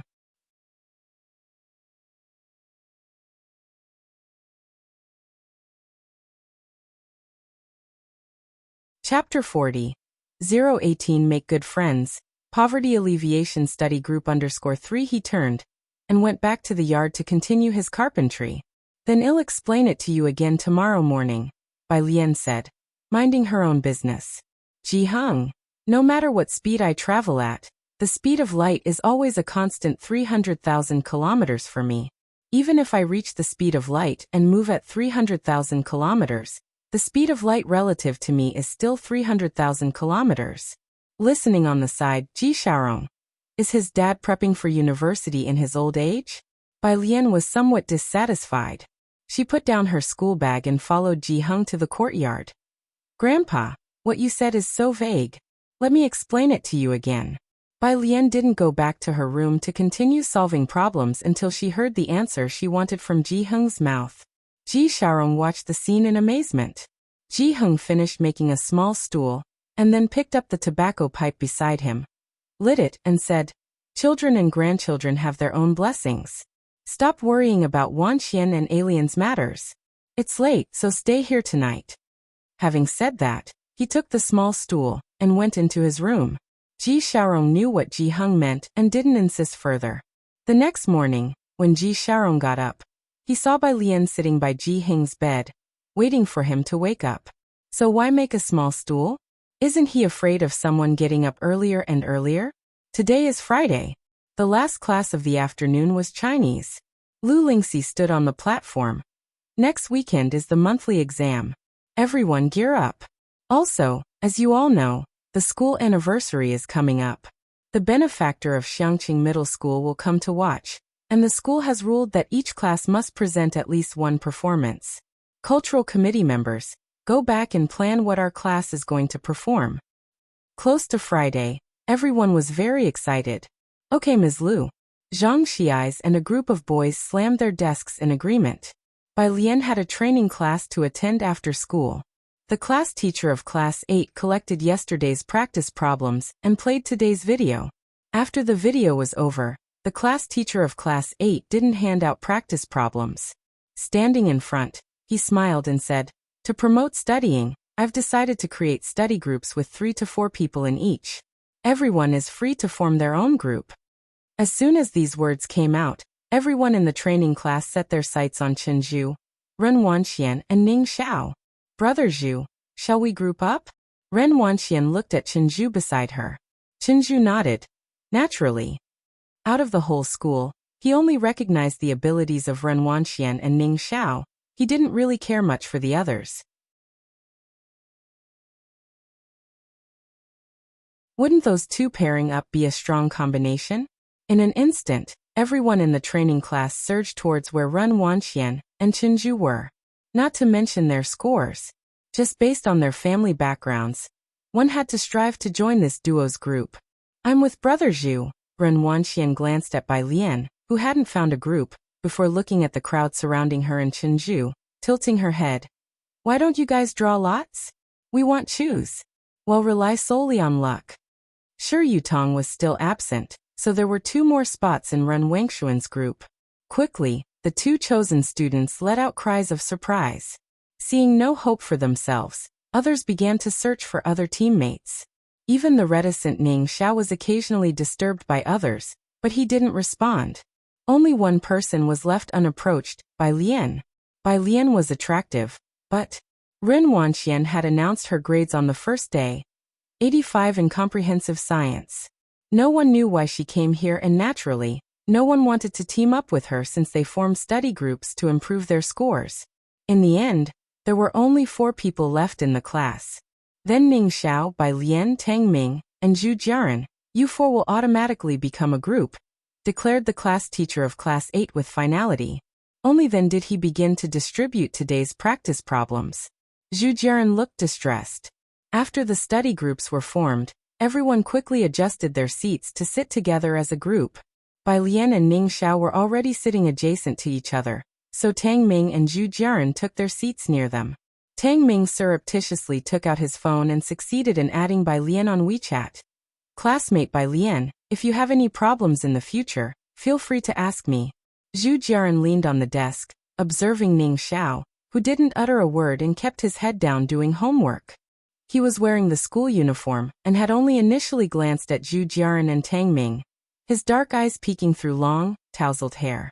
His look was so melancholic that Zhu Jiaran involuntarily shuddered. Then there was Bai Lian. She leaned casually against the desk, idly propping her chin in her palm, a strand of hair falling over and resting on her fair wrist. She then carelessly put the practice problem aside. What study group? This was like poverty relief for Bai Lian, thought Zhu Jiaran despondently.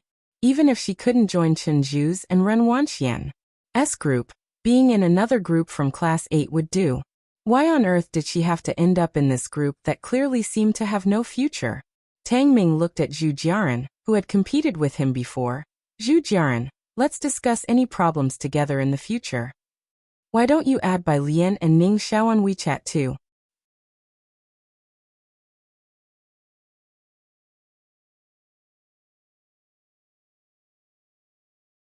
Chapter 41. Exercises of Trash Can 019_1 Zhu Jiaran waved her hand dismissively, momentarily lacking spirit. We've already added each other, just start a group chat. Tang Ming created the study group chat. On the right, Ren Wangshuan's group of 4 was together, discussing where to go for dinner that night. Their voices weren't loud, but they stood out in the silent auditorium. Zhu Jiaran looked at their group with some envy, then whispered, "They're going to the Wanha building for dinner. You know it's membership only." Tang Ming nodded, his voice low. Aside from those from Class 8, no one else has probably been there, right? Neither Ning Xiao nor Bai Lian said a word. No response. Zhu Jiaran observed the 2, a silent and gloomy top student and a barely passing student, seemingly from very average family backgrounds, probably never having heard of the Wanha building. She understood. Yet it made her feel all the more disheartened. Bai Lian didn't pay attention to the others, and simply took out her phone to open WeChat. Teacher Jiang. It's raining. Bai Lian then looked out of the window, indeed noticing the light rain outside. She stared at the rain outside for quite a while. Then she finally lowered her head slowly, and sent a message to Jiang Fulai. Bai Lian. Can I show the problem you gave me last night to a few of my classmates? In the CRFS laboratory, Jiang Fulai was looking at the data displayed on his computer. The lab was cool, and he wore a black coat, his pale index and middle finger holding a pen, pointing at the projection on the wall, methodically analyzing to his group. This is the lost energy data detected by the LIW detector before, with red, yellow, and green likely being the single, gamma background events, almost no WIWP found. The other group members were listening intently to his analysis. They were able to answer the occasional questions he asked them roughly. With the group members becoming notably more reliable, Jiang Fulai gave a slight nod. He sat down, lifted his head to remove his glasses. "Yuan, I've sent your paper to Academician Ma, check your inbox." Leaning against the chair back, his eyes and brows deeply cool, a leg lazily propped up, he spun his phone in his hand, his proud and noble air setting him apart from the others in the laboratory. He was like a snow lotus blooming alone at the top of a snowy mountain, noble, stunning, and forbidding to strangers. Yuan recorded with his pen, deeply moved. "Thank you, young Master Jiang." Moreover, their group was different from those in other labs. They just had to focus on their research, never fearing that someone would steal the first authorship rights to their papers. Jiang Fulai's papers always had room for their names too. Even though their contributions to the paper might have been nothing more than helping with printing. Furthermore, Jiang Fulai would also help them find various industry experts to review their papers. Hewen would always remember his graduation defense from the previous year, when Jiang Fulai simply took a phone and sat to listen midway through. The old professor who had always troubled him did not dare to utter a word in the end, and other professors' questions were as simple as, "What did you eat today?" Hewen, who thought he wouldn't graduate, not only did so smoothly but was also introduced to Jiang Fulai's lab by academician Ma. He understood why everyone was desperate to get into Jiang Fulai's laboratory. Jiang Fulai flipped to the next experiment report, looked up at one of the group members with a chilling tone. "Did I not make myself clear? In your experiment report, except for the first look where I can't make out what you're writing, every other glance tells me nothing. In what state of mind did you write this?" The trembling member stammered, "I'm sorry." The rest collectively lowered their heads and stepped back. To avoid being implicated, Jiang Fulai stopped on the last page, his tone icy, "And you even added my name as the advising professor. Are you planning to defame me?" The phone screen lit up. A message popped up, "Student by. Can I show the problem you gave me last night to a few of my classmates?" Jiang Fulai paused. He shifted slightly, his pale, slender fingers tapping on the phone unhurriedly, pondering for a moment before saying to that group member, "Rewrite it." Jiang Fulai checked the time, replied with a message, and stood to leave the laboratory. Yu Mei, the group member, who thought he would face a storm but ended up being let off the hook, suddenly felt an inexplicable sense of fantasy. Hewen adjusted his glasses again and spoke, "This is strange." Everyone else nodded in agreement. After another minute, the reborn group member reached out to choke Hewen. "Ah, Hewen, you've completely ruined your image in my eyes. How can someone like you be on the honored list of Jing University?"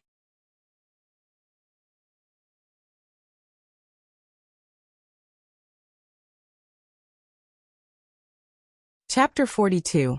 Exercises of Trash Can 019_2 Hewen hurriedly spoke.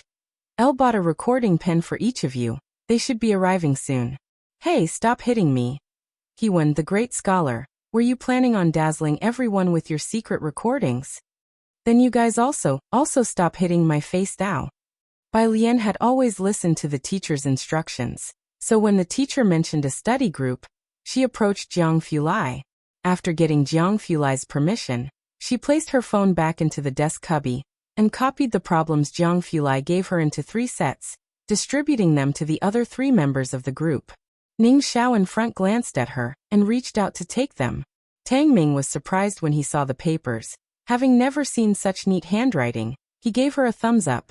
"Your handwriting is really neat." Zhu Jiaran also took the problems. "Thanks, but what is this?" "A problem?" Bai Lian looked out the window, her thoughts elsewhere, but when she heard the voice, she came back to herself and tucked her pen away. "It's quite comprehensive. Given by someone else, it's very helpful for physics. You can do it when you have time, and I'll bring you the answers tomorrow." "Oh, okay, I'll give it a look." Tang Ming stared at the problem. It was about magnetic fields, but it involved a lot of content and he was a bit dazed by it. After looking at it for 20 minutes, he still hadn't quite understood it.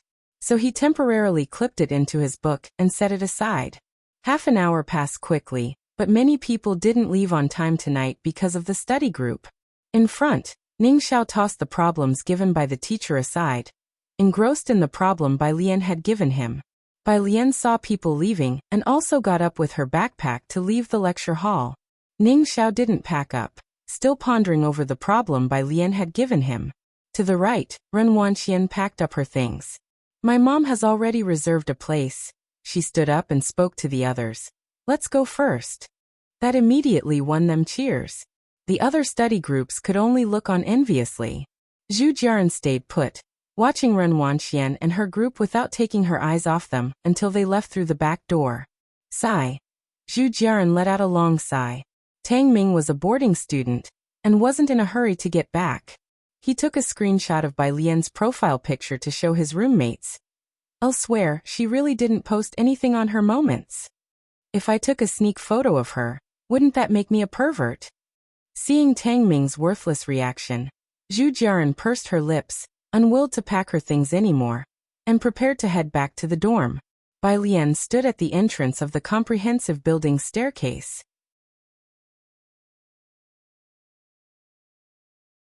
The rain was falling heavily, sweeping across the entire campus like a net.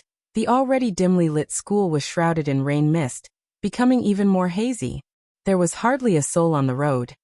It was as if she was the only one in this vastness. The surroundings were filled with the sound of rain. Bai Lian stared at the relentless downpour, and began to wonder again if she should have died in Xiangqing long ago, and that now, it was merely a pipe dream of hers about Xiangqing? Bai Lian stood at the entrance of the comprehensive building staircase. A faint voice came through the curtain of rain. "What are you spacing out for?" Bai Lian looked up and saw Jiang Fulai standing a step away on the stairs. His figure was tall and slender, wearing a knee-length coat, his pale yet powerful right hand propping an umbrella. Despite the downpour, his entire demeanor was unruffled, as he elegantly tilted the umbrella forward. "Is your phone on silent?" Jiang Fulai was shaking her phone, the usual arrogance in his eyes slightly diminished. "What are you doing here?" Bai Lian gradually came to her senses, slowly patted her pocket, then lifted her head. "I'll think I left my phone in the lecture." Jiang Fulai raised an eyebrow, handing her the umbrella. "Where is your tutorial classroom?" Bai Lian took the umbrella, standing on the stairs behind the rain curtain with a listless expression in her eyes, the reflection of streetlights shimmering in her pitch-black pupils. "First floor, the last classroom to the right. Fourth row from the left, first seat." Jiang Fulai entered the main building. Because students were having tutorials there in the evening, the lights on the first floor of the main building were all on. His tall stature and exquisite features were as nobly indifferent as ever. Ren Wanxian and people like her noticed him almost immediately. What made Jiang Fulai truly stand out was not his striking features, but the inherent dignity he exuded, making him seem unapproachably aloof even as he simply walked. He passed by Ren Wanxian and Chenju unhurriedly, his pale face sharp and almost edged with frost. He failed to spare them even a glance. Zhu Jiaran, who had just left the classroom, also caught sight of him, pausing in her steps. "Who is that?" Ren Wanxian and her group discussed in low voices as they watched Jiang Fulai's retreating figure. Ren Wanxian and Chenju exchanged glances, both shaking their heads, guessing he probably wasn't from Xiangqing, as his genuine and unblemished air was not something Xiangqing could foster. As soon as they exited, the Ren family's business car was parked at the entrance of the main building. Since they were eating together, Ren Wanxian was picked up by the family driver, who glanced at Bai Lian crouched at the steps, then asked Ren Wanxian in the rearview mirror, "The master said to pick up Miss Bai along with you for dinner." "Your grandfather," Chenju withdrew his gaze from Bai Lian without interest. He had heard from Ren Wanxian that Bai Lian's invitation had been inadvertently received, a 1 in a billion chance of luck. Just hearing the name Bai Lian made Ren Wanxian inexplicably irritated, her face cold. "Don't bother with her, let's go." She directly instructed the driver to drive away. Chenju didn't bring her up again either. Inside the main building, Jiang Fulai found the last lecture hall. There weren't many people left in the lecture hall by the time he entered, with over half the lights already turned off. Jiang Fulai found Bai Lian's seat and indeed saw her Xiaomi phone left in the desk cavern. A boy sitting in front was struggling with some math problems, prompting him to raise his eyebrows. He recognized at a glance that the problem was one had assigned, and the boy still hadn't solved it yet. Dumber than Jiang Shijua. Jiang Fulai withdrew his gaze, commenting blandly. He picked up the phone and walked out, pausing beside the trash can when something in the corner of his eye caught his attention. There wasn't much trash in the bin. Looking down, he saw a crumpled piece of paper tossed carelessly inside. With his back to the light, Jiang Fulai lowered his eyes, his face shadowed and his expression even colder. He bent down, picked the paper out of the bin, and with well-defined fingers he slowly unfolded the neat, precise regular script. It was Bai Lian's handwriting, the problems he had written for her the night before. Now disregarded, thrown away without a second thought in the trash bin.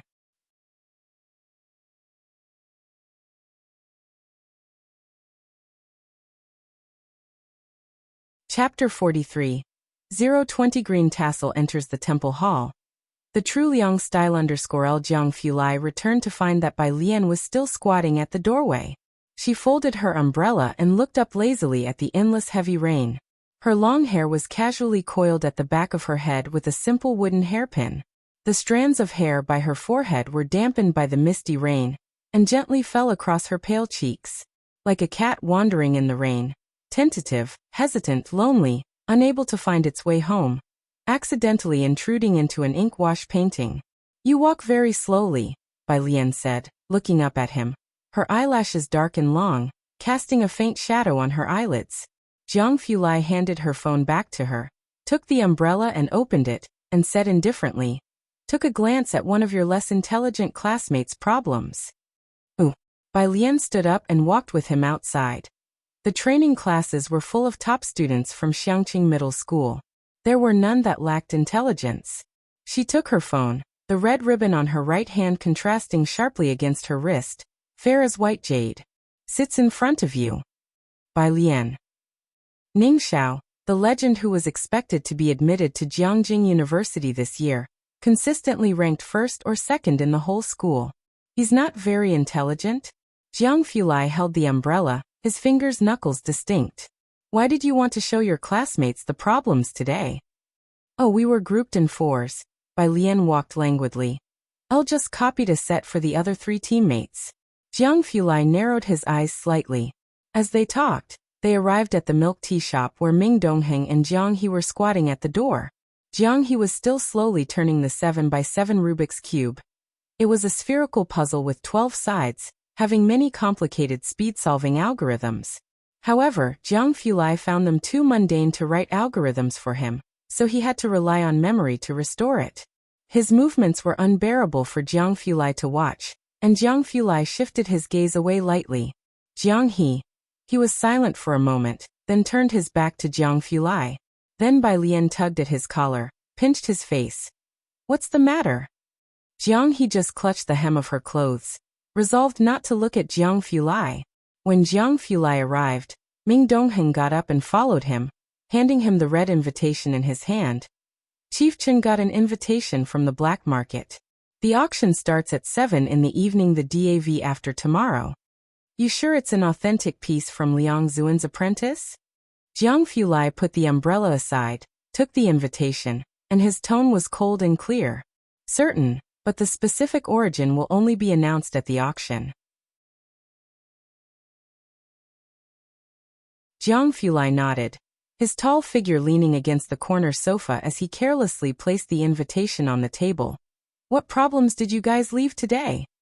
Bai Lian passed the problems to him, her gaze landing on the familiar invitation. Because Zhang Xiai's had used it to play table tennis, it had a noticeable dent in the middle. "Don't send this answer to your classmates." After finishing the explanation, Jiang Fulai picked up a pen and wrote down another problem, his faint tone betraying no emotion. "Let them think about it on their own first." When Bai Lian returned, the rain had gradually lessened. As usual, Ji Xiaorong was waiting for her at the end of the alley. When she got back, the lights in Ji Heng's yard were on, and in the central hall Ji Heng was drinking tea with a middle-aged man. There was a beautifully wrapped gift on the table. It was Ren Qian's Secretary General. "Miss Bai is back." Upon seeing Bai Lian, the Secretary General stood up to leave. "Then that's settled, Mr. Ji. We will send a car to pick you up the day after tomorrow." Clearly he had timed his departure with Bai Lian's return. After the man left, Ji Xiaorong frowned. "Dad, I can talk to the Ren family. Besides, even though Xiangqing has bolstered its police force, it's not necessarily able to. Don't interfere, I'll ask myself." Ji Heng shook his head. Bai Lian sat to the side, supporting her chin with her hand, waiting for them to finish their conversation. Ji Heng took a drag of his cigarette, and through the swirling smoke, Bai Lian gazed intently at him. "Ah!" Ji Xiaorong suddenly stood up, heading straight outside. "I remembered I simmered some ginger soup for Alien. I'll go check if it's ready." On the rainy Saturday, Bai Lian and Jiang He spent another day in the library. They both had things to do on Sunday evening. At 6 in the afternoon, when Bai Lian returned from the library, the Ren family's car was punctually waiting to pick her up at Purist Street intersection. "Miss Bai." The driver got out of the car and opened the rear door. Your grandfather and our sir have gone to the auction house. Old Ren asked me to wait here for you. Would you like to go? Bai Lian looked up, her inquiry lazy. The auction house? Yes, today there's an item being auctioned by a disciple of Liang Zuan. And your grandfather went as well.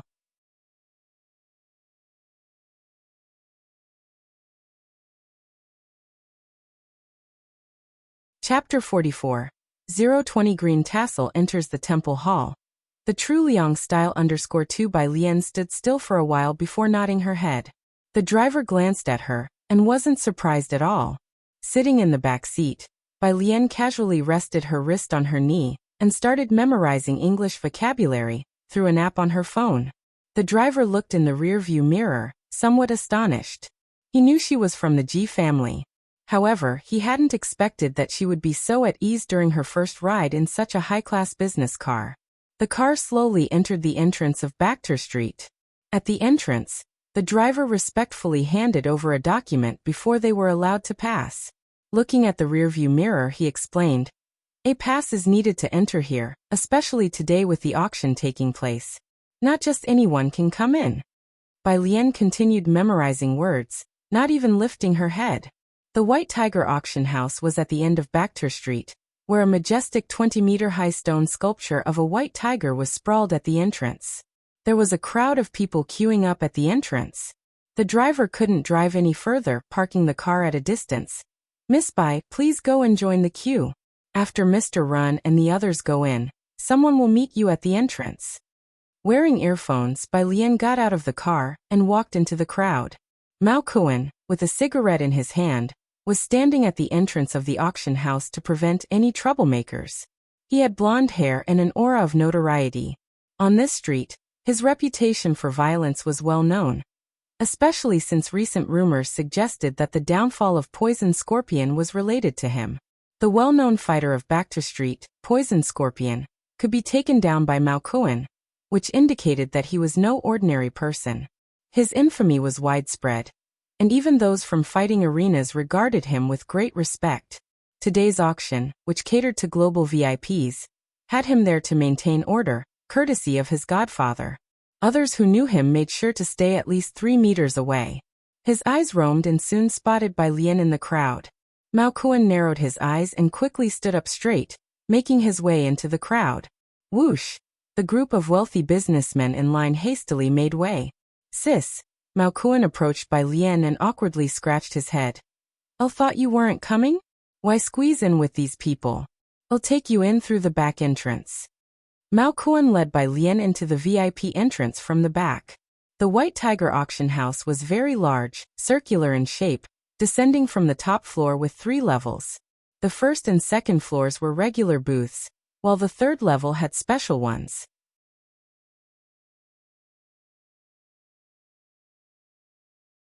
Upon learning that the Ren family's booth was on the first floor, Mao Kuan accompanied her to the first floor. The booths there were small, with only a table and a few wooden chairs. Displeased with the setting, he frowned. "Sis, should I get you relocated to the 3rd floor?"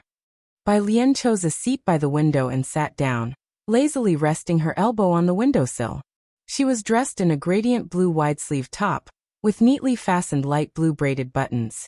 As she lifted her arm, her fair wrist and a loosely tied crimson wristband were revealed. As she sat down, her long skirt spread across the entire chair. "No need," she said indifferently, leaning against the windowsill, her almond eyes slightly drooping, revealing an undeniable allure at a glance. Mao Kuan dared not look any longer. After serving tea, he instructed Bai Lian to call him directly if she needed anything, then went back outside to maintain order. It was nearing 7 o'clock. Sounds of people entering started on the first floor. Outside, Ren Qian led the way with Ji Heng by his side, chatting as they walked toward the booths. Ren Wanxian and Chen Zhu followed at the rear. "It's been 7 years, it might not be possible to find," Ren Qian said to Ji Heng, and as the Secretary General opened the door to the booth, Ren Qian's words suddenly came to a halt. Inside the cramped booth, someone had already arrived. Behind him, Ren Wanxian and Chen Zhu also stopped, with Ren Wanxian in particular expressing disbelief.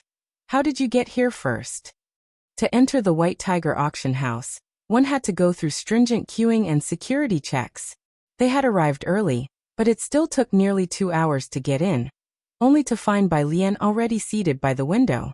Bai Lian continued memorizing words, casually pressing on her phone screen.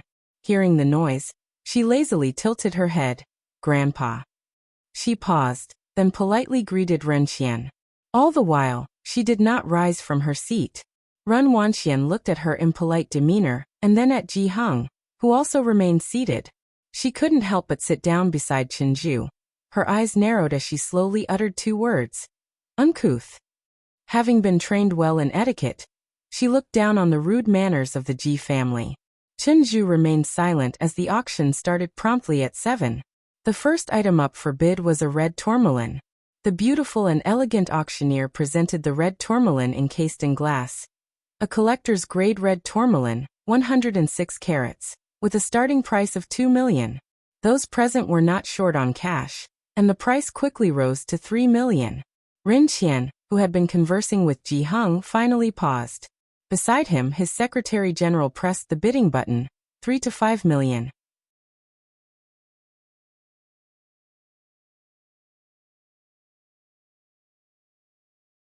Chapter 45. 020 Green Tassel enters the temple hall. The true Liang style _3 After finishing, he smiled and explained. "Miss Wangshuan's birthday is coming up soon. Mr. Run instructed me to keep an eye on an item to give her for her birthday."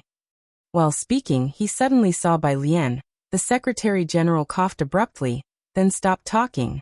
Ren Wanxian and Chen Zhu sat to one side, both attending an auction for the first time, unable to contain their excitement, and studying the items at the auction. Hearing the secretary general's voice, Wanxian said indifferently, "Why keep buying these? I haven't even worn what you got me last time." The secretary general just smiled and did not say much. "It's naturally needed." 700. A dull voice rose from the 3rd floor. Upon hearing this voice, Bai Lian couldn't help but glance at the 3rd floor. It sounded so much like a tapeworm. The bid had abruptly soared from 500 to 7 million. 7 million for a collector-grade red tourmaline wasn't particularly expensive, but it had already exceeded the Ren family's estimate, and the secretary general looked questioningly at Ren Qian. Ren Qian shook his head. "Forget it. With the guest on the 3rd floor, it's unlikely anyone else will compete." The Ren family didn't have the capital to compete with them. And so, the red tourmaline was taken by the guest on the 3rd floor. One auction item followed another, and Bai Lian paid no further attention, nor did the private room on the 3rd floor make another bid. In the meantime, Ren Qian had bid on another piece of calligraphy. When the final auction item appeared, everyone, including Ji Heng, sat up straight, eyes glued to the auction stage. Ren Wanxian also stopped sending photos in the group chat.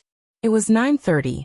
The auctioneer, dressed in a long Chinese-style dress, smiled gracefully. "I know why everyone is here, and believe me, this final auction item will not disappoint."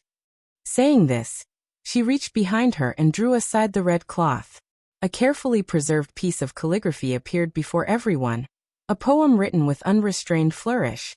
"Where the old general's soul returns, today he drinks in revel. Long pavilion 10 miles short, cold armor's blood not cool. From here, the path diverges, sash of blue enters the hall. Long spear against the tide, the pen sharp to test its might. Long pavilion sending off the troops." The poem was not long, but each character was written with varying speed and emphasis, switching between hidden and exposed strokes, straight and curved lines. The carefree ease after each stroke penetrated the paper, making each character seem to leap alive with vibrant vitality, as if imbued with the warmth of life. Behind her, Wanxian muttered in astonishment. "Sash of blue enters the hall. So this is the true Liang script." No one could feel the bursting vitality emanating from the calligraphy more than the auctioneer. For a moment, it was as if she could see a woman in white, freely dancing her brush across the paper, completing the work effortlessly. Because the handwriting is in Liang script and the signature carries Liang Zuan's personal seal, our auction house believed it to be Liang's original work. The auctioneer took a deep breath, stripping away her emotions, and said seriously, "After historical scholars had appraised it, It was verified that the poem was written by his sister for Bai Zhongyu when he went off to the military. We all know the historical military genius Bai Zhongyu, who topped the imperial examinations at 15, aced them at 18, and after his father's death, left his writing at 20 to join the army, taking up arms and heading to the battlefield. His sister hoped he would return home safely and resume his career in the palace. Since he did not return, she wanted to throw away this piece of calligraphy, but according to historical records, it was retrieved by her teacher, meaning that Liang Zuan left us this unique and historically significant calligraphic treasure. The auctioneer continued to elaborate. In the private room, Bai Lian rested her chin on the windowsill, quietly gazing at the nearly yellowed calligraphy. A millennium-old authentic piece, preserved to the present day, seemed to allow one to glimpse through the letters 1,000 years of fleeting beauty. Upon hearing the starting bid of 50 million, she watched so intently that she did not hear Ji Heng calling her several times. Ren Qian had a good impression of Bai Lian and, seeing her staring blankly at the calligraphy, chuckled in surprise. "Bai, do you also study Liang script? What do you think this piece of calligraphy will sell for in the end?" Hearing Ren Qian's words, Wan Qian also snapped back to reality, giving Bai Lian a sidelong glance. She didn't understand why Ren Qian would ask Bai Lian such a question, as the Ji family member didn't seem the type to study Liang script. Bai Lian tilted her head, withdrawing her gaze from the calligraphy to lazily return to her vocabulary revision. The calligraphy lacks force. She was young when she wrote it, and had not yet trained enough strength in her wrist. The starting bid is too high. The starting bid is too high. Wan Qian, already unpleased because Ren Qian regarded Bai Lian so highly, attending the auction and even inviting a member from the Ji family, and on top of that Bai Lian acting as if she knew everything, now had the audacity to casually critique the disciple of Liang Zuan. Do you even know who she is? Not to mention her other accomplishments, half the calligraphy world are her fans.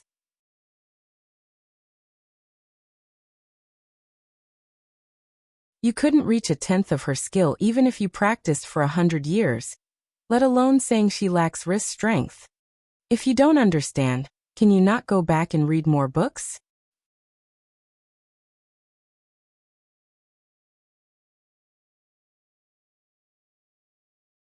Chapter 46. 021 Charismatic Richest Man. Dr. Gao_Ren Wan Qian couldn't understand why Ren Qian was partial to Bai Lian, just because Bai Lian looked good and had a bit of luck? Beside her, Chenju was also quietly watching the calligraphy. Upon hearing Ren Wengshuan's comment, he nodded almost imperceptibly. Ji Heng tapped his smoking pipe, shifting his gaze from the auction back to Ren Wan Qian before lowering his voice and saying helplessly to Bai Lian, "Don't be ridiculous, don't make arbitrary judgments." Although Ren Wengshuan's tone was unpleasant, she did have a point. If Bai Lian's words were overheard by other people or her fans, even though those from the Bai family were not current stars, if one were to ask a child on the street, 50% of them would know who they were. By then, Bai Lian would indeed be torn apart by netizens. Bai Lian. Oh, calligraphy required capturing the spirit, and she had been in the zone when she wrote it, but she was young at the time and was still practicing wrist suspension. Every day, her right hand hung with a brick as she practiced writing. Her strokes were nowhere near as steady as they were now. Liang Zuan had remarked, after she finished writing, that if she had written this piece a few years later, it would have been even better. Everyone sees things differently. Ren Qian put down his teacup, smoothing things over. Let's focus on the bidding first. Ren Qian smiled. Glancing at Bai Lian, who was radiating sharpness, he internally shook his head. She was too young after all, but he also shouldn't have brought up such topics in front of Bai Lian. The Ji family seemed not to understand the Liang style of calligraphy. Discussing such artistic thresholds with Bai Lian was no different than playing the lute to a cow. Meanwhile, outside, people on the first and second floors were getting restless. The bidding had already reached 80 million, yet no one on the third floor had made a move. 81 million. Someone on the second floor bid again. 100 million. A middle-aged voice rose from the third floor. At that sound, Ren Qian couldn't help but sit up straight. Ren Wanxian and Chenju exchanged glances. Looking at Bai Lian, she lowered her voice. Is it that Director Chen? Chunju nodded without shifting his gaze. This authentic piece with a heavy history, once bought and kept private, could only be appreciated in moments like this. The Chun family and the Ren family had secured invitations, but they hadn't expected Director Chen to somehow get his hands on another invitation. They couldn't owe this favor to him. On the third floor, Director Chen held the handle, his eyes glued to the auction stage. 120 million. The price kept climbing. Unable to resist, Director Chen directed his gaze to the man sitting in the middle. Young Master Jiang, our master says if you could you give some support to the Chen family this time? The old master said as long as you help this once. The Chen family maintained a large retinue, with every penny at home allocated as military provisions. Despite the existence of a private museum, anything that even slightly required funds would often cause the old Chen to beg the Jiang family for money with a shameless face. This occasion was no exception. Director Chen had originally wondered how he could invite this man, but to his surprise, it didn't take much effort. Jiang Fulai lounged elegantly on the sofa, his long legs crossed as he focused on the auction stage, his slender fingers resting on the back of the sofa in a posture both aristocratic and aloof. Upon hearing this, he leisurely glanced over. Director Chen looked at him eagerly. Jiang Fulai turned his attention back to the auction stage. He wasn't well versed in calligraphy, but the writing on the display felt oddly familiar. Tapping his fingertips lightly on the sofa, he pondered for a moment before giving Ming Dongheng a look. Ming Dongheng sat on the far right, pressing the bidding button without blinking. 200 million. All the people on the first, second, and third floors. Chewing on his finger, Director Chen looked at Ming Dongheng with eyes filled with envy and the feeling of witnessing wasteful spending, wishing he wouldn't say 200 million with the same tone one would say $2. Niang Dongheng looked back at Director Chen, his cool gaze seeming to ask what was wrong. Director Chen withdrew his gaze. Really, why was the Jiang family so rich? He was truly envious. Naturally, the calligraphy was eventually acquired by Jiang Fulai. 200 million was a sum that required consideration for most people present, but for the Jiang family, Asia's richest, it was merely a single statement. The tall and elegant auctioneer brought down the final hammer. Director Chen, who had been watching intently, finally let out a sigh of relief. He resisted the urge to have the piece immediately delivered and thanked Jiang Fulai. Thank you, young Master Jiang. Jiang Fulai, unruffled, withdrew his gaze, his expression unchanged, his narrow eyes slightly lifted in an elegant and sincere inquiry. Why thank me? Director Chen was taken aback. Of course it's because of that authentic piece. You're tuning in to the Li Mei's Wuxia Whispers YouTube channel. We're so grateful for your support and don't forget to subscribe to join us on this incredible journey through captivating stories. Your generosity through donations truly makes a world of difference, as it's the primary source of revenue that allows me to expand and enhance this channel for you. Thank you from the bottom of my heart for being a part of this adventure.